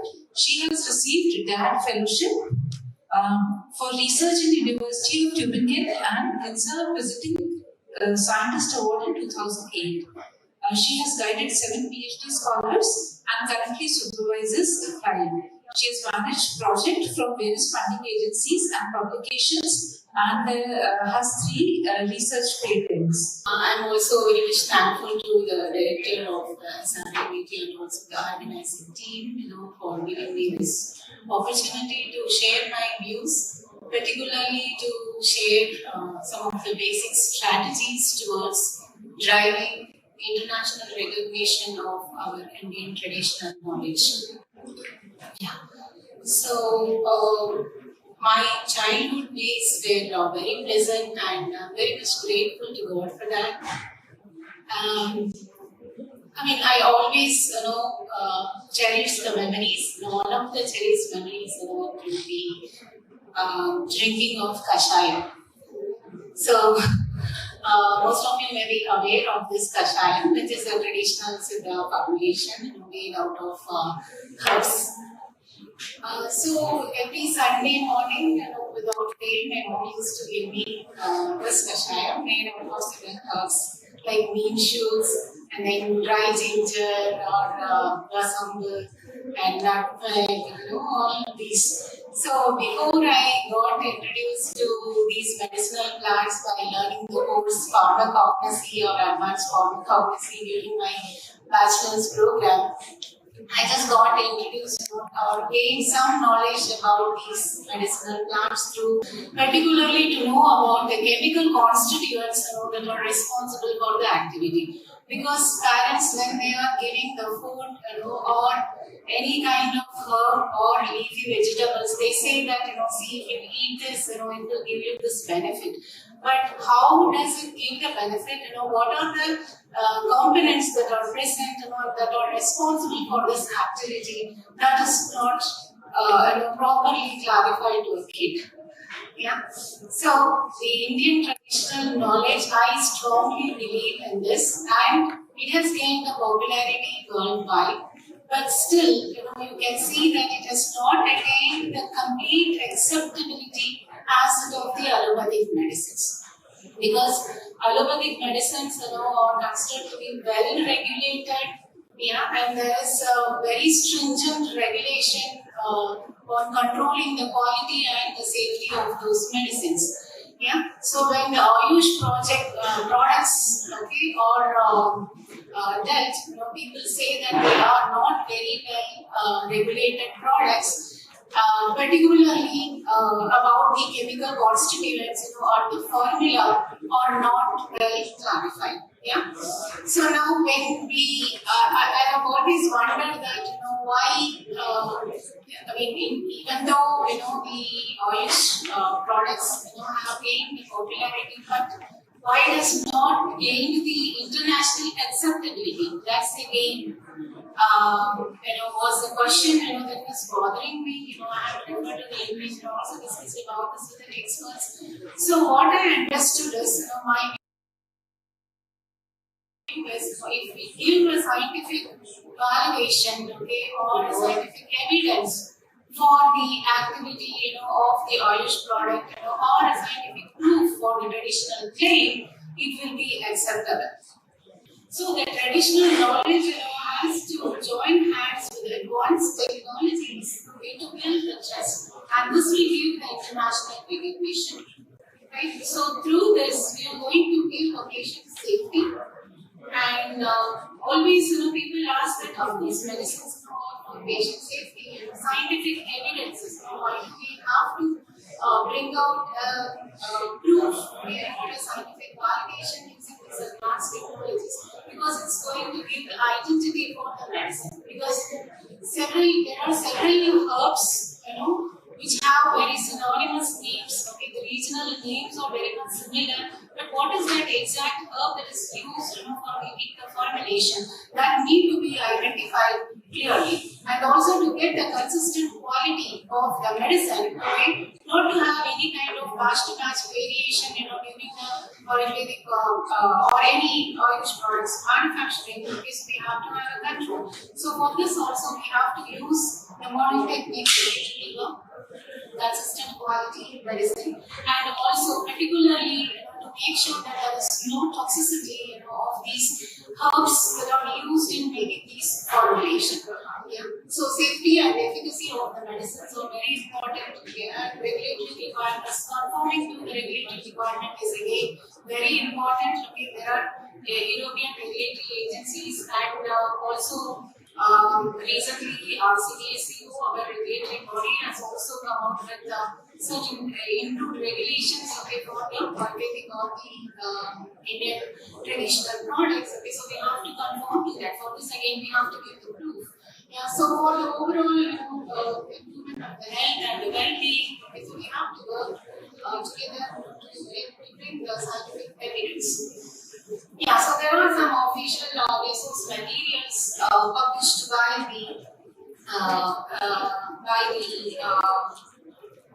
Ministry of Ayush. So the Ayurvedic Pharmacopoeia of India, for the formulations and for the herbs, they have published. So they have set certain set of standards. They have prescribed the standards that are to be complied by any medicine that is manufactured by the Ayurvedic manufacturers. But according to the regulatory guidelines and pharmacopoeias, if you see, identification is majorly based on the macroscopic and the microscopic evaluation. And recently they have also included the chemical profiling of the herbal materials. So with this, they are assuring that the quality and the quality of the Ayush products will be controlled, and the standardization will be achieved.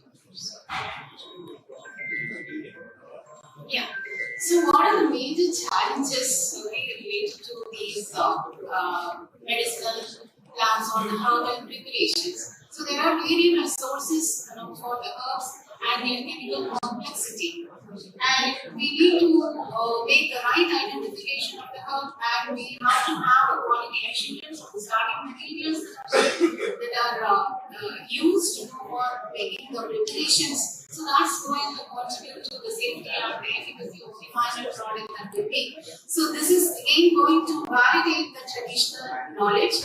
So all that we have to do is the quality control and then the standardization using modern analytical and molecular techniques. So this is going to give the scientific validation for the safety and the efficacy of the extracts. So the point which I want to insist on with this speech is development of the markers.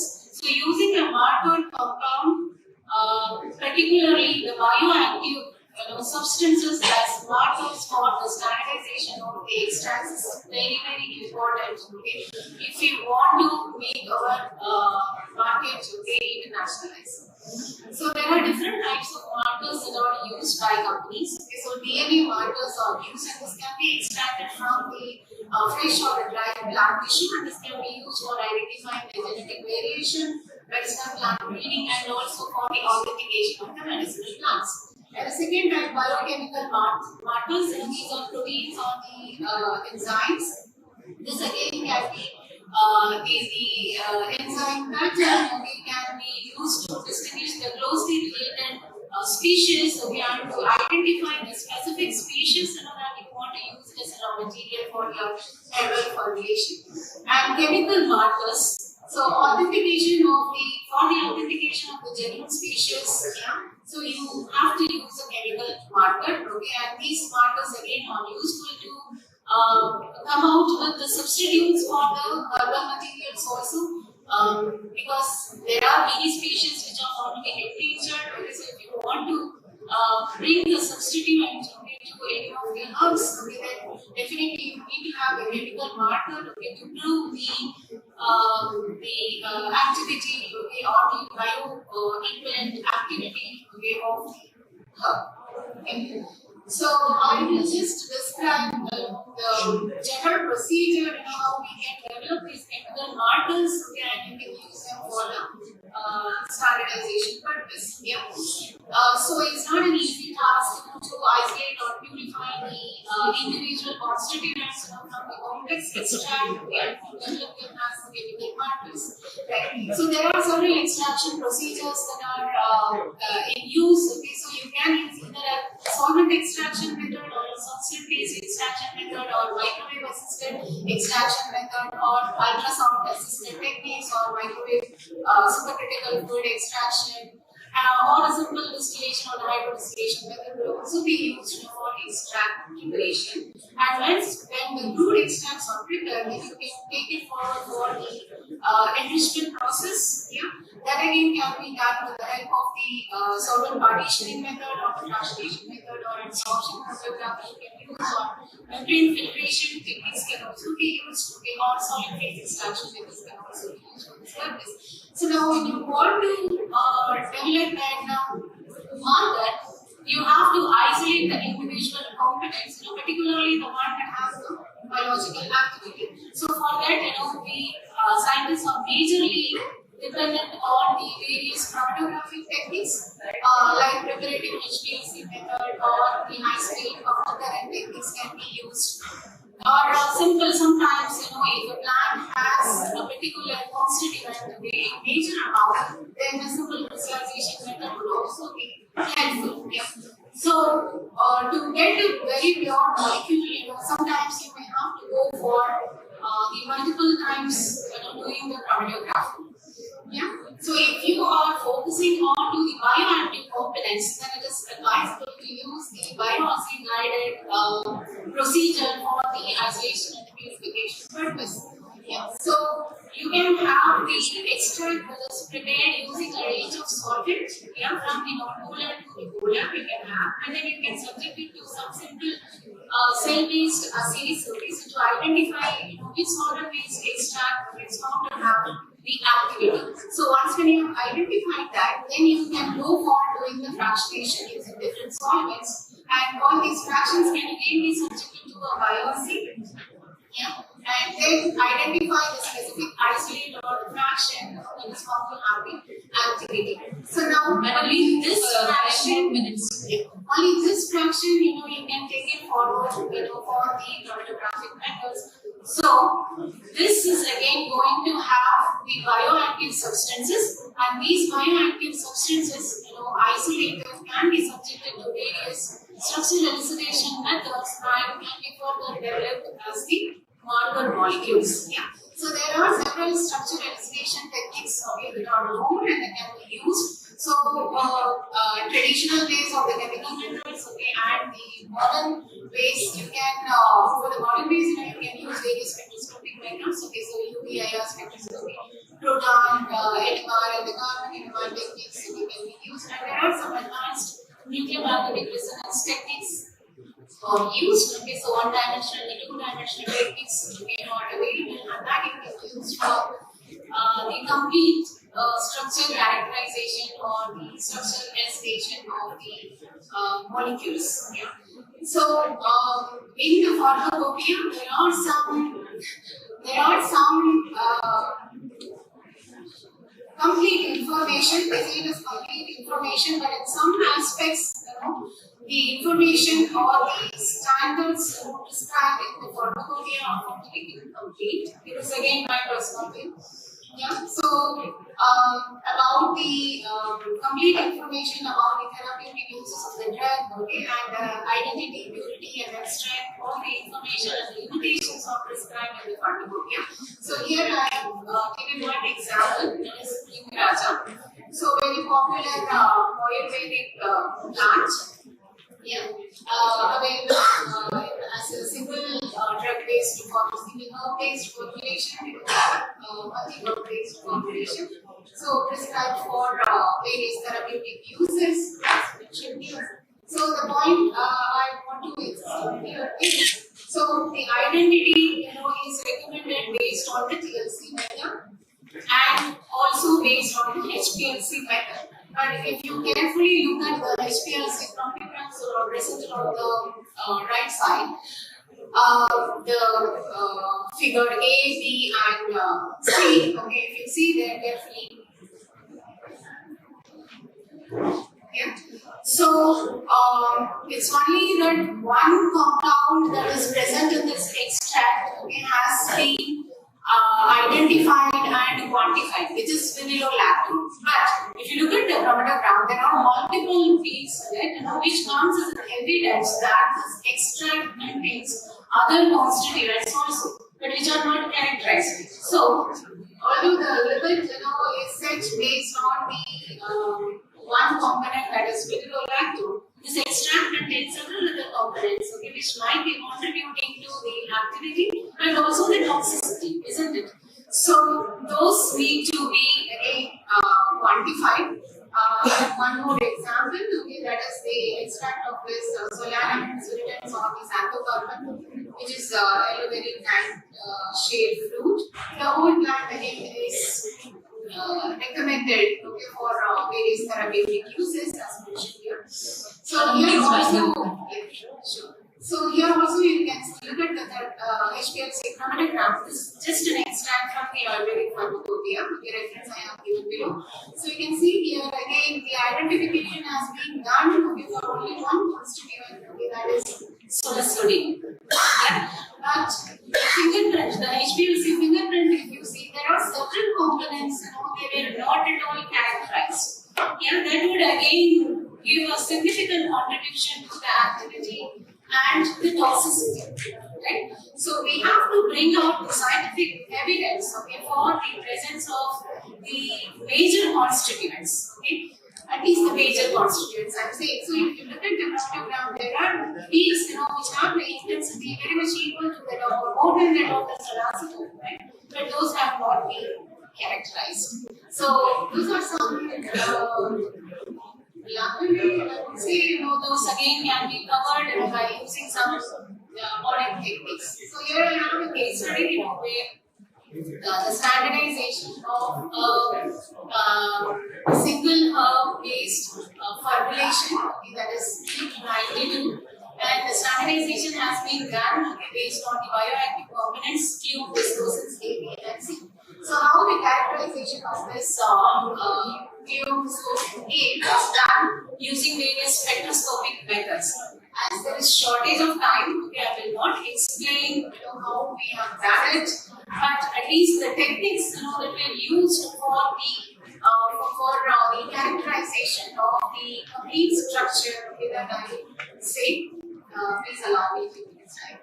Yeah. So using UV absorption spectrum, we identified the presence of two major chromophores, that is, they substituted fumarine and substituted benzene. Yeah, and from the IR spectrum, we identified the presence of the phenolic OH group, and then the lactone carbonyls and the aromatic functionalities. And using EAMS, we could be able to determine the molecular formula.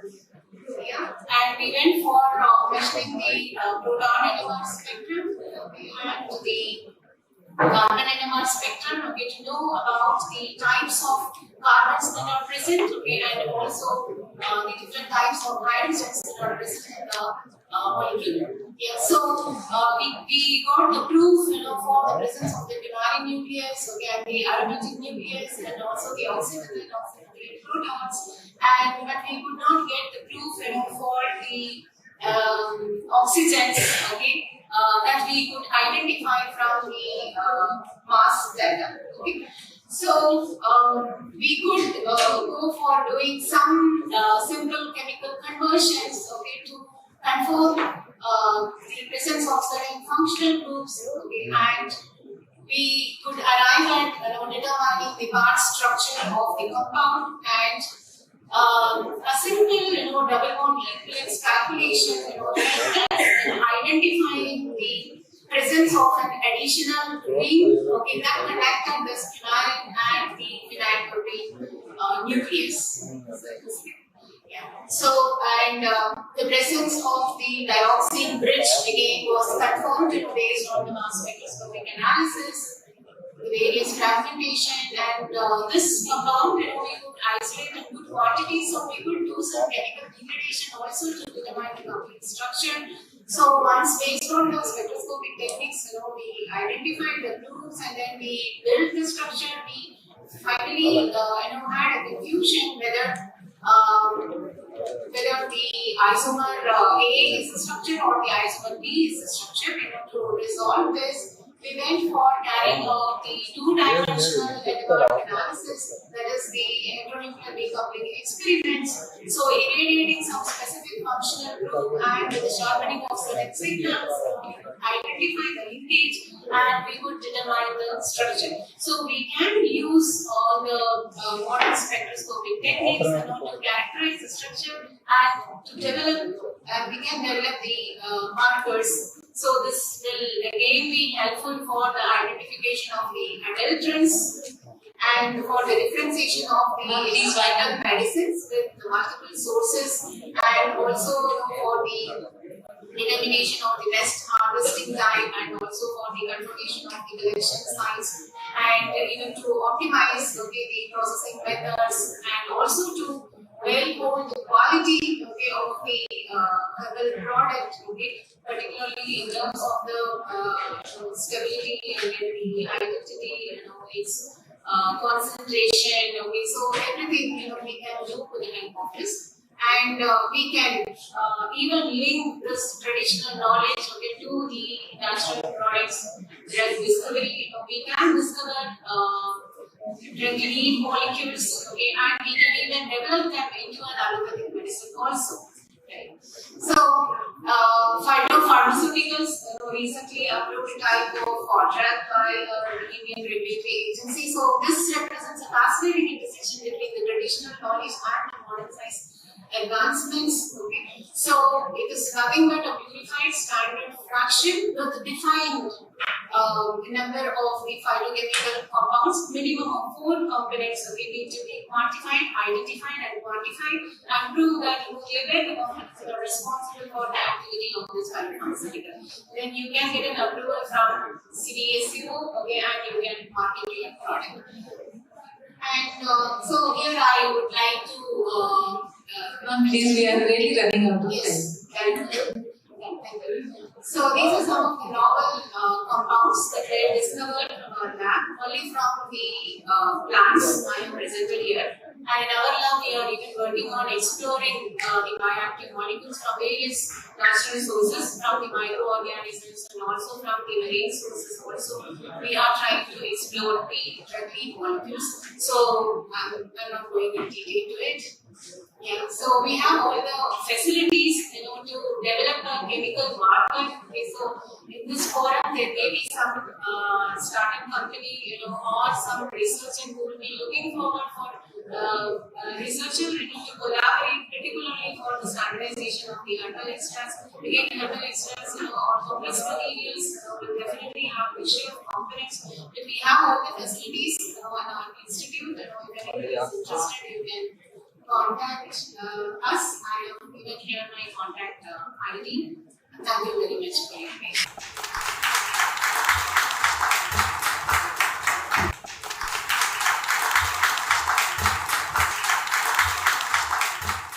So we had our first speaker, Professor K.S.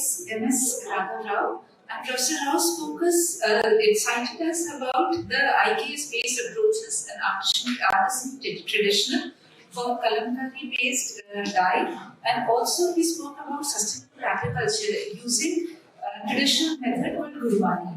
That is, he's also ready to upscale it at a larger race. Then we also had insights from Professor Vrindavana, who spoke about Rasayan Chikitsa and how the multinational companies like Dabur had been using it.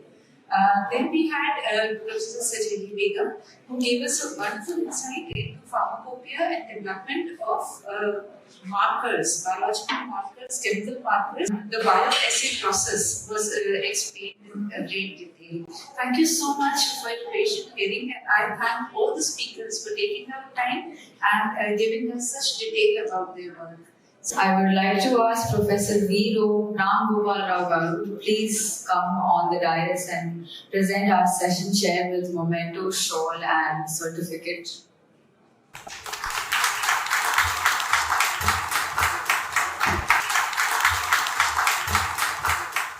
Good afternoon, everyone. I am delighted to welcome you to the Sanatana and Sanutana to get the future direction.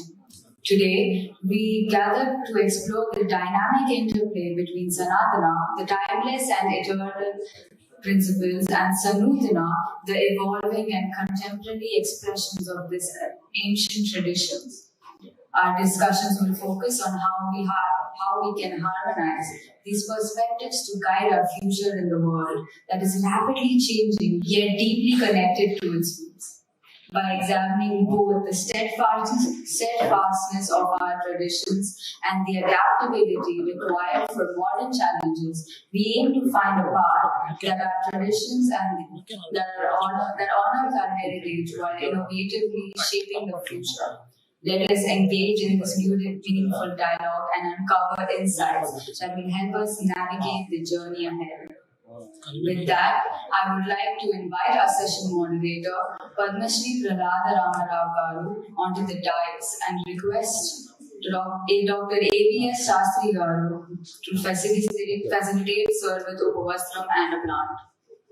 So, having known Srikanth for almost 20 decades, it's a pleasant surprise to see the growth of Srikanth and how it has become almost the entire country is today here. From 8 students, from 150 students, and we have come. So a lot of people are here, good. And what we want to see, Sanatana and Samutana, how to integrate.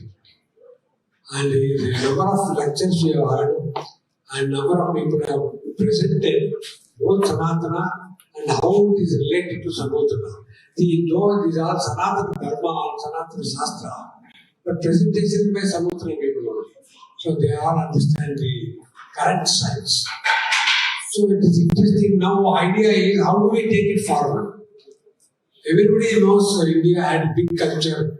Only we lost it about 1,000 years ago with all the foreign invasions. We have to catch up. And fortunately we are all very now real good expertise available, both young and not so young people. Sanutana, it was modern science. So can we excavate, recover and take it forward? And if something is good, why not we use it? is the idea. So what I would request each of the experts to give 2 minutes first round, and we'll hear their first comments. Then we can go into depth. I will also request the audience also to participate in this panel discussion, give suggestions, because we want to, at the end of the today, we want to have a resolution what this has emerged from this discussion today's session, and take it with the government policy makers. This is the idea.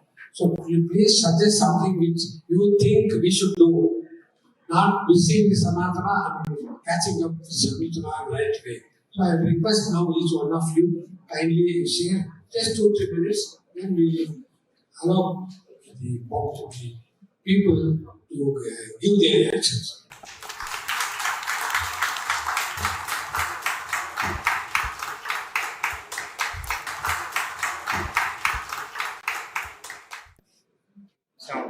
Thank you, sir. It's an honor to be on this panel. I come from a background of naval sciences and materials. So I open my subject where we are looking at the research, especially utilizing the Navika Sastra. Our ancient Navika Sastra had many technologies. It was, if you look at it, it was sleek. People could do all over the world. They knew what channels were available. We talk about many so-far channels, we talk about acoustic channels, but I feel that they had the complete knowledge of the earth channels, underwater channels.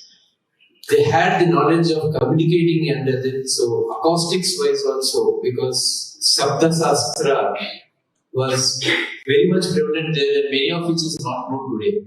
Today still we have very grey areas in Sabda Sastra. And if you actually look at Sanskrit as a language and the frequency modulations that we can give self-Sanskrit by the verbal Sanskrit can give us a very good active sensors and active communication systems underwater today. And because underwater light cannot travel. The only way is your energy that can travel is sound and for some small extent magnetic energy. So these are the 2 areas which we have to look at deeply. The third area is the ecosystem. Underwater, it's very, very important that in fact, India now signs net zero emissions underwater. So ecosystems again goes back to what our ancients have used. In fact, I always tell people that they could build such a huge temples with such a wonderful architecture, but you don't see any houses with such architecture because they believe in living eco-friendly. So underwater domain, we have this eco-friendliness to come up, and what best can be done. Fourth will be on the stealth technologies underwater, where nothing to be detected by others. These are the 4 things which I wanted to open because it's a short file. Sir told me 3 to 4 minutes. I thought I could open these 4 domains which were where we were masters. We had to regain to that mastery again.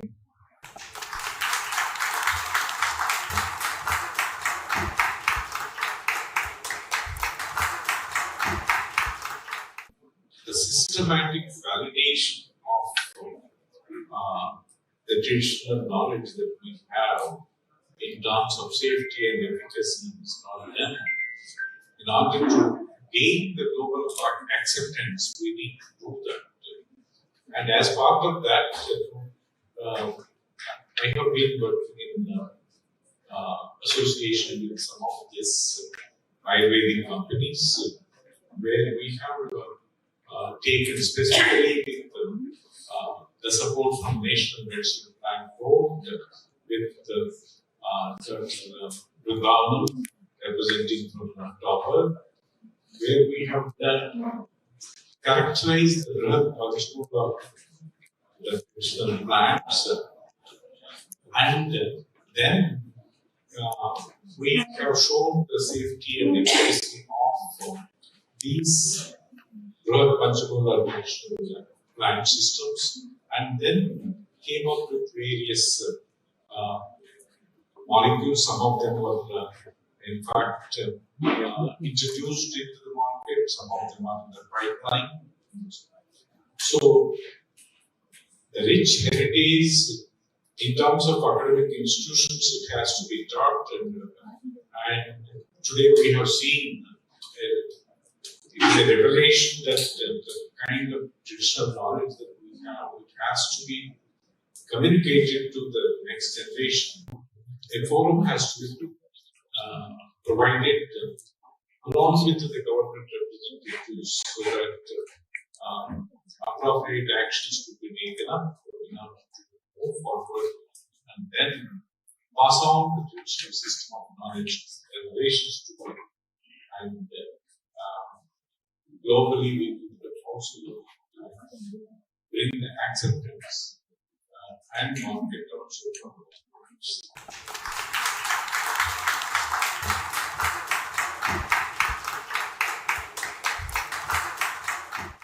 At the outset, I would like to congratulate Sri BT for completing 25 years of existence, and then it's a successful journey. Let us applaud the entire team of Sri BT for completing 25 years. It's a great journey. Then, in fact, just 1.5 years back only, I came to know that there is a university working on, there is an institution working on this, the ancient, the science and then modern science and the research. Then that is actually amazing. And I'm new to this ancient the sciences, but still I would like to bring some of the points like you know that Nalanda University is a very old Indian university system.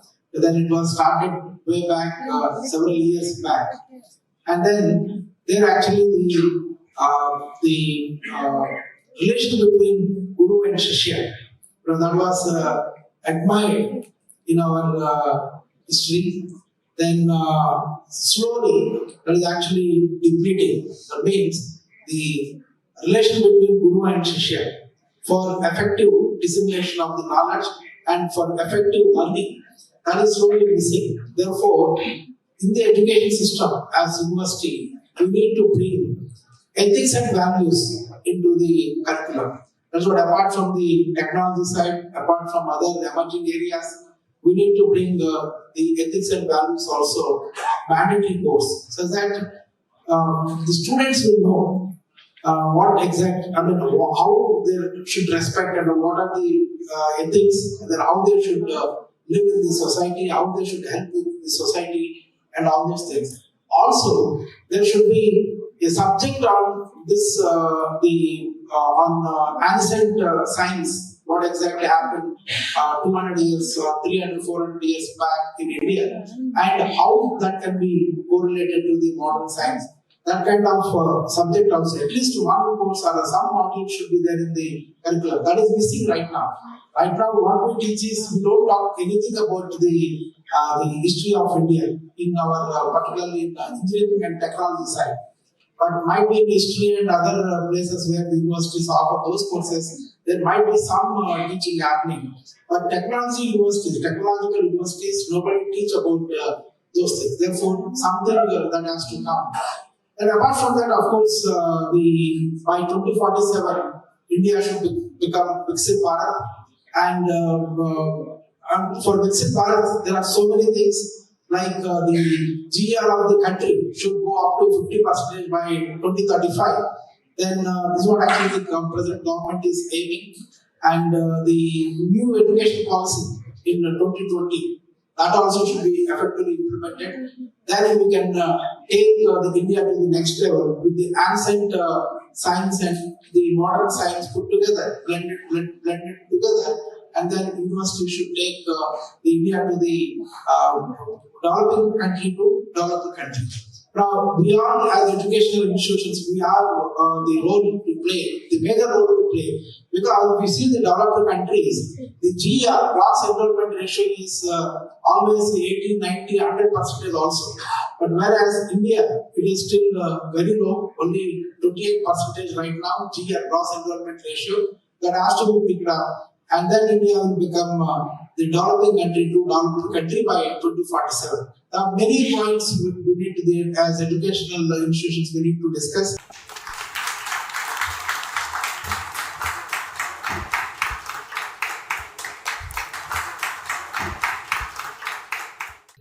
I think coming to the specific context of how you can potentially empower SRBIT, I think two parts. One is, I think over the last day and a half, we have listened to some really amazing insights into various aspects of the work being done, be it in materials, be it in space, be it in medicine, etc. Now the challenge is how do you commercialize this? So how do you take it literally from lab to market?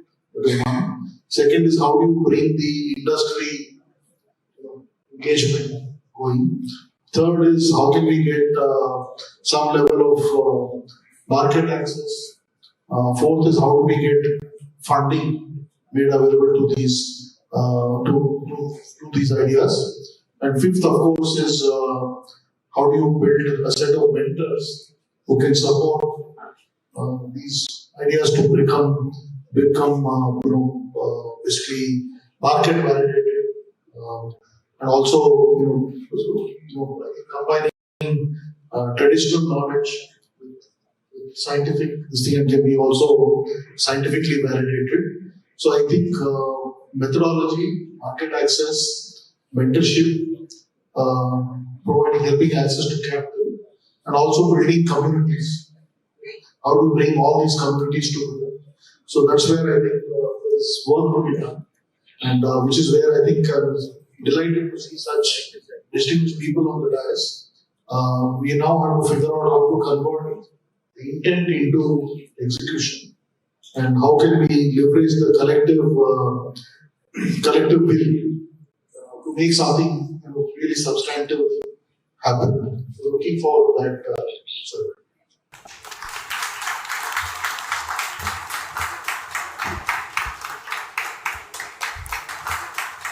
We had a good discussion that time, and we found that there are a lot many things. See, I'm not talking today what we have done, but now what needs to be done through this ancient route, like which is mentioned in the Vedas, or the synthesis of metals, synthesis of oxides.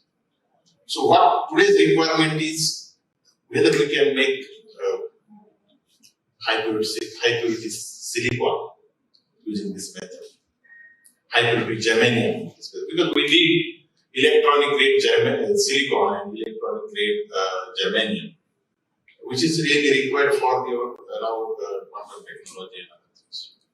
So whether we can make this with this engine, because making these electronic grade silicon and highly 97 impurity or 9 impurity, which is required in the electronics, which is quite possible to this ancient route. Definitely, this will be the miracle, because a lot of quartz is available in the country, and using these quartz, or like rice screens, on the rice people are talking about very high purity silica. Through this silica, whether we can make silicon 99.9 and at least 4 impurity silicon. So that is also important. Today, see, we are taking so many Ayurvedic medicines today, but give the scientific support to this Ayurveda, because we are using mercury, we are using lead, and nobody is accepting our Ayurvedic medicines worldwide. So now we have a program, we have already taken up this program so that we can just see the science behind it. Like Suvarna Basra we are taking for immunity purpose, or some of the doctors claiming that it cures the cancer. What is really happening in the body when you take this plasma? Does anything happen in the blood or any tissues? When it goes, because gold is gold, it should not react anywhere. It should be somewhere in the body. So we have analyzed the stool, we have analyzed the blood, but we do not find the gold, whether in blood or stool. So scientists like me think that where it goes, whether it is attached to the cells, nothing is known. So this needs to be.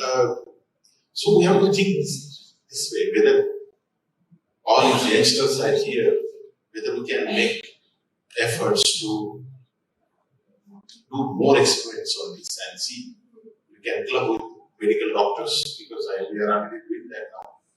Some of the doctors are claiming the cancer can be recovered, or stomach problem can be recovered, or tumors size also get reduced.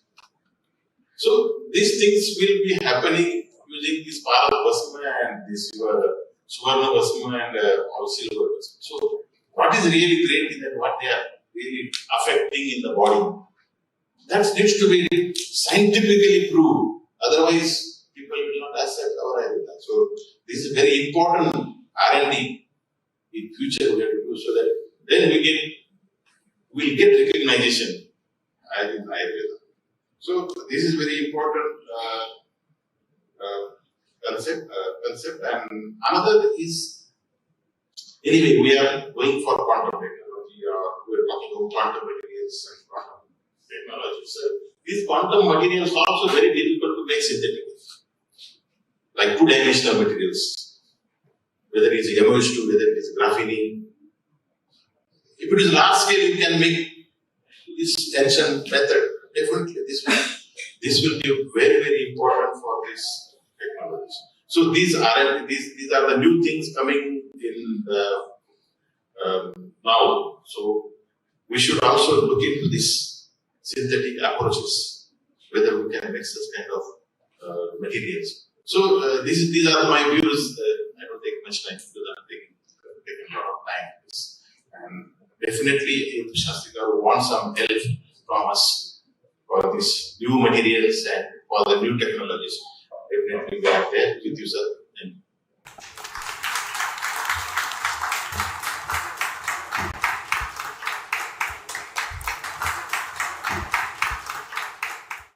The point of finance, I mean, to what extent finance is there in those days? It's like a deep science behind it. I was having perplexing feelings of where the finance has come, how it has come. When you see Bharadwaj Putri, when I was, first of all, I went into Kautilya. There's an interesting story in the Kautilya, why it attracted me. In the costing, when the charter cost accounting in the 70s, I used to have a lot of interest in public finance. I got attracted to Kautilya. When I read the Kautilya, it's a beautiful treatise on all the subjects, talk agriculture, public administration. When Indira Gandhi asked, what is the success rate of your foreign policy, she said, I read Kautilya 20 times. When I was traveling one day with someone, Sudhakar Reddy, CPA leader, I was sitting by my side, he told me, Murthy, you I know you well, he said, how come? I know you write articles on Kautilya, for our Yugoslavian revolutionary people. He quoted Kautilya. I said, how come? He said, a revolution can come, Nanda dynasty. The king is not competent, then people revolt. There's a package of Kautilya. He told that so many people got inspired with Kautilya. Then I got inspired with that background.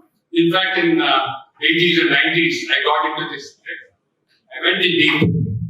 And there's such a great administration, education system, finance system, so many systems are there. How all these results have happened in this? I mean, thousands of years back, how the results could have happened? This is perplexing. And when I went to Kautilya is the first book.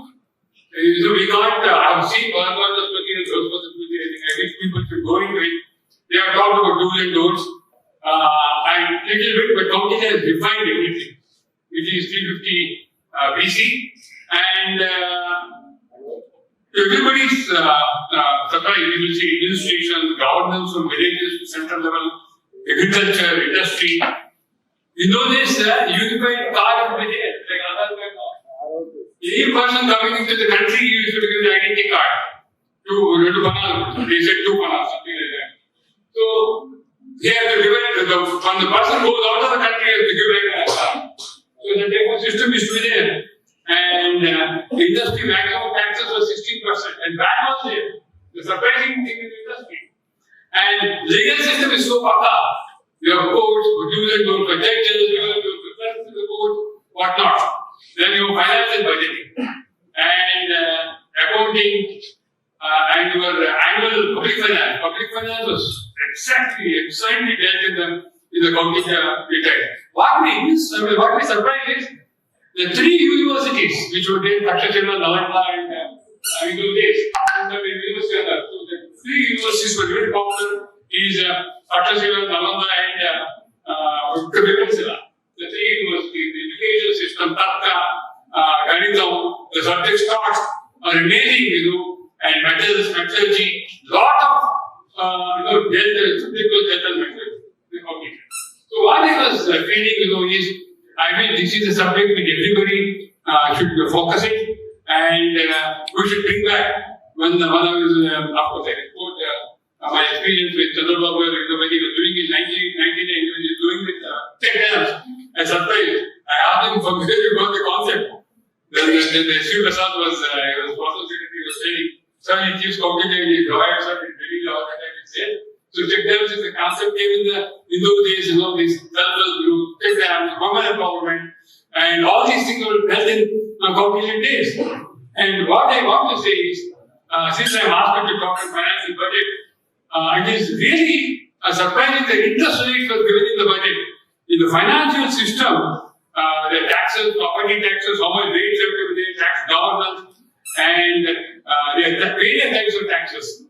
Shulka, we used to call, customs, Revesia, import duty, Nishkarya, export duty, and Dwaradi, Rakami, Octroi, Vyaji, Bhaga, transaction tax, Vattani, road cess, Parishu, monopoly tax, Pindakara, Seva, Vectum, major, like this, major revenue penalties.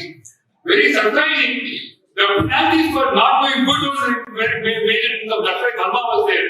Today, our Lord Mehta is polished on the system in India. Our system is so strong, the penalties, strong penalties were there for not doing right. If you're walking on the road and your signalman falls, if you don't lift him, a tax is there.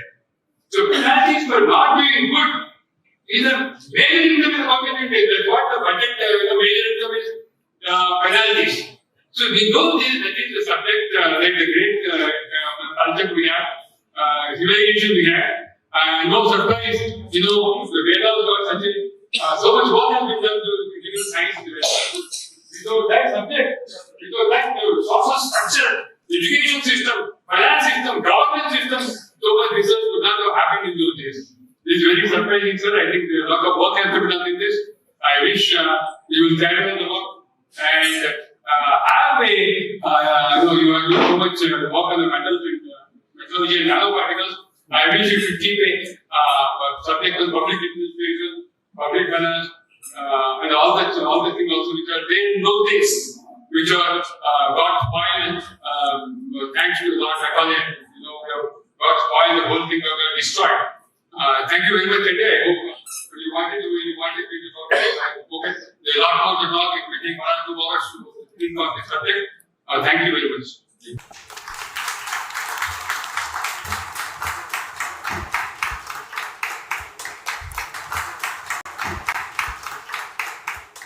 I now invite our chief guest, Y.S. Chaudhary Garu, a.k.a. Sujna Chaudhary Garu.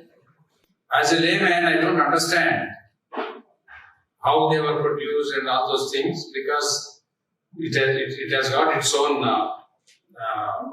strength and processes. But the application side, if we see, it has to be rechecked. That is the key point. So this institution should go towards the application side. So whatever government, whatever earlier Mr. Srikanth was saying that money is only a means, but particularly today our country, overall economy is really in great shape. So we are in the process of declaring ourselves as a developed country. We are going towards Viksit Bharat. While we have many of the villages still are at a very backward conditions. The living standards of Indians are extremely poor, majority people. Whatsoever it is, I also have been trying to understand, particularly in the healthcare. Our country have been trying to take care of the health of the people. But my understanding is we have been doing only sick care. It's a reactive management. We are not able to do anything to prevent the sickness. The best way is if we can go back to the ancient ways to understand how a healthy man can live for full 100 years. We have definitely our ancient science says that holistic health approach, whether it is homeopathy or Ayurveda or naturopathy. But allopathy, because of the fundamental economics, works extremely fast in allopathy. If we see statistics also, there are two industries have been growing extremely well.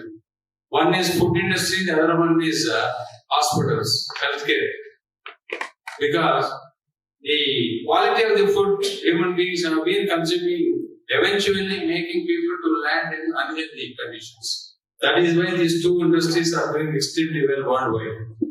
So this has to be understood, and everyone has to, thanks to the technology today, what is available for us, to get the information and knowledge through the internet. But for the youngsters, it's a word of caution. Information and knowledge with your basic education is very easy to learn and know. But there is something which you cannot learn from the missions are experience and wisdom. That's what all the great people sitting here on the dais can bring. So please respect the ancient values. Small way if you start trying. So first time in my life I went and contested from the direct elections in Vijayawada West constituency. Post elections, I started training my people saying that Namaskaram, Prati Namaskaram and Samskaram Gabati, please don't give shake hands. Please continue to put only Namaskaram and Prati Namaskaram.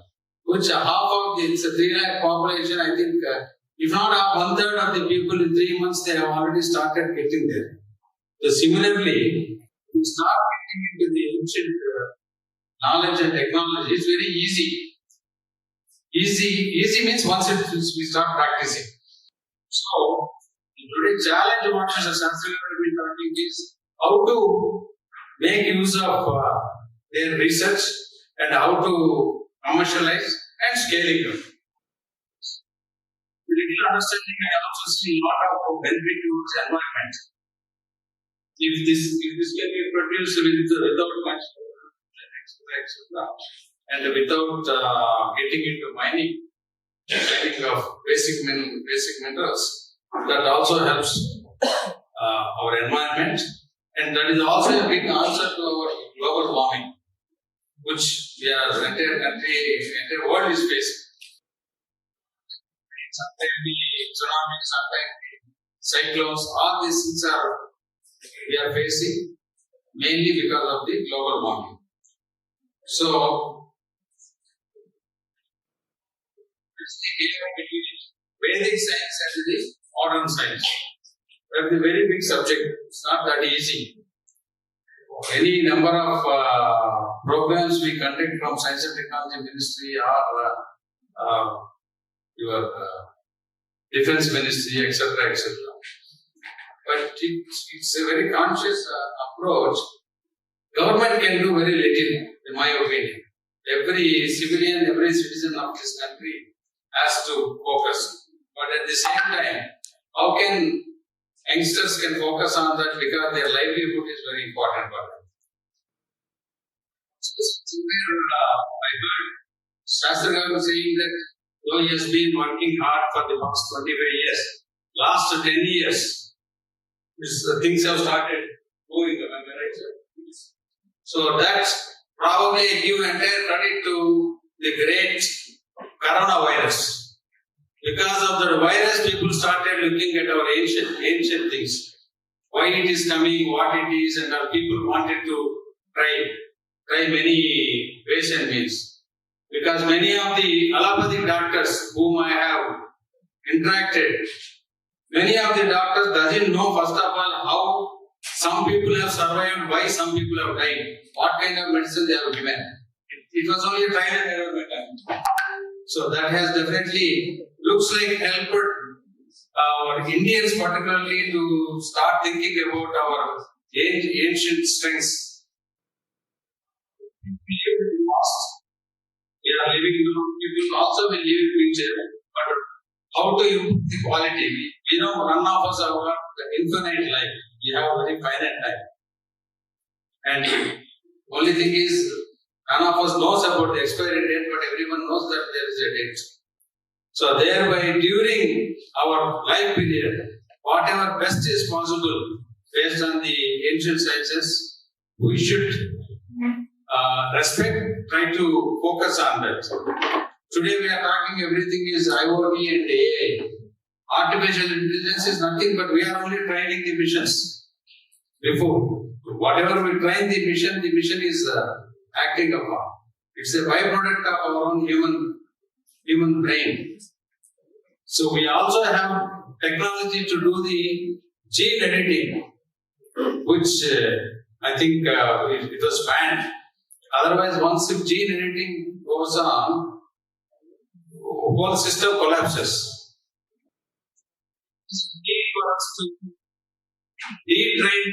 To retrain the people to believe the ancient sciences and to restart our, to correct our thinking and to bring everything on application side.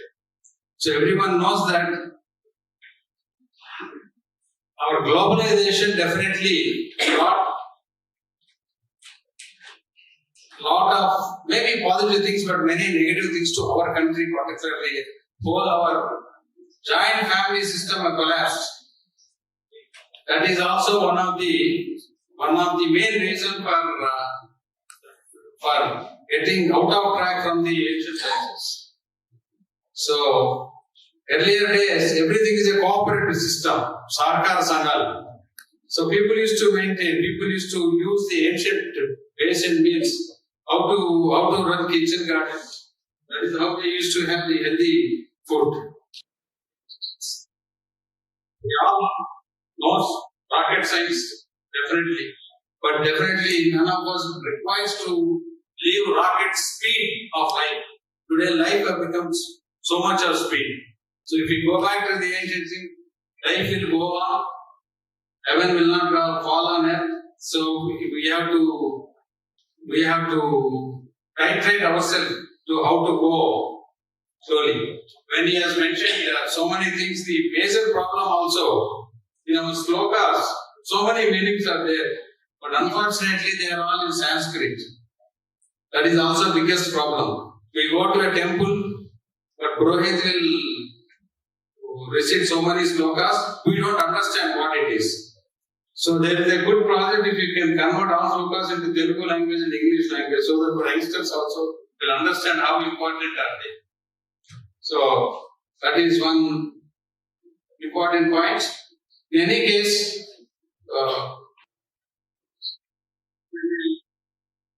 from Bharatiya Janata Party, I can open some doors for you. I cannot guarantee something. I can open some doors for you.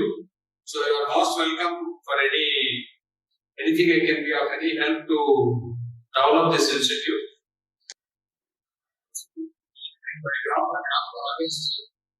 Everyone, end of the day, though by qualification I am an engineer, by choice I became an entrepreneur, for which I have definitely spent my prime youth, blood and sweat. By surprise I got into politics. Wherever I go, the two M's, M and M, men and money management is important. Even for this institute, that is what it is required. Probably I can commit here from this dais, Shastri Garu, whatever you need, if I can be of an help, please do come to me. I'll definitely support. Thank you very much. I request ABS Shastri Garu to felicitate our chief guest, Vice Chandra Garu.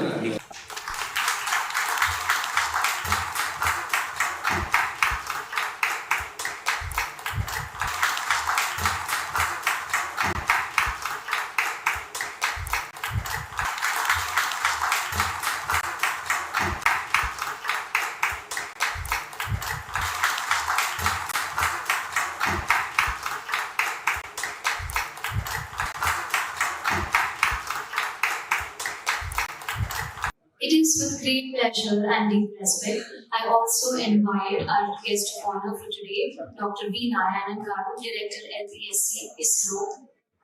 I consider it as a great honor and privilege to be among you on the 25th year celebration of SRI, VG. Let me, at the outset, on behalf of the Indian Space Research Organization, congratulate and compliment the entire team for doing great service for the last 25 years. Last 2 days, I think I would go through the program. You had a very interesting session on how to bridge the ancient and modern sciences.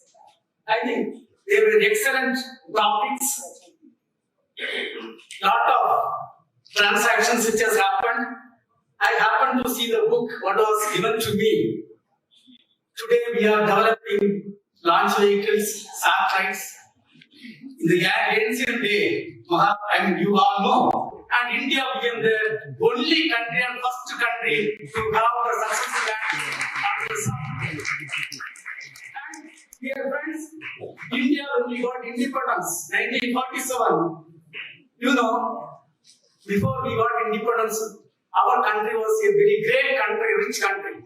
But then, you know, when so many years we are ruled by other people, finally we had to really come down, and 97.5% people are below the poverty line. And science and technology had to be built from the fundamentals. And I am extremely happy that I am with a greatest person who really served the country in a great way for building the science and technology. For years, at least for 5 years as the minister, and 4 years as the minister. Now, if you take our country in the past, you know, our country had great legacy scientists. You know, Chandra R, who really discovered the answer of physics, and who discovered microwaves to ignite gunpowder. Sir C.V. Raman, who had won the Nobel Prize for his great discovery. And Swami Vivekananda Tata. You know, when I went to a school for getting admission for my children, I saw a couplet. The couplet says, when people with great mind meet, they discuss about ideas. When people with low mind they meet, they discuss about others. And there were two great people, Swami Vivekananda and Tata Ji. They went in the ship. You all know. They discussed with a great idea. Because of that, we are having a great institute called IAC in Bangalore. Homi Baba, father of Indian atomic energy, he has done a great job. Vikram Sarabhai, father of Indian space program. You all know what is the great growth of Indian space program. Today, average life of India is 71. The great contribution is done in the health sector. And like that, every place we have grown to greater and greater heights. I thought it is appropriate for me to talk something about the Indian space program. 1962, the Indian space program was started by the visionary leader, Ipsita. And at that point of time, actually a lot of people are questioning whether this is required for a country which is struggling food for 3 times for the common man of this country. A lot of people are questioning. But then today, we have come a long way. 1963, November 21st, we had a tiny rocket launch from Indian soil, from Tumba, That was not our rocket. The rocket came from USA and the payload came from France, and we launched by assembly in Indian soil. 1967, we had the 1 meter height first indigenous rocket launch. That time, 1961, Yuri Gagarin is sent to space and he is brought back. 69, Neil Armstrong is landed on the moon and brought back. He was truly 60 years behind in the space activities. From that humble beginning, today, if you see to our credit, we have launched 4,000, close to 4,000 sounding rockets from Indian soil. And we have built 6 generations of launch vehicles. The first launch vehicle was in the year 1980. The project director was none other than the great APJ Abdul Kalam ji. And that day, our vehicles are taken orbit. From that, we built, that time we were really, we have not ended in the organization. I was in the school. And from that, when we built and launched our Mark III rocket, after 37 years, the capability of that rocket is 8,500 kg to low Earth orbit. From 40 kg, we have built to 8,500 kg. In the satellite area, 1975, we built the first satellite, Aryabhatta, with the support of other countries. And from that, till today, 125 satellites we have built, and the smaller is 40 kg, launched by SLV-3, and the heaviest is a 6,000 kg satellite, the GSAT-11, built by our own people, and we have launched right now, it is in the orbit. And not only that, a country which was not having satellite and launch vehicle in the early 80s, 432 satellites of other countries we have launched from Indian soil. And Modi ji, when he took over as the Prime Minister of India, a direction was given to us. We have conceived, built a 2,000 kg communication satellite. And it was launched by us, donated to some countries. That is the growth of the organization. Today, if you see the application, multiple applications. You all know, telecommunication is one of the applications. For 30 years back, to make a phone call from Hyderabad to Delhi, I think elders will be knowing what type of effort is required. One has to book a trunk call and wait for 1 hour and make the call. Today, that is not the situation. Within 10 seconds, you will get any foreign call. That is the type of growth what has happened in the telecommunication. And television broadcasting. You know, 30 years back, there were hardly in Tamil, we used to have one channel called through the DD channel. 5 songs used to be played, Muli Muli.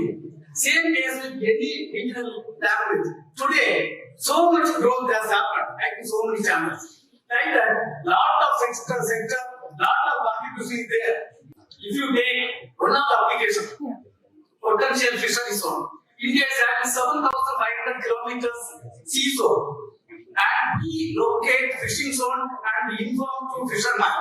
Through that, we are getting 34,000 crore profit per year, and ISRO budget per year is 14,000 crore. You see what type of benefit the Indian space program has brought. And in the area of tele-education, telemedicine, disaster warning and management, lot of benefit. I am not going to address those things today. And whenever we go to the academic institutions, people used to ask one question: when India will become space program, will become first rank?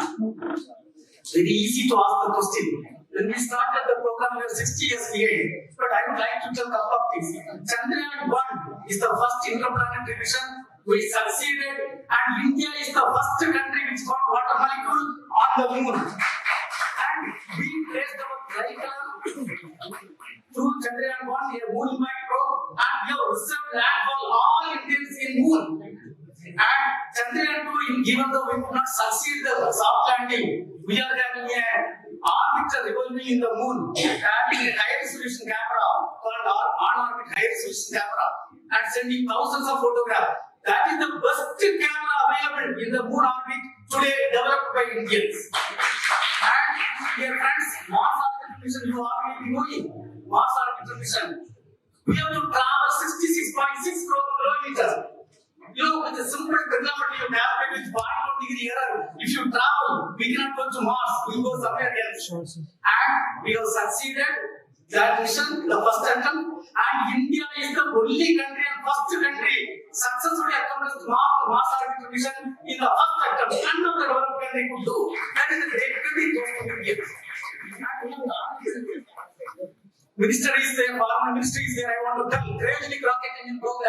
the technology was denied to us. And you know, the engine, rocket engine and our car engine difference is not much. Car engine also takes human being or object from one place to another place. Rocket takes either satellite or human being from one place to another place. But difference is the car travels a velocity of speed of 100 to 120 km/h. To place a Chandrayaan 3, you have to give 37,000 km/h. So we have to develop rocket engines for that. The cryogenic technology was denied to us by developed countries. And India, we have taken that project. Honorable Former Minister may be knowing, and we have successfully developed. And India became one among 6 countries to have that technology. I am so happy I was the project director of that technology development during that time. And Chandrayaan 2, even though a minor setback was there, we could understand the entire thing within 30 days. And we could submit the report. There was a national level committee constituted. And we were given the mandate by the Honorable Prime Minister to submit the report within 30 days. I want to tell this August audience. 5 hours before the deadline, we submitted the report. And with so many recommendations. And today, India is implemented. And Chandrayaan 3, we have succeeded. And India became the first country to have satellite on the South Pole. And not the programs are there.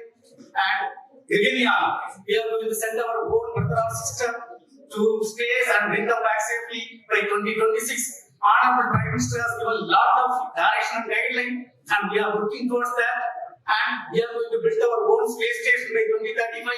2040, we are going to send our own Bhadrara system to Moon and bring them back safely. And right now, 57 satellites are working in space, doing great service. We are going to build a lot of satellites. I am not going to take a lot of time. And space is really doing great job. And every department is doing great job. All the science and technology departments are doing great job. I am sure before we celebrate 100 years of independence, we are going to become a developed country. And towards that, all of us will contribute. And I wish the 25 years celebration, when you celebrate, you also will contribute for making this country as a developed country. With this, we proceed to the next part of the evening, the presentation of Excellence Awards.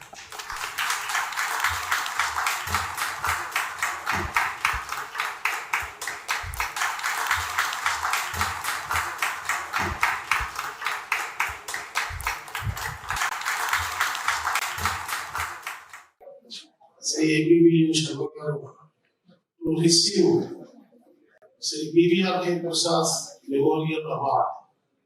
Here I want to say Sri BVR Prasad Garu helped a lot. Now this is possible. CBT journey is possible to only. This success is goes to BVR Prasad. Because I am mother of this institute. He is the father of the institute. Both of these he likes very much because they used to always, in any time of tensions, they used to always smiling face. TVR Professor really used to say so many times, I like ABB Sharma Garu and I used to love him. So thank you, sir, for accepting our award to you.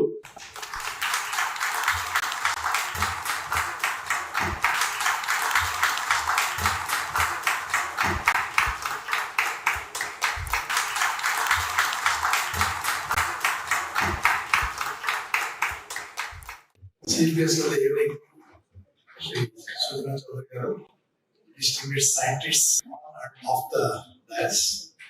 It's a great privilege to receive this honor in the name of Sri Priya Mohan from Sri VT. Sri Prasad Garu and I had the opportunity of working together several times. When I was executive officer, Tirumala Devasthanas, I was the sub-collector there locally. It used to be called Chandragiri Division those days. Later, I served under him when he was Commissioner Excise, the Division Commissioner. In between, several times we had occasions, he was a mentor for me.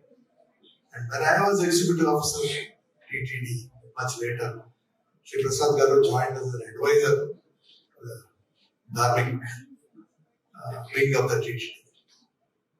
A distinguished person. I am grateful that his memory is honored by Sri VT. Thank you very much. I now invite Dr. Y. Srinivasan, DS and DG, NSNM, DRDO. You have integrated multidisciplinary, multi-domain scientists, technologists, industrialists, and the people who can make the policies matter. It's a remarkable work. Sastri garni oka vyaktiga chudante oka shakti oka సంస్థ అనే ఒక సంస్థ అనే ఒక శక్తి అంటే మనిషి కర్మయోగం చేసి పూర్తిగా చేస్తే జ్ఞానయోగంలోకి వెళ్తారు. జ్ఞానయోగం లేకున్నప్పుడు ఆత్మలోంచి భగవంతుడు ఉంటాడంటారు. అలాంటి వ్యక్తిని నేను ఎదురుగా చూస్తున్నట్టు అనిపించింది శాస్త్రి గారు చూస్తుంటే.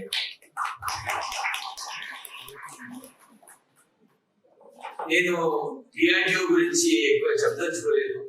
మన ఇండస్ట్రీ ఎకో సిస్టమ్ కానీ అకాడమిక్ ఎకో సిస్టమ్ కానీ మాక్సిమం యూటిలైజేషన్ చేయాలనేది మన we are looking at utilizing the industrial ecosystem and the educational ecosystem, the academic ecosystem available in this country. In this way, DIU has started 15 Center of Excellences in 15 IITs now across the country on the multidisciplinary mode.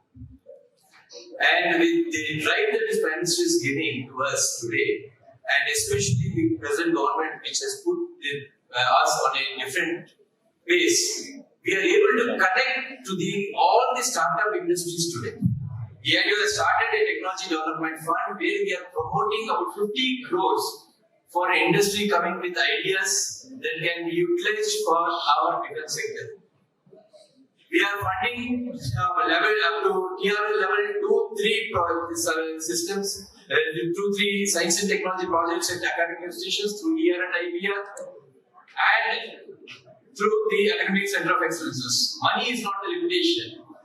What government is looking at result, converting them into a product, converting it into a niche technology like our professor from Gandhi, BHS said, and we are definitely in for promoting the ancient culture, ancient science and technology to the modern science. నేను ఎక్కువ మాట్లాడలేదు, ఇదంతా పెద్దోళ్ళు ఉన్నారు వాళ్ళు మాట్లాడేది. నాకు తెలిసిందంతా ఏంటంటే మనము as a government science and technology person which we are working, it is our duty to utilize the every grassroots village level thinking innovation person to utilize to our system. Yesterday you have seen, we have launched I was delayed because of that. Yesterday we launched the India's first nuclear port, the second nuclear port. And the technologies which we have used is 70%. Underwater is the most difficult things. You yourself has worked in underwater stealth technology for us, even a special painting for us. Like this, our domains are there. Somebody was talking about water purifying system. We are already having some of the most advanced water purifying system, and we are trying to utilize what we called. I don't know exactly whether they're using so much, but our licenses have trying to utilize it. This is what we have to work for that. And I assure you, I do not want to take much time because we have to give Chief the time to speak. I assure you that if your people are coming with very good innovative ideas and mixing our ancient technologies, and we have to fund such, DIU is there to fund you, Government of India is there to fund you, but if we have to look at the application, final application for point of view, will utilize it to us, and the vision of our Prime Minister is not only the self-reliance, what we are calling Atmanirbhar Bharat, we are calling a Vikasit Bharat where India will be the major defense export house in the world. We are going to give it to the complete global requirements, and I am 100% confident where we are moving 2047, we are going to be one of the leading. Not only that, we are in belief of Vasudhaiva Kutumbakam, Sarvaloka Kalyanam, and we will be the best people with which what we have today, the rich heritage, culture, and the ethics that India has built into itself into the inbred. We don't cheat anybody. We are true to our domain. We always speak truth, and we defend our country to the maximum extent ethically, and we don't deviate any norms of international norms. And with this, I am sure India will lead the world under the able leadership of our Prime Minister. Thank you very much. It is my pleasure to invite a key figure who played a pivotal role in the event. Please join me in welcoming Dr. P.G. Rao to the stage as he presents the report and shares his reflections on the conference's achievements and future directions. Very good evening to all of you, sir. It's my pleasure to present this report as chairman of the Research Advisory Council of the Research Institute of Vedic Technology and also the chairman of the organizing committee of this Icon Bharat.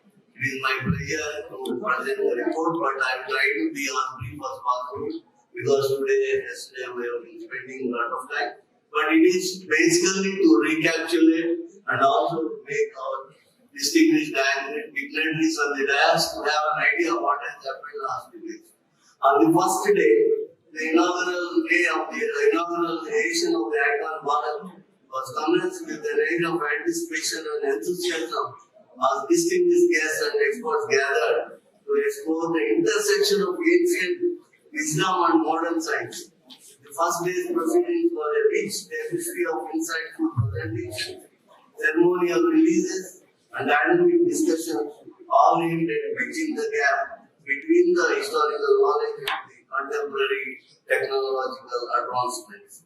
The day began with a formal introduction to the founder and chairman of SRIVT, who shared the compelling narrative of the organization journey.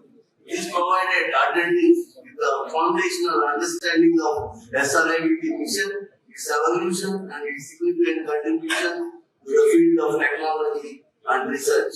The founder's address set a reflective tone for the day, underscoring SRIVT's commitment to integrating traditional knowledge with modern scientific inquisitiveness. The chief guest of the inaugural function was Dr. G. Satish Reddy, former chairman of the Defense Research Development Organization, and he was honored with the task of unveiling the several books that were brought out publications as part of this conference and celebrating the collective achievements and contributions of the conference participants, that is the abstract book. And Dr. Satish Reddy commended SRIVT for its achievements, advancements in material development for defense research. He praised the enhanced properties of the technologies developed by SRIVT and highlighted the economical processes adopted by the organization. His remarks not only recognized SRIVT's achievements but also encouraged continued innovation and engagement for the younger generation.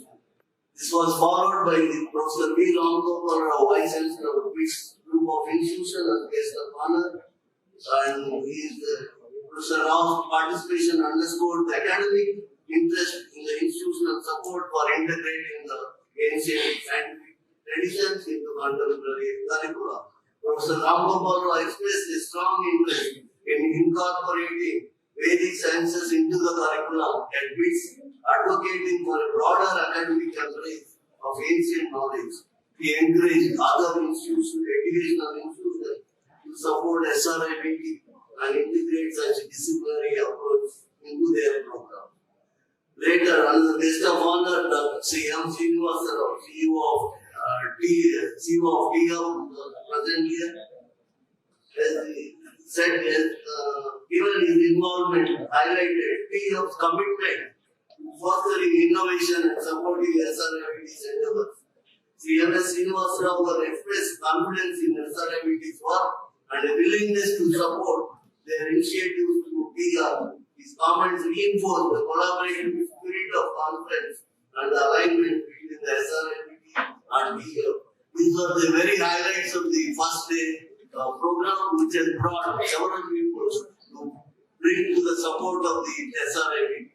The day started further with the honor of awards and then the special plenary session that was chaired by Professor Ramgopal Rao, focused the theme on bridging the gap between ancient and modern sciences.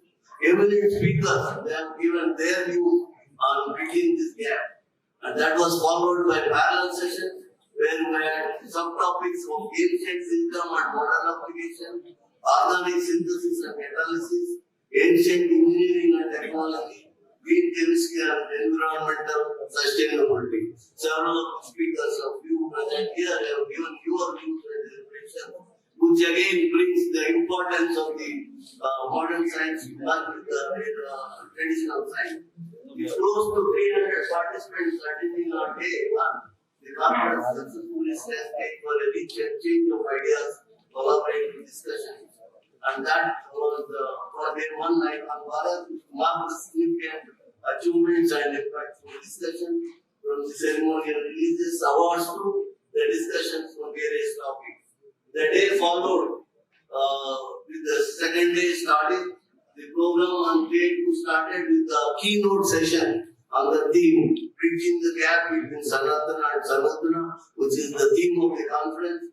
The session was chaired by Dr. Sastry Garu, and again eminent speakers brought given their views, and there was a lot of discussion on that. So many sessions have come forward, how to take forward. This was followed by parallel sessions on ancient medical sciences and Indian traditional knowledge, material science and nanotechnology, startup conclave with exchange of ideas from experts and any entrepreneurs and any entrepreneur aspirants. So that was a very important aspect. SRLT has put stress on bringing more young entrepreneurs to bring arms to these traditional science to bridge the gap. So that was achieved and it was excellent.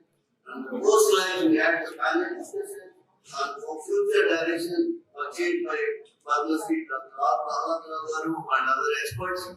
And there were very interesting questions because of lack of time. Otherwise, the whole panel discussion itself would have taken up the day. But we had to come to we are sorry for those aspirants who could not be Muslim, and that was followed by our planning. So briefly, this is the achievement. In brief, I would like to express my happiness. Before starting the program, we were skeptical that how many people really come into this conference, such a conference. But having come through these 2 days, we are more that so much encouragement, participation is there. Even the students who are participating in the last row, they themselves were demanding that you please change the course from this to that. Why you are still coming? Who has found the hero? Why Radha? Sir Radha or somebody? Why not our Indian names have not come? So to that level, the inspiration has gone to the students, and I expect more will come in future. With this, I thank all of you for your participation, and thank you.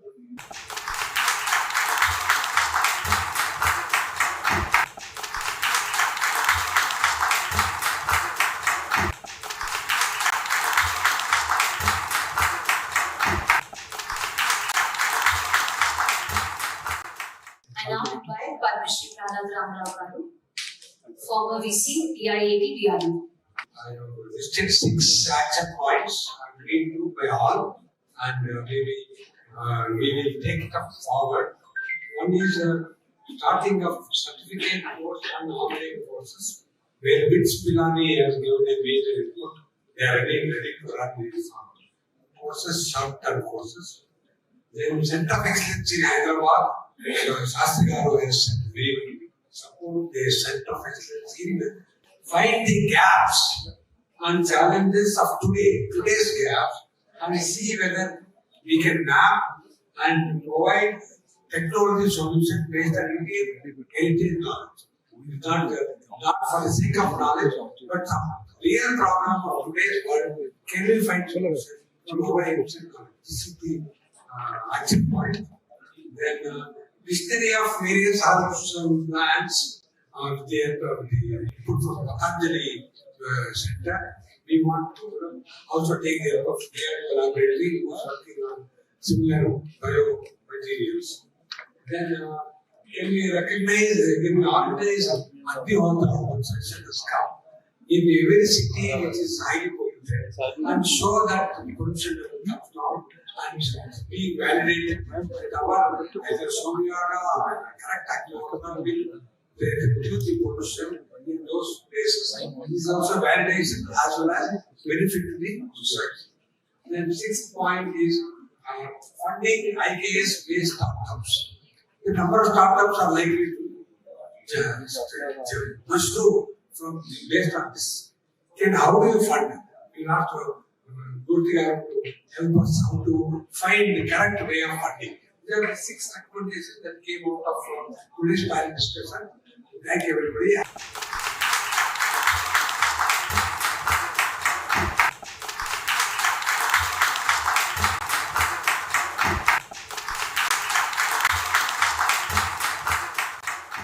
I now invite Dr. V.V. Kutumbarao, FNAE, FIIM, FIE Academic and Technology Consultant, Hyderabad, onto the dais to receive the prestigious Dr. P. Chandra R Memorial Award.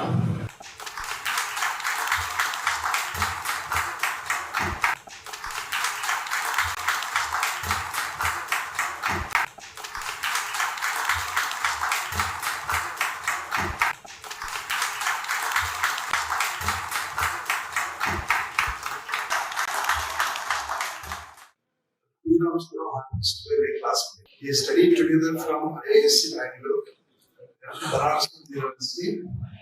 They are working together for more than 20 years as faculty in Bangalore University. He moved to Jamshedpur as the director of National Metrology Laboratory. I moved to Nagpur as director of a German Center. There we parked our ways, but then we have been good family. I'm really proud and honored with my closest friends named Priya. It's a great privilege and I'm very proud of it, and I thank you. I now invite Shri M. Srinivasa Rao, CEO TIHA, to receive the prestigious Shri Maharshi Incubation Excellency Award.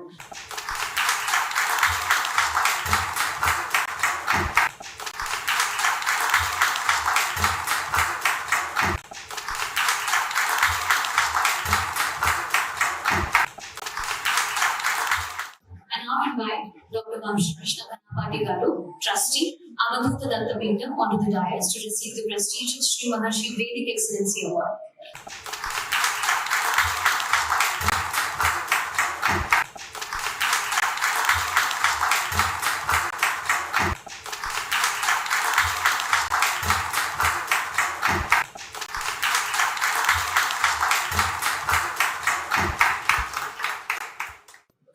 అనుబంధాలు వ్యక్తులకు ఏర్పడతాయి అన్నమాట. ఆ అనుబంధం వల్ల మనం ఎన్ని పనులైనా చేయొచ్చు. సో ఇక్కడ దాదాపుగా వేదిక మీద ఉన్న వారందరికీ కూడా శాస్త్రి గారు చాలా కాలం పరిచయం ఉండే ఉంటుంది. నాకు కూడా అలాగే 25 సంవత్సరాలుగా మా ఇద్దరికి ఒక అనుబంధం ఏర్పడింది. అటువంటి చాలా ఊళ్ళు తిరిగాము. ఆయన అమెరికాలో కూడా కలిసి సంచారం చేశాము. ఆయన మైసూరు కూడా చాలా సార్లు వచ్చారు. మేము గుంటూరు వెళ్ళాము. వారి కుటుంబంతో వాళ్ళ పిల్లలందరూ చాలా చిన్నగా ఉన్నప్పటి నుంచి మాకు బాగా పరిచయంగా ఉండేది. ఈ సందర్భంగా ఆయన చేస్తున్నటువంటి ఒక సంస్థను నిలపాలి అంటే, అది ప్రైవేట్ సెక్టర్ నిలపాలి అంటే ఏం అవసరం అవుతుందో మా అందరికీ బాగా తెలుసు. అందరం కూడా దాదాపుగా ఒకటి పడవలోనే వెళ్తున్నాం కాబట్టి on this platform I assure my best support, academic support and coordination support to Balasudhakar Shastri garu, either on this or any other platform or any other venture that he undertakes in future. We assure our best support to him. I now invite Dr. I.V. Subbarao Garu onto the dais, retired IAS officer, to receive the prestigious Shri P.V.R.K. Prasad Memorial Award.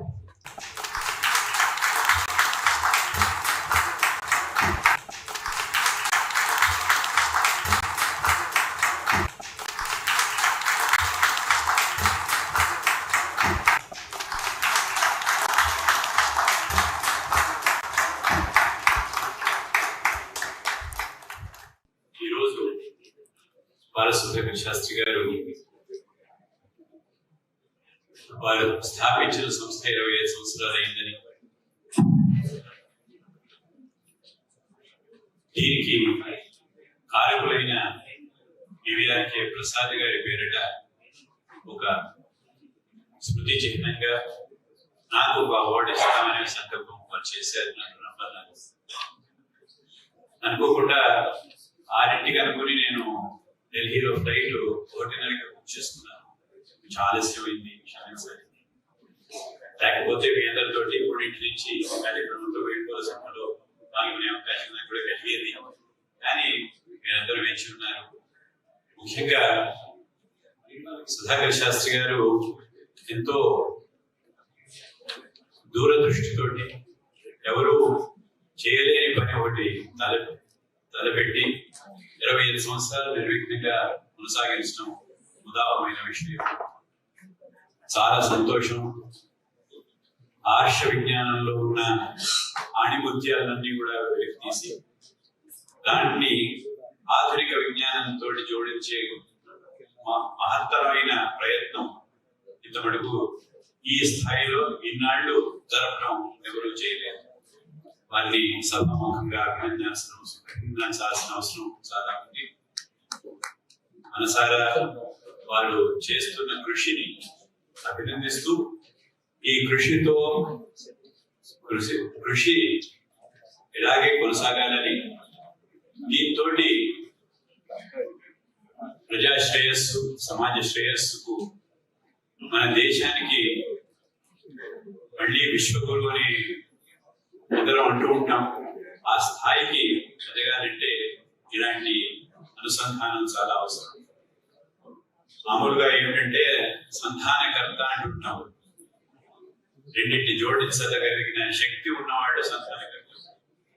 Sudhakar Sastry గారు ఎప్పుడో మన ప్రాచీన ఆర్ష వాంగ్మయంలో ఉన్న సూక్తులు ఇవన్నీ కూడా వెలికి తీసి దాన్ని కనెక్ట్ చేయగలిగారు. ఈ సంధానం అనేది చాలా అవసరం. మనం వేదంలో మీకు తెలిసిన విషయమే అది.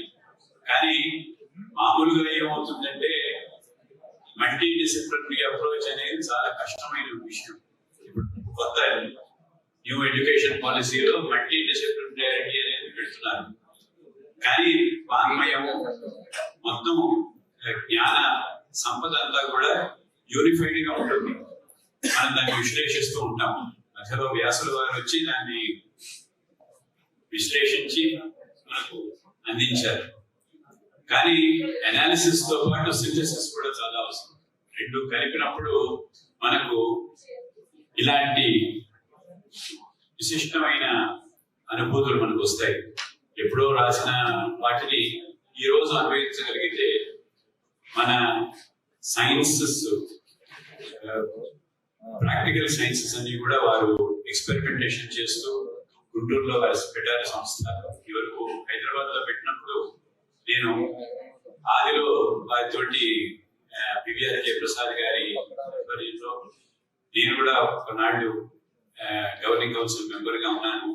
అప్పుడు చూశాను అసలు ఎంత ఉత్సాహంతో వారు ఈ కార్యక్రమాన్ని నడిపించాలనుకున్నారు. ఆ తపనతోటి దిగ్విజయంగా 25 సంవత్సరాలు నడిపారు. ఇంకా నడవాలంటే దానికి కావలసిన మేధా సంపత్తి చాలా ఉంది మన దేశంలో. వాటన్నింటినీ మనం క్రోడీకరించుకుని మేధావులందరినీ కూడా ఈ inter disciplinary kind of an approach తీసుకోవాల్సిందిగా నేను కోరుతున్నాను. అసలు ఎడ్యుకేషన్ అంటేనే కంబైనింగ్ టూ థింగ్స్, కనెక్టింగ్ లేకపోతే ఏమవుతుందంటే డిస్క్రీట్ గా ఉంటాయి. ఇన్ఫర్మేషన్ అంతా కూడా ఒక్కొక్కటి మనం ఆలోచిస్తుంటే ఒకటి నేర్చుకుంటాము, కానీ నేర్చుకున్నది ఈ వరకు దానికి మనం సంధానం చేయగలిగితే దానికి ఒక కొత్త నిర్వచనం ఏర్పడుతుంది. ఒక కొత్త ప్రయోగం మనం సాధించిన వాళ్ళం అవుతాము. ఆ ప్రయోగం వారు చేస్తున్నారు. అటు వైదిక ప్రక్రియలన్నింటినీ కూడా ఎంతో తెలుసుకున్న వారు దాన్ని పరిశోధించి ఎలా దీన్ని కనెక్ట్ చేయాలనేది మిగిలిన సైంటిస్ట్ అందరితో చేయడం జరిగింది. ఈ రోజు చాలా మహనీయులు అందరితో నిన్న ఇవాళ మేము చేసిన కార్యక్రమానికి చాలా సంతోషం. పివిఆర్కే ప్రసాద్ గారిని మదాచార్య పురోగమై సర్వైశ్చి పూర్వై ఆచార్య సంస్కృతయాస్తు మంగళం అన్నట్టు వారు మదాచార్య పురోగమై. నాకు ముందర పనిచేసిన ఈఓటీటీ చాలా మంది, కానీ దాంట్లో నాకు గురువర్యులైన పివిఆర్కే ప్రసాద్ గారిని ఈ సంస్థ పెట్టినప్పుడు వారు కూడా ఈ సంస్థ ఎలా ఉండాలి అని కూడా ఆలోచిస్తున్నప్పుడు ఎన్నో ఆలోచనలు, ఎన్నో ఐడియాస్ వారు ఇవ్వడం జరిగింది. వారి స్ఫూర్తితోటి తర్వాత నేను ఈఓటీటీగా ఉండటం, టెక్నాలజీ పిల్గ్రిమ్ ఎక్స్పీరియన్స్ ని రెండు ఎలా కంబైన్ చేయాలి అని చెప్పి సుదర్శనం అనే కార్యక్రమం పెట్టడం జరిగింది. ఏదైనా కూడా రెండు వేరువేరుగా మనం చూస్తేనేమో ఒక రకంగా ఉంటుంది, రెండు కలిపినప్పుడు సినర్జీ వస్తుంది. ఆ సినర్జీస్ అన్ని కూడా చేస్తూ సైన్స్ అండ్ టెక్నాలజీతో పాటు వేదిక నాలెడ్జ్ ని కూడా జాయిన్ చేస్తూ ఈ కలయికకు ఎంతో దోహదపడుతున్న ఈ సంస్థ ఇంకా 10 కాలాల పాటు నిలబడి వేద వాంగ్మయాన్ని ప్రపంచవ్యాప్తంగా ఏదో ఎప్పుడో రాసిన దానికి ఇప్పుడు రెలవెన్స్ లేదు అనే వాళ్లకు ఇది ఒక ఐ ఓపెనర్ లాగా ఉంటుంది. అక్కడ కూడా రెలవెన్స్ ఉంది, because they are for all time. Vedas అనేది వేదాలు మనం వెళ్ళవేయటం వింటుంటాం, కానీ దాంట్లో ఉన్న నిగూఢమైన అర్థాలు విషయాలన్నింటినీ కూడా మన కంటెంపరీ లైఫ్ కి, ఇప్పుడు అవసరాలకి, భావి తరాలకు మనం అందించే ఈ ప్రపంచానికి ఎంతో శ్రేయస్కరమైనవని నేను భావిస్తున్నాను. ఈ తపస్సుకు ఆద్యుడైన సుధాకర్ శాస్త్రి గారిని మళ్ళీ ఒకసారి అభినందిస్తూ నాకు ఈ సన్మానం ఇవ్వాలని తలపించుకోవడం, మీరు నన్ను పిలవడం నాకు వరదైన అవకాశం, నా భాగ్యంగా నేను భావిస్తున్నాను. భాగ్యనగరంలో అడుగు పెడుతూనే సాయంత్రం 4:30కి అమృత వర్షిణి బయట సాక్షాత్కరించింది. ఎంతో చక్కటి వాతావరణంలో, ఈ చక్కటి ఆవరణంలో మీ అందరినీ చూసే అవకాశం కలిగించినందుకు సుధాకర్ శాస్త్రి గారికి, ఈ వేదికను అలంకరించిన పెద్దలందరికీ మీ అందరికీ కూడా కృతజ్ఞతలు చెప్తూ సెలవు తీసుకుంటున్నాను. I now invite Dr. Ravi Prakash Arya Garu, Chair Professor, Maharshi Dayananda University, onto the dais to receive the prestigious Sri Maharshi Academic Excellence Award.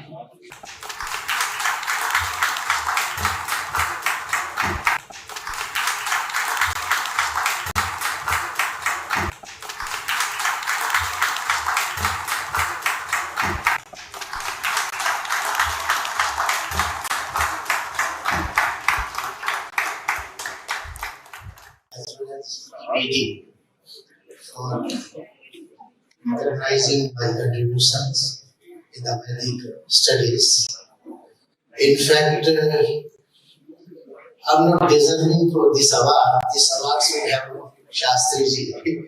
It's I think he has given a favor to me. What they are doing is really great. He is trying to revive the old Vedic technology that has, presently atrophied due to stagnation and neglect for centuries. So it's a good job he is doing in this field. So my own good wishes to him and his team. Thank you. I now invite Sri A.K. Upadhyay Garu, retired RPS and Sanskrit scholar, on the dais to receive the prestigious Sri Maharshi Academic Excellence Award.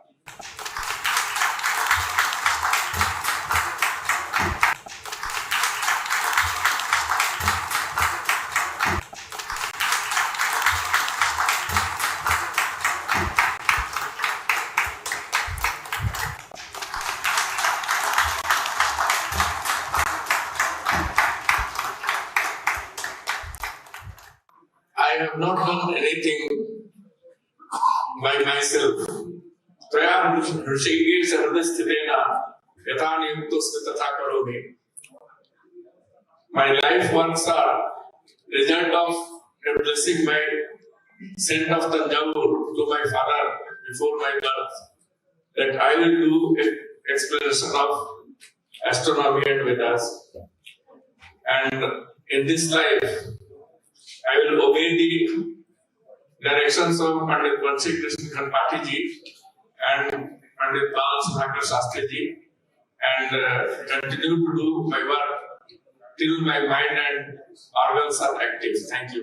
Now invite Dr. Murli Krishna Iyengar Garu, former Director R&D, JNTU Hyderabad, onto the dais to receive the prestigious Sri Maharshi Academic Excellence Award.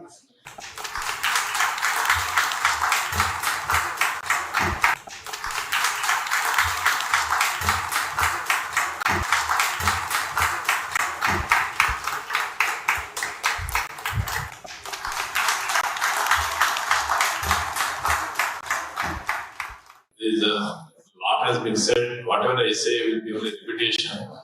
Only thing is, I know Shastri Garu for the last 26 years. I first walked into his a laboratory, a small laboratory, which he started in Vijayawada in sports stadium. That was my first beginning.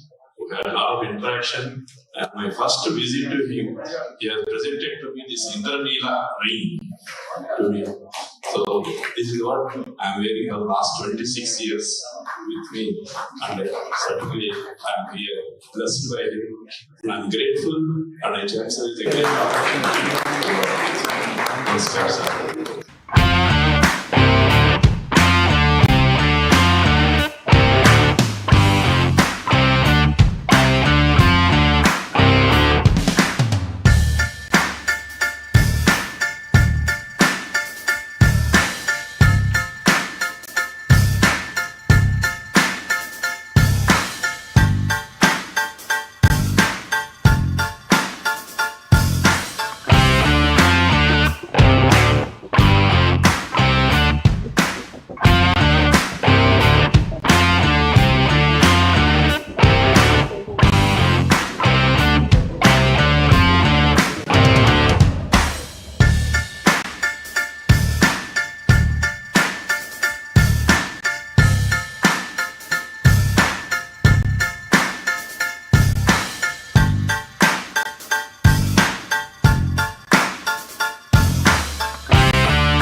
Let's welcome CA Fanikumar Madireddy Garu to deliver the vote of thanks.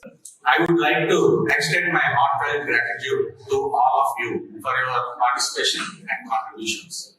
Your insightful presentations, thought-provoking discussions, and valuable networking have enriched this conference immensely. I would also like to express my sincere appreciation to our esteemed keynote speakers, whose expertise and wisdom has inspired us all. Their contributions have provided invaluable insights and set the tone for this conference. A special thanks goes to the organizing committee and volunteers for their tireless efforts in making this event a success. Their dedication and hard work have ensured a seamless and enriching experience for all participants. A special thanks to all print, electronic and digital media for their support throughout the event. Finally, I would like to acknowledge the support of our sponsors and partners whose generous contributions have made this conference possible. As we conclude this event, let us carry forward the spirit of collaboration, innovation, and the pursuit of knowledge. May the insights gained from this conference continue to inspire and guide our future endeavors. Thank you all once again for your participation. Thank you once again. To stay informed about the startup ecosystem, subscribe to My Startup TV.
Today's event, organized by the International Startup Foundation, is a testament to the power of collaboration.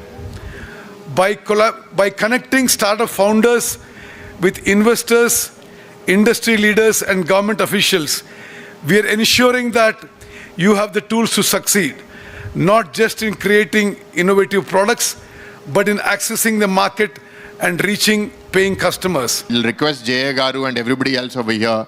The Junicorns program is a fantastic idea. I think more such things should definitely happen, and we should be investing into our children.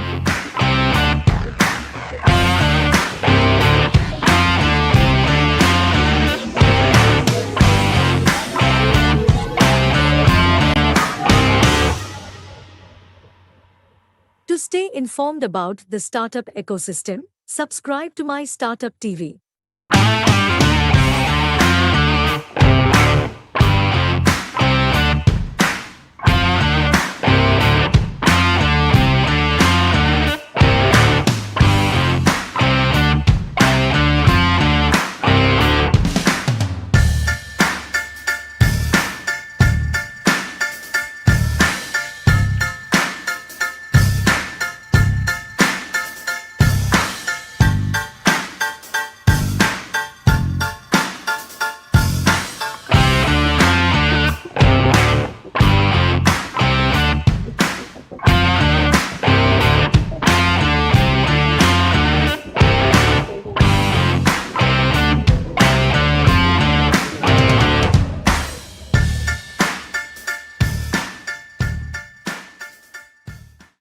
Now it is our honor to invite Dr. Jay Chaudhary Garu, founder, chairman of the International Startup Foundation, to deliver the welcome address. Good morning to all of you. At the outset, I would like to thank our distinguished guests, Sri Jayesh Ranjan Garu, Special Chief Secretary, Government of Telangana. We also want to thank Mr. Srikanth Reddy, Chairman, Managing Director of RAM Informatics. Our special thanks to Rajeshwara Garu, who is the Director of Engineering Staff College of India. Without his help, I don't think ISA would have conducted this very conference. Thank you, Rajeshwara Garu. I know that for the last 1 week, you have been almost living in the campus, trying to see that all the infrastructure facilities are up and running. Thank you so much for all your dedicated support and encouragement for making this conference to happen this day. I also would like to welcome all our distinguished invitees who have come from different continents.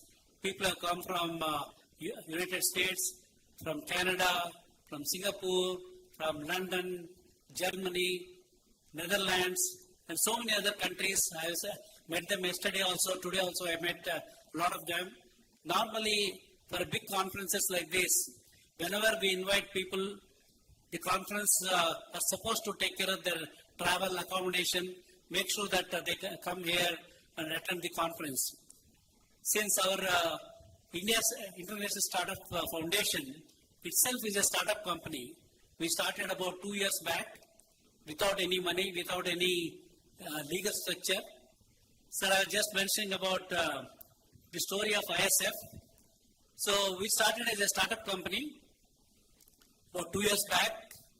As I mentioned, like any other startup company, when they got an idea, they don't have any money, they don't have a team, they don't know how to really go about.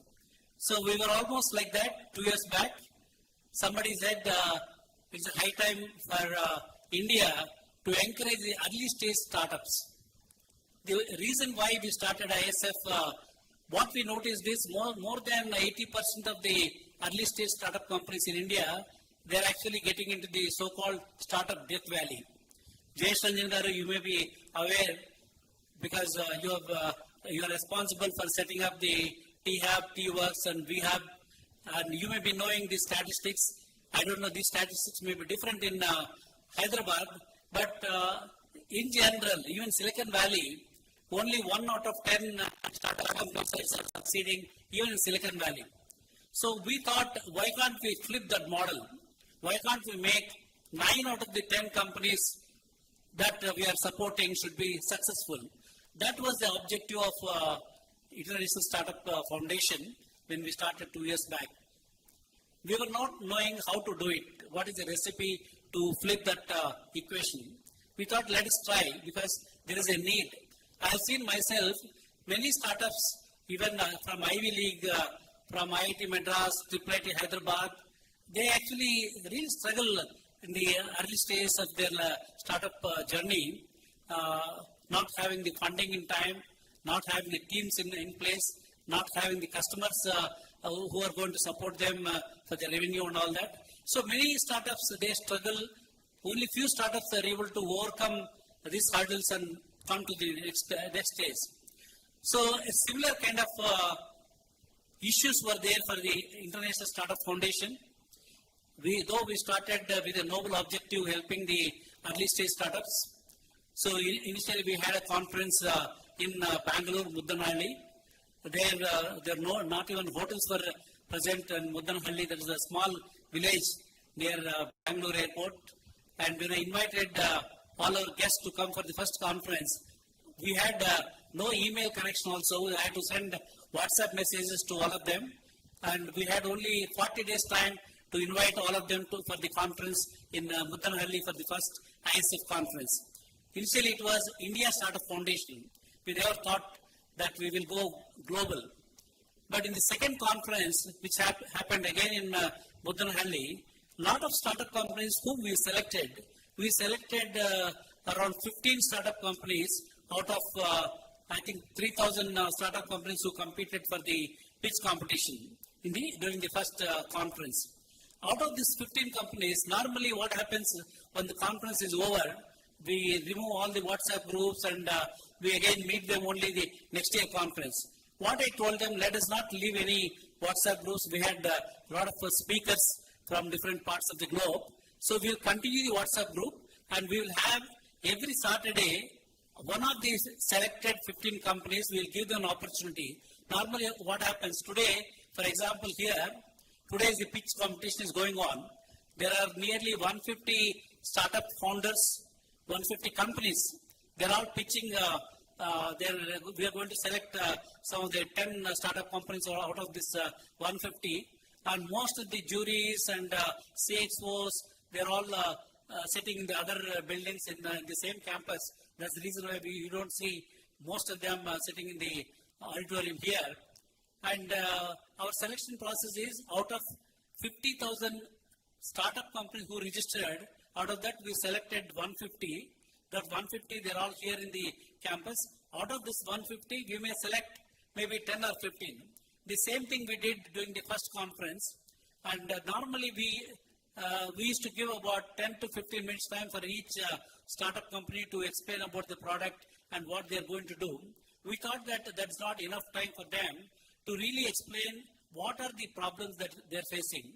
That's the reason why we thought every Saturday, 8:30 to 9:30 p.m. and we requested all the global leaders, global mentors, global investors from different continents to be present in those calls. And we have more than 600 global mentors, more than 200 ISF angels who normally participate in this weekly Saturday conference calls. So normally our selection process is out of these 15 companies whom we selected during the first ISF conference, each one of them was given an opportunity to present on those Saturdays. And today, to our surprise, 99% of those companies are doing well. They got funded, they got market access, they are getting the mentorship. So we thought that yes, this model is working. So the same model we want to continue during the second conference also. The second ISF conference happened again in Muddanhalli. There what happened, in the first day itself, about 150 term sheets we were able to close for the early stage startups. And most of the angel investors, they were all from the real estate industry, from Hyderabad, or pharma industry, or biotechnology industry, who normally never used to invest in the tech startups and early stage startups. I requested them, instead of you going and putting money in some temples in the hundi, the same money with a little bit more money, why don't you give it to the startups because they are struggling for money in the early stage. So you think that you are getting more punyam by going to Tirumala and praying Lord Venkateshwara and putting the money in hundi. If you do the same thing, helping a early stage startup, not only he is giving opportunities to many employees who is going to be employed by him. If that the startup becomes a successful startup, he is going to create wealth also for the nation and also for the investors. So whereas if you go and put money in any hundi, you think that you get some good karma points. I don't know whether they are getting those karma points, but here definitely you will get much better karma points because you are creating employment for many people. All the families you are going to help.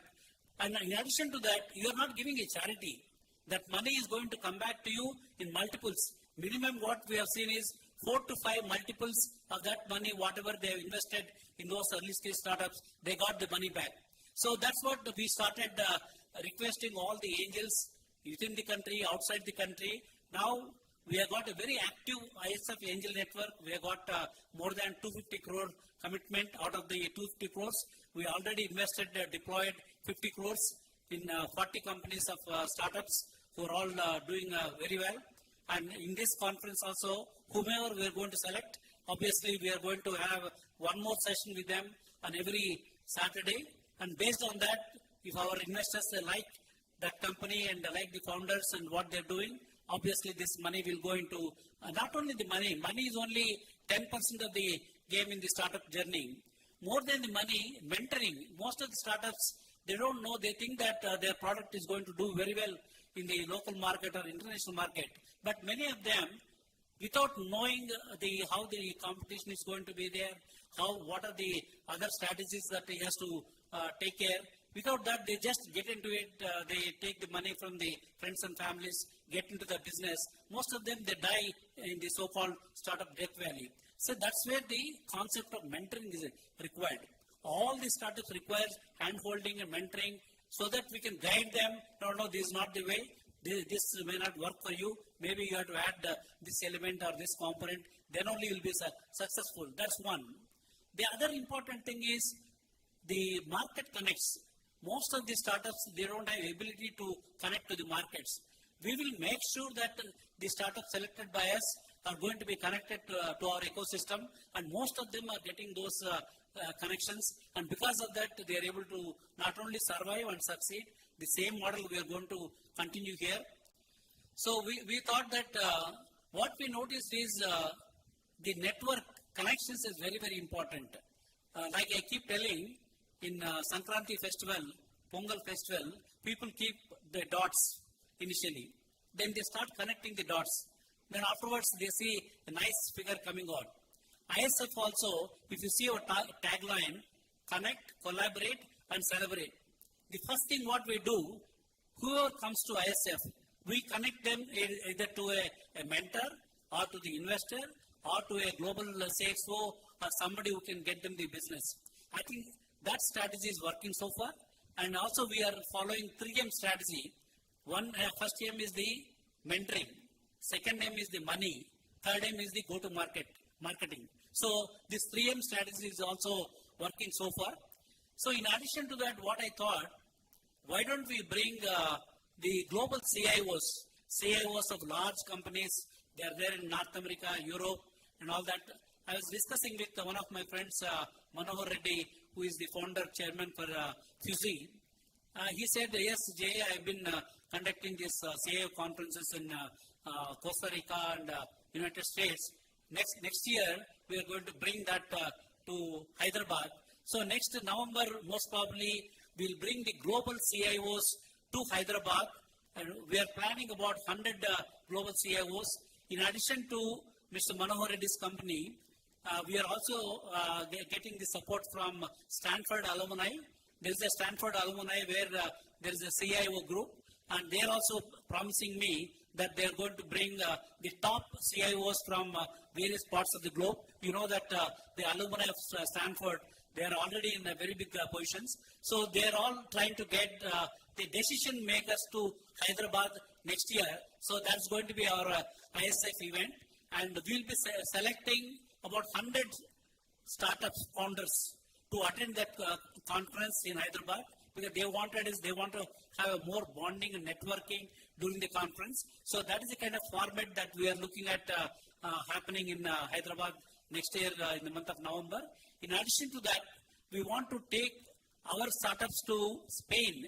In Spain also we are going to have global CIO conclave. There also we are going to invite all the decision makers to come to Spain, and also we'll take all the selected startups whom we have already selected through our ISF conferences. We'll get them the exposure to meet those decision makers. So we are trying to do our best. So our only objective is how our startups from India, particularly early stage startups, how they can survive, succeed, and becomes a unicorn. So that is our strategy. So far, we are very, very thankful to our global mentors, global ISF angels, all the ecosystem players for supporting this noble initiative. Because of your support, we are able to do all these things. So with this, I want to once again thank our distinguished guests who have come, in particular our Honorable Member of Parliament, so he's just now come. So I request all the dignitaries on the dais, off the dais, and also the media for making this conference a grand success. Thank you so much. Next, I would like to invite Dr. Rameshwar Rao Garu, Director of the Engineering Staff College of India, to share his thoughts with us. Good morning to all of you. It is my immense pleasure to be as a guest of honor of this event, and this International Startup Foundation, a global non-profitable organization, is hosting a prestigious 3-day festival at our newly constructed Centenary Convention Center. In fact, is going to be inaugurated by our Honorable Chief Minister. We are expecting any time. We are very ready.